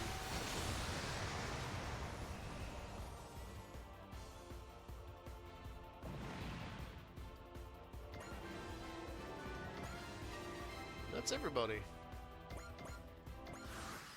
Let's suspect there's gonna be too much of this going on. Alright.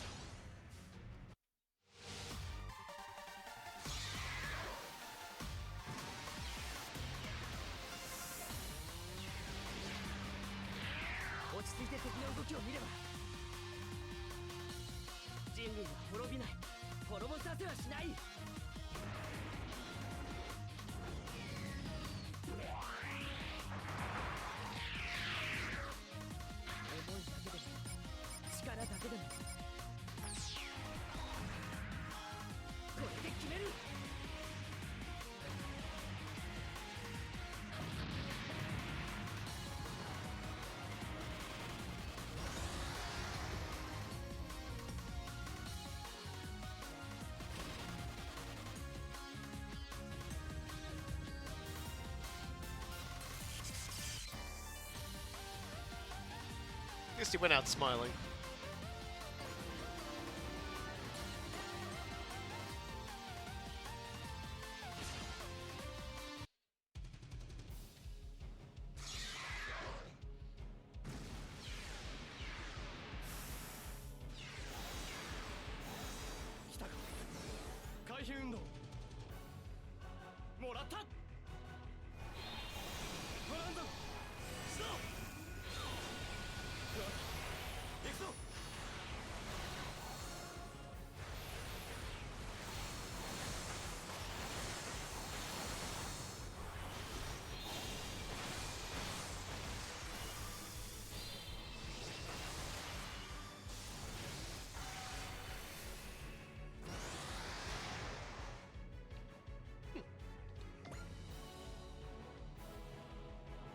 Yeah, that's fine. They can all keep going for him. I'm okay with this.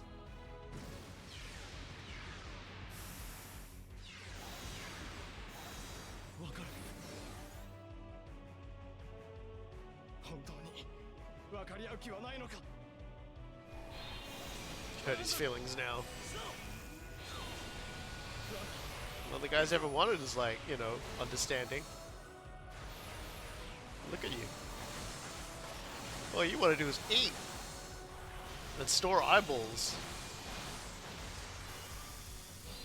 At some point you got to accept, like, it's enough is enough. You've got enough eyeballs, man. Look at you. Look at your face. You got eyeballs on your mustache. I think your mustache is made out of bones, by the way. There's something about that.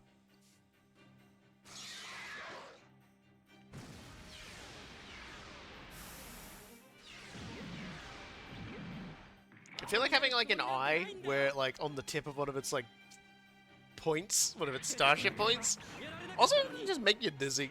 It make more sense to have. Oh, he stabbed it right in the eye. Where Camille stabbed, that might make sense because it's like the focal point. If you know, if the eye stays still while the rest of you rotates, you can see things fine. But then you've got this other eye. Basically, all it sees is a blur. Or does it like keep that eye shut off unless it's like trying to find something under a couch or whatever?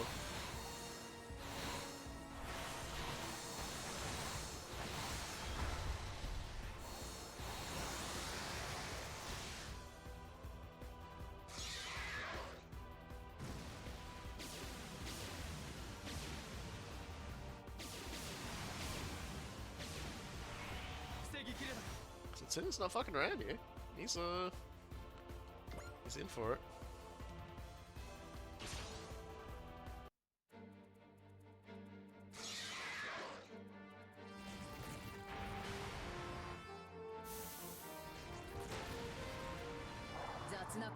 Yeah, of all the characters that I was like that are like a non-main character that I was gonna build up, I really wasn't expecting Maruda would end up being like the one I was like, yeah, no, I'm using her all the time because she's strong. But she's in the right mech for it. Like that mech is strong. That's like you want a secret mech to be pretty strong, and that one's pretty strong.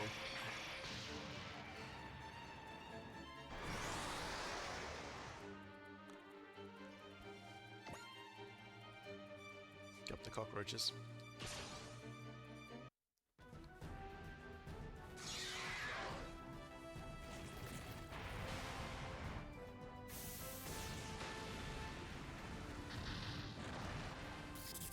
They don't fuck around. 各砲座に通達急げ。了解。直ちに攻撃を開始します。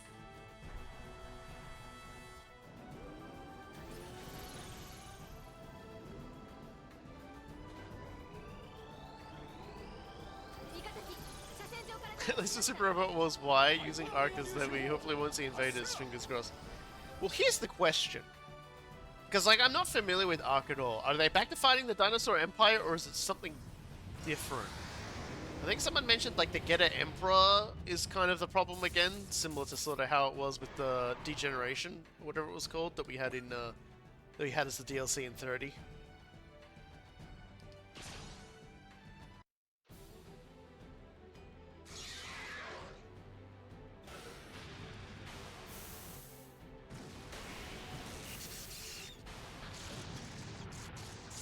疲れたか。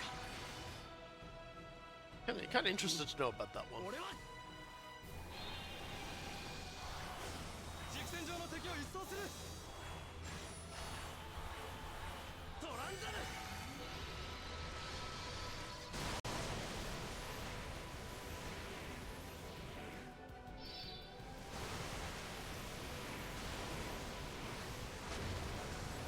せめてまとめて片付ける。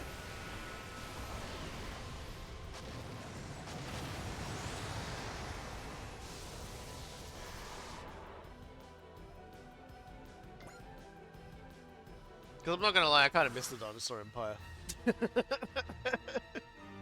That's such an odd thing to say, you know. But I miss the Dinosaur Empire. Honestly, I should be prioritizing the guys who don't have Ace to come in and like kill some things, such as Lottie. She needs to Ace.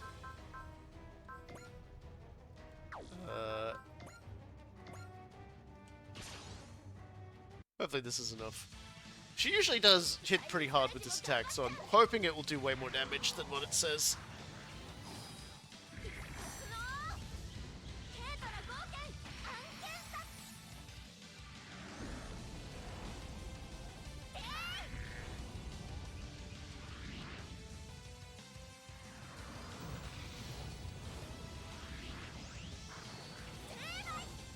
I wonder if they'll have a, I wonder if that, like, cause like a part of me is like, I'm almost certain they're gonna like have Vaults 5 be down the other timeline path, so they can kind of be cute about it, being like, oh yeah, like, you know, there's always gonna be like an electromagnetic 5-man combiner robot. No matter the timeline, just, you know, how it came about was different. There we go, and yep, maximum SP by 20% when sorting, increasing movement by 1. Banneker also is in dire need of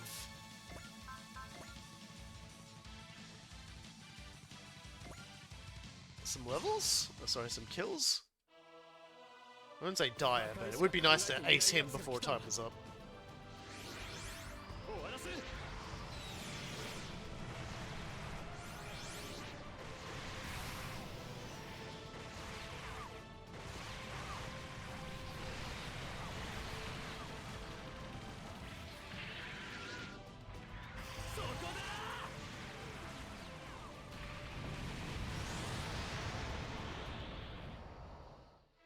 I think he's getting pretty close to 60.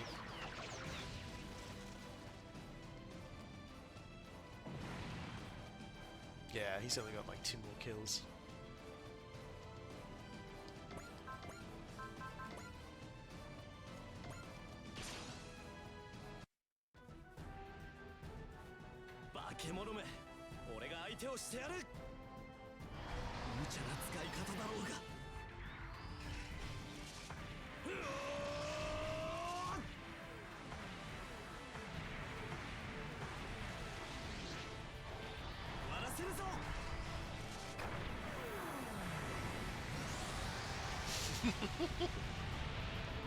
And then I keeps taking it.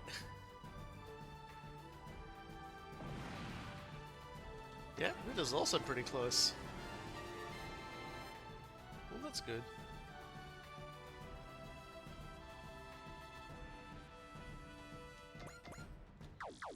Don't think the seat guys are really that close to getting the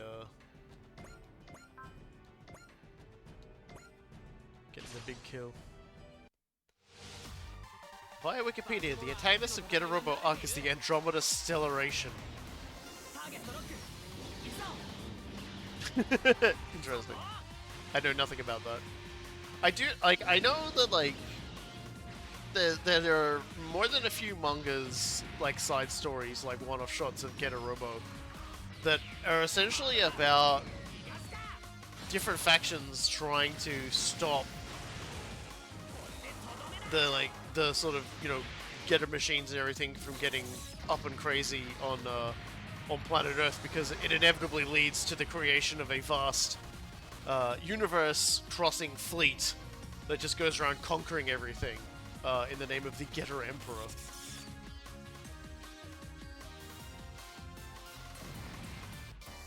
And Ryoma sees visions of himself at the head of the fleet. It isn't really a big fan of that, as you can imagine. 俺は俺の戦いをする。ラス頼む。アスが復活。確かに受け取りました。インティア射出します。 But of course, there's also, like we said, degeneration, which I think is what it is. That has the entire thing where the characters are. They're like digital. They're like sort of like a digital simulation of an attempt to try to overcome the Getter Emperor as a threat. And then they sort of transcend that, which is kind of funny. そんな攻撃に。 I wouldn't mind if they brought that back.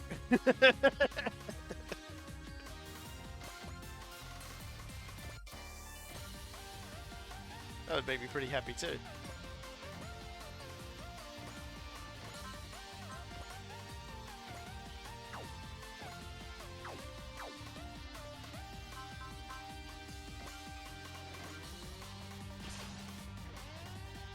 The Stellation are indeed motivated by stopping the future creation of the Getter Emperor. There you go.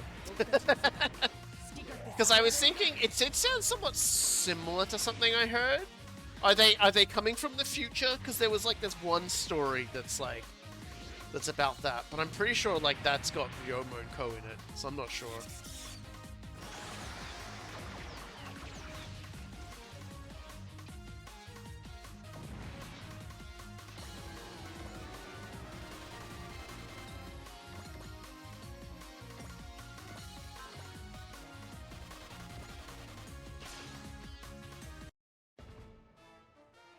Who knows?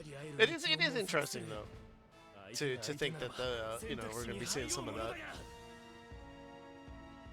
because the Getter Emperor is definitely like an ambiguous sort of ominous thing.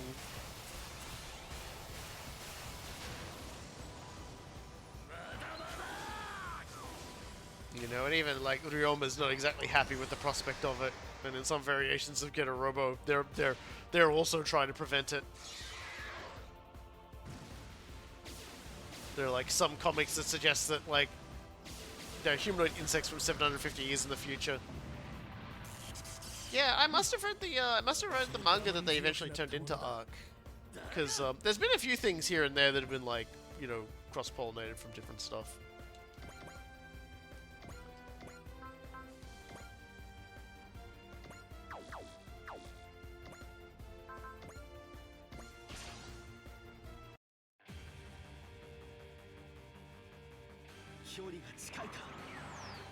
I swear I read this manga like 10 years ago though.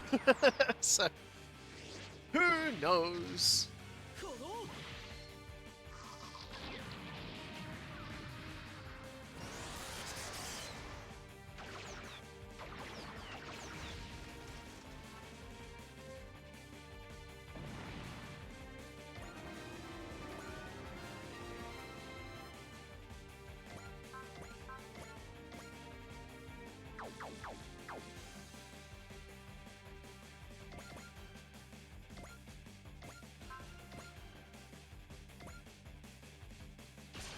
Yeah, that skill bonus that that Amuro just got seems to have put him into the skill bracket at last to enable him to be able to pull off his second attack more reliably.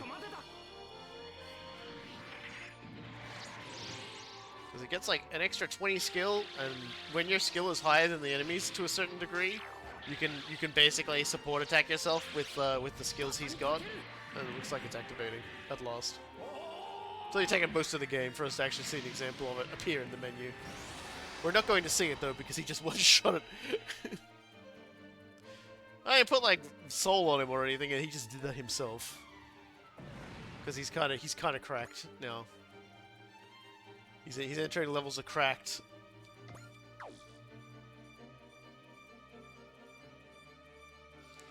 These levels of cracked shouldn't be possible, man.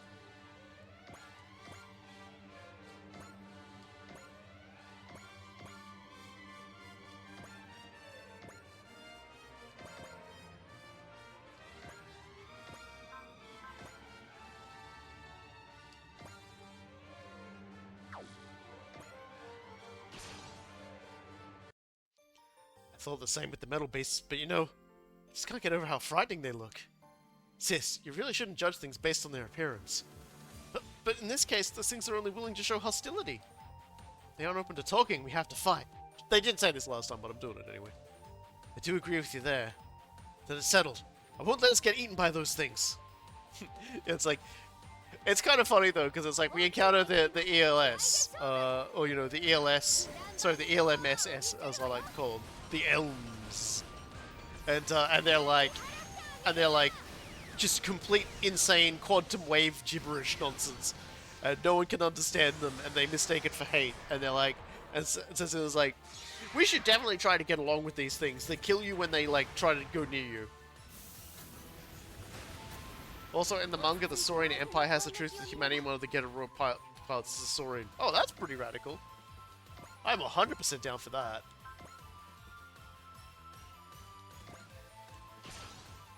I always thought the Dinosaur Empire was fucking cool.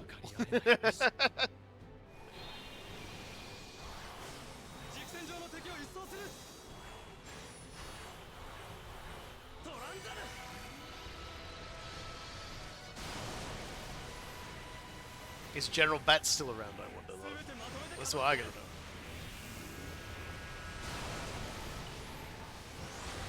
The famous lizard creature, the Bat.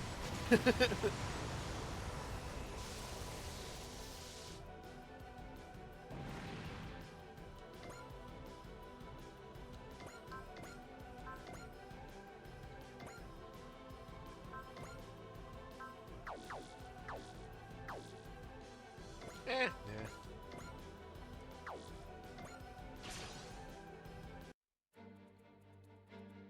どれだけの敵が来ても引く気はない。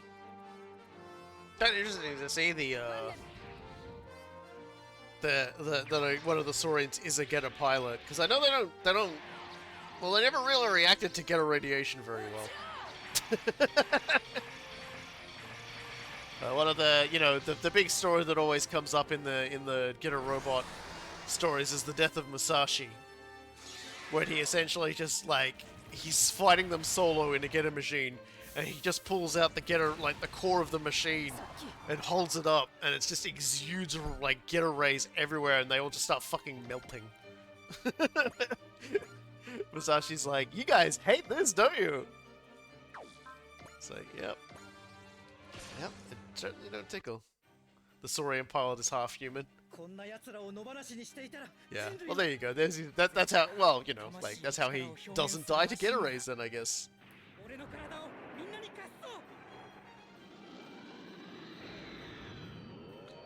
So, was his mom a human or a dinosaur? Which, of course, would also answer the question about, like, his dad. Or did he have, like, two moms, and one of them was, like, a Saurian who could, like, change the you know, their parts. And so he has two moms. Or even two dads. Might have laid an egg and then transformed. These are important questions.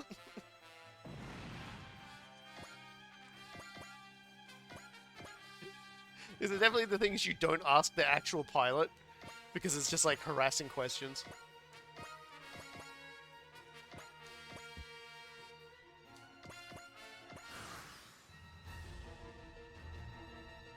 It's like in Jurassic Park, when they were like, "We use frog DNA." Mom was human, father was Emperor Gore. Holy shit! All right then. God, that must have been an interesting liaison.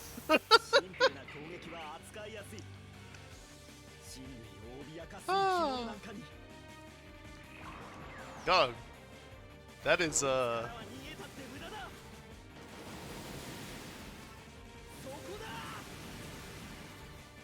I don't recall Emperor Goran's looking very normal either. I feel like liaisoning, I say with the largest quotation marks I can, you'd need a manual for that. I'm pretty sure Emperor Gore was like freaky deaky looking.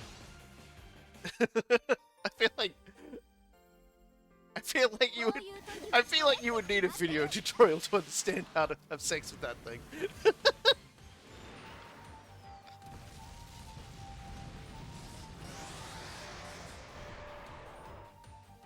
I think the main pilot of Arc is Ryoma's son, right? データの有用性が実証できました。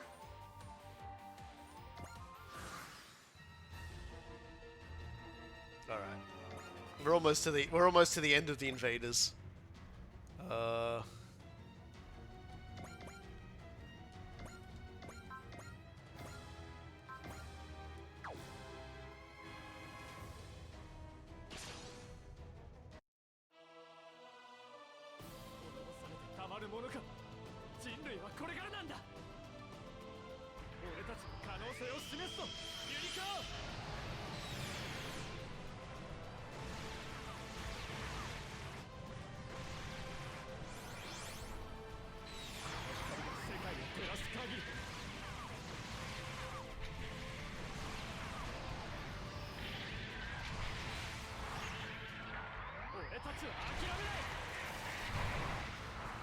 You gross.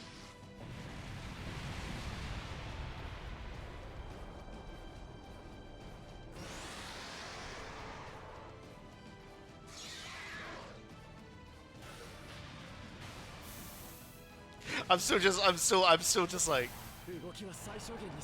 the Saurian pilot show is the result of an experiment done long after Gore was dead. Cowards. Cowards. They should have had a flashback where he was wooing like a lady with like flowers and stuff. And then it just cuts to like the bedroom scene where he takes off his robe and she squints and then looks up at him and goes, "What?" He's like, "No, hold on a second. And then you hear like the sound of like an engine cranking.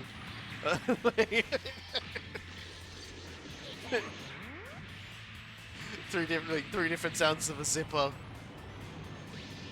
He's like, and then he hands her a hammer and a chisel.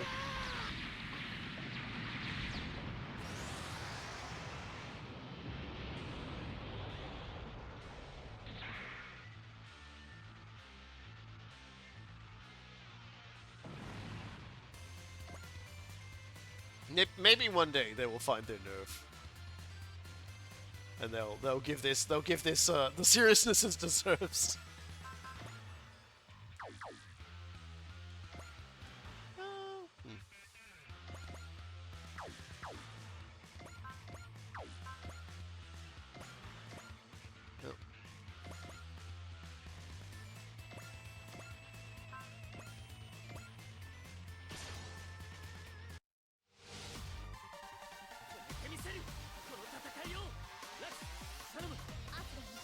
I'm assuming Sho is assuming the role of Hayato, as in he's the antagonistic second, like the Getter 2 pilot, who who the Getter 1 pilot is often having a disagreement with. And I'm assuming he's very handsome for a dinosaur man, with a far less comprehensive instruction booklet.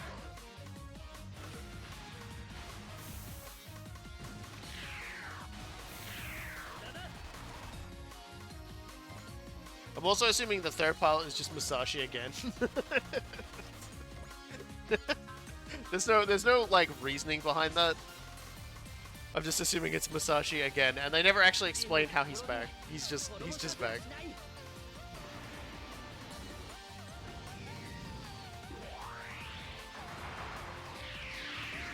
And they still treat his death as canon. He just walked back in the door like a week before. With like a resume.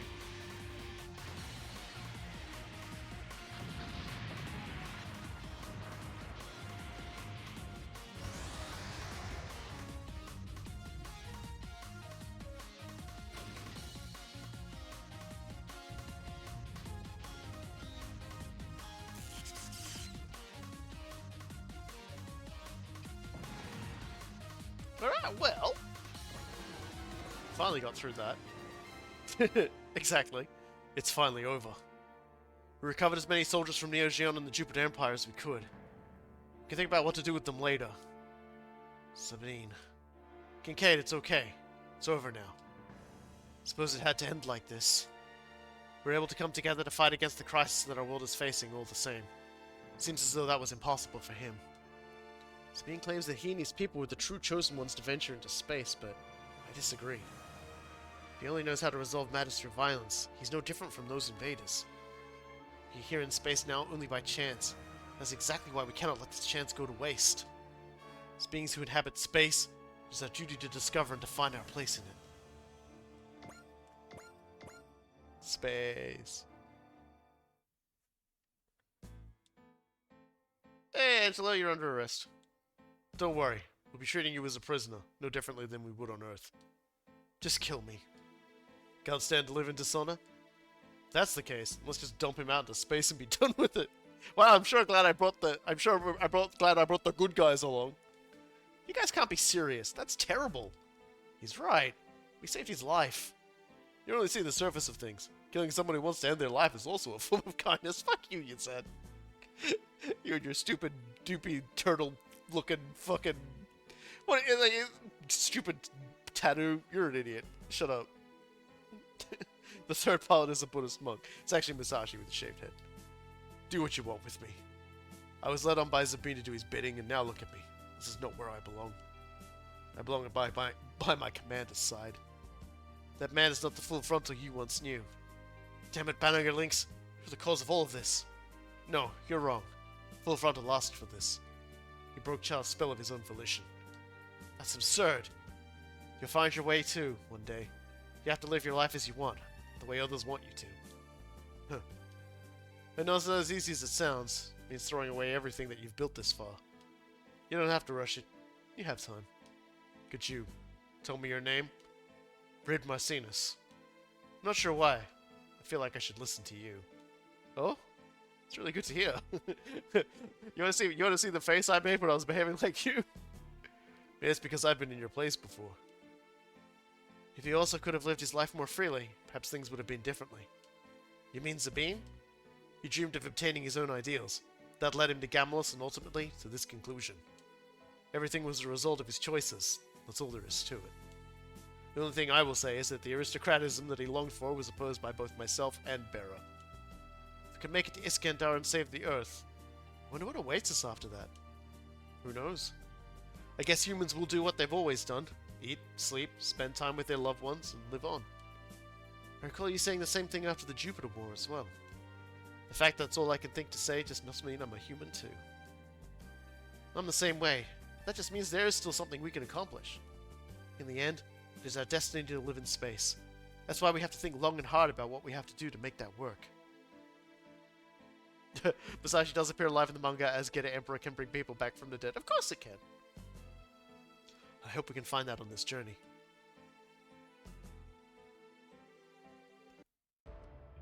After this next warp, we will have reached a sector that could be called the entrance to the Salazar system. Isn't that where Iscandar is?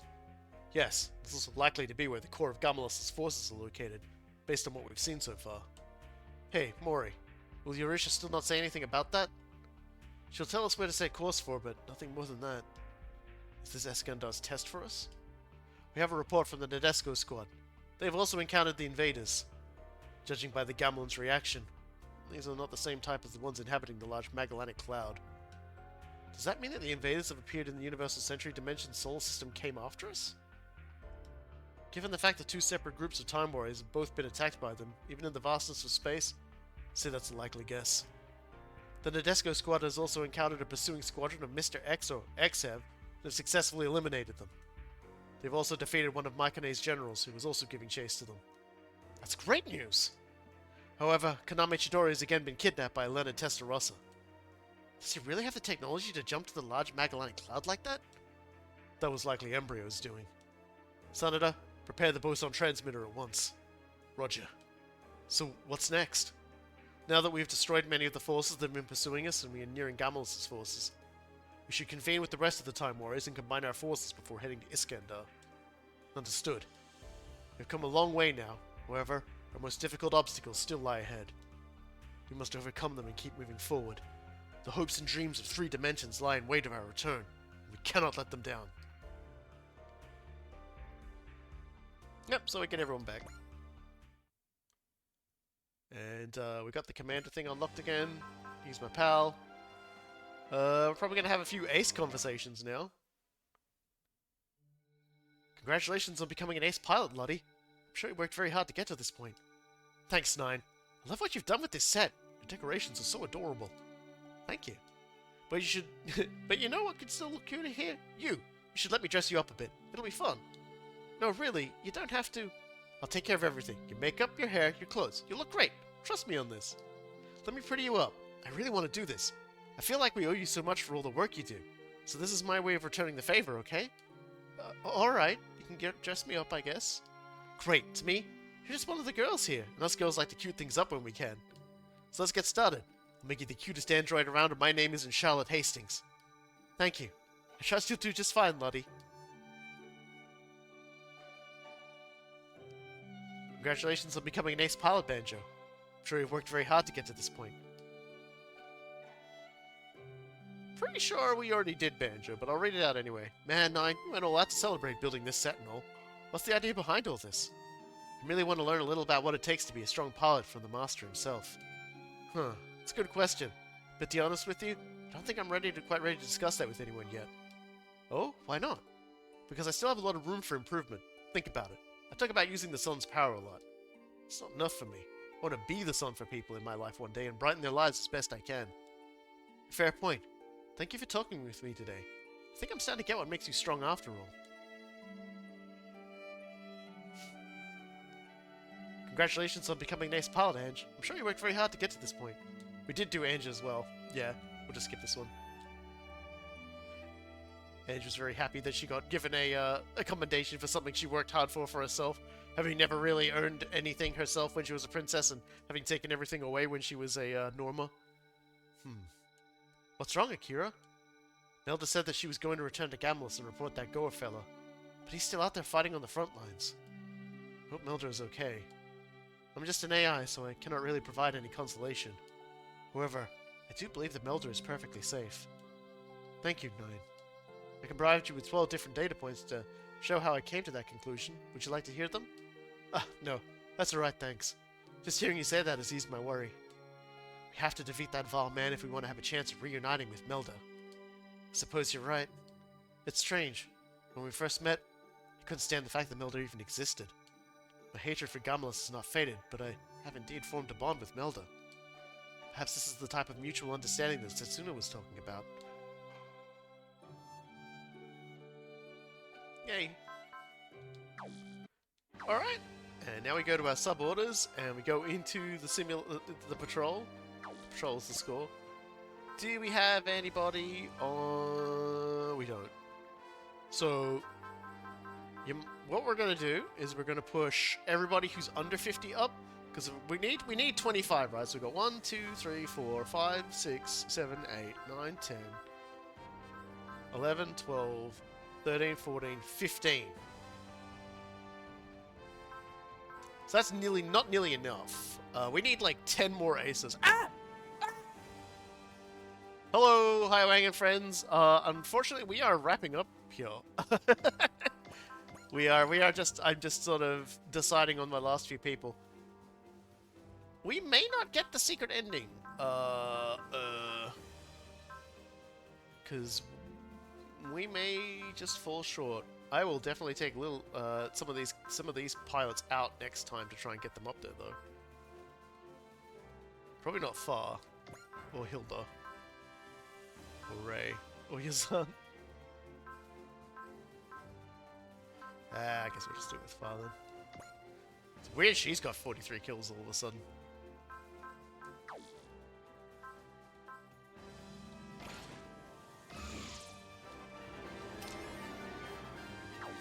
But we still do have quite a few missions left to go before we can say, you know, goodbye to all of this.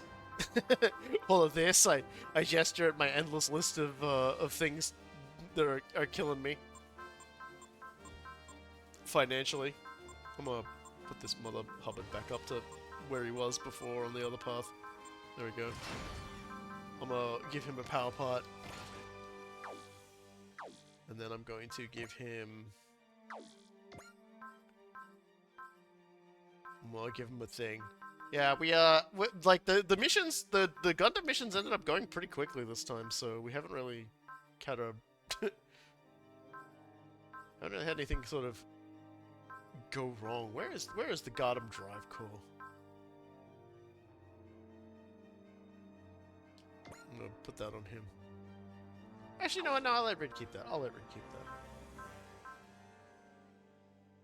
I'm just gonna try and see if I can't find something else to give him.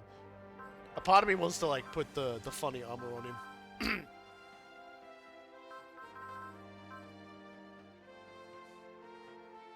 Let's go with that. Quantum Flywheel. Yeah, so we are now up to Space Scenario 46. Again, the game only has 52 missions left. We are now very much on 2, 3, 4, 5, 6. Yeah, we're like 7 more missions into this. God, I didn't count that right. Yeah, no, I count that correctly. Yeah, it's one of them. Yeah. So, gosh. Again, if we keep it up, we'll probably be done in a few weeks, just in time for Super Robot Wars Y. Probably, maybe, probably not. So, thank you everybody for joining us. Sorry to everybody who just joined from the raid. I'm usually still up to my ankles in like a mission at this point. But there's no way we're gonna like get there's no way we're gonna get through another mission in the usual like hour and a half of like that I usually sort of put of my 6-hour stream. So I'm just gonna cut it here. So yeah, thank you everybody. You have yourselves a wonderful week. I'll see y'all next time for more, which will probably end up being the longer streams of Super Robot Wars V.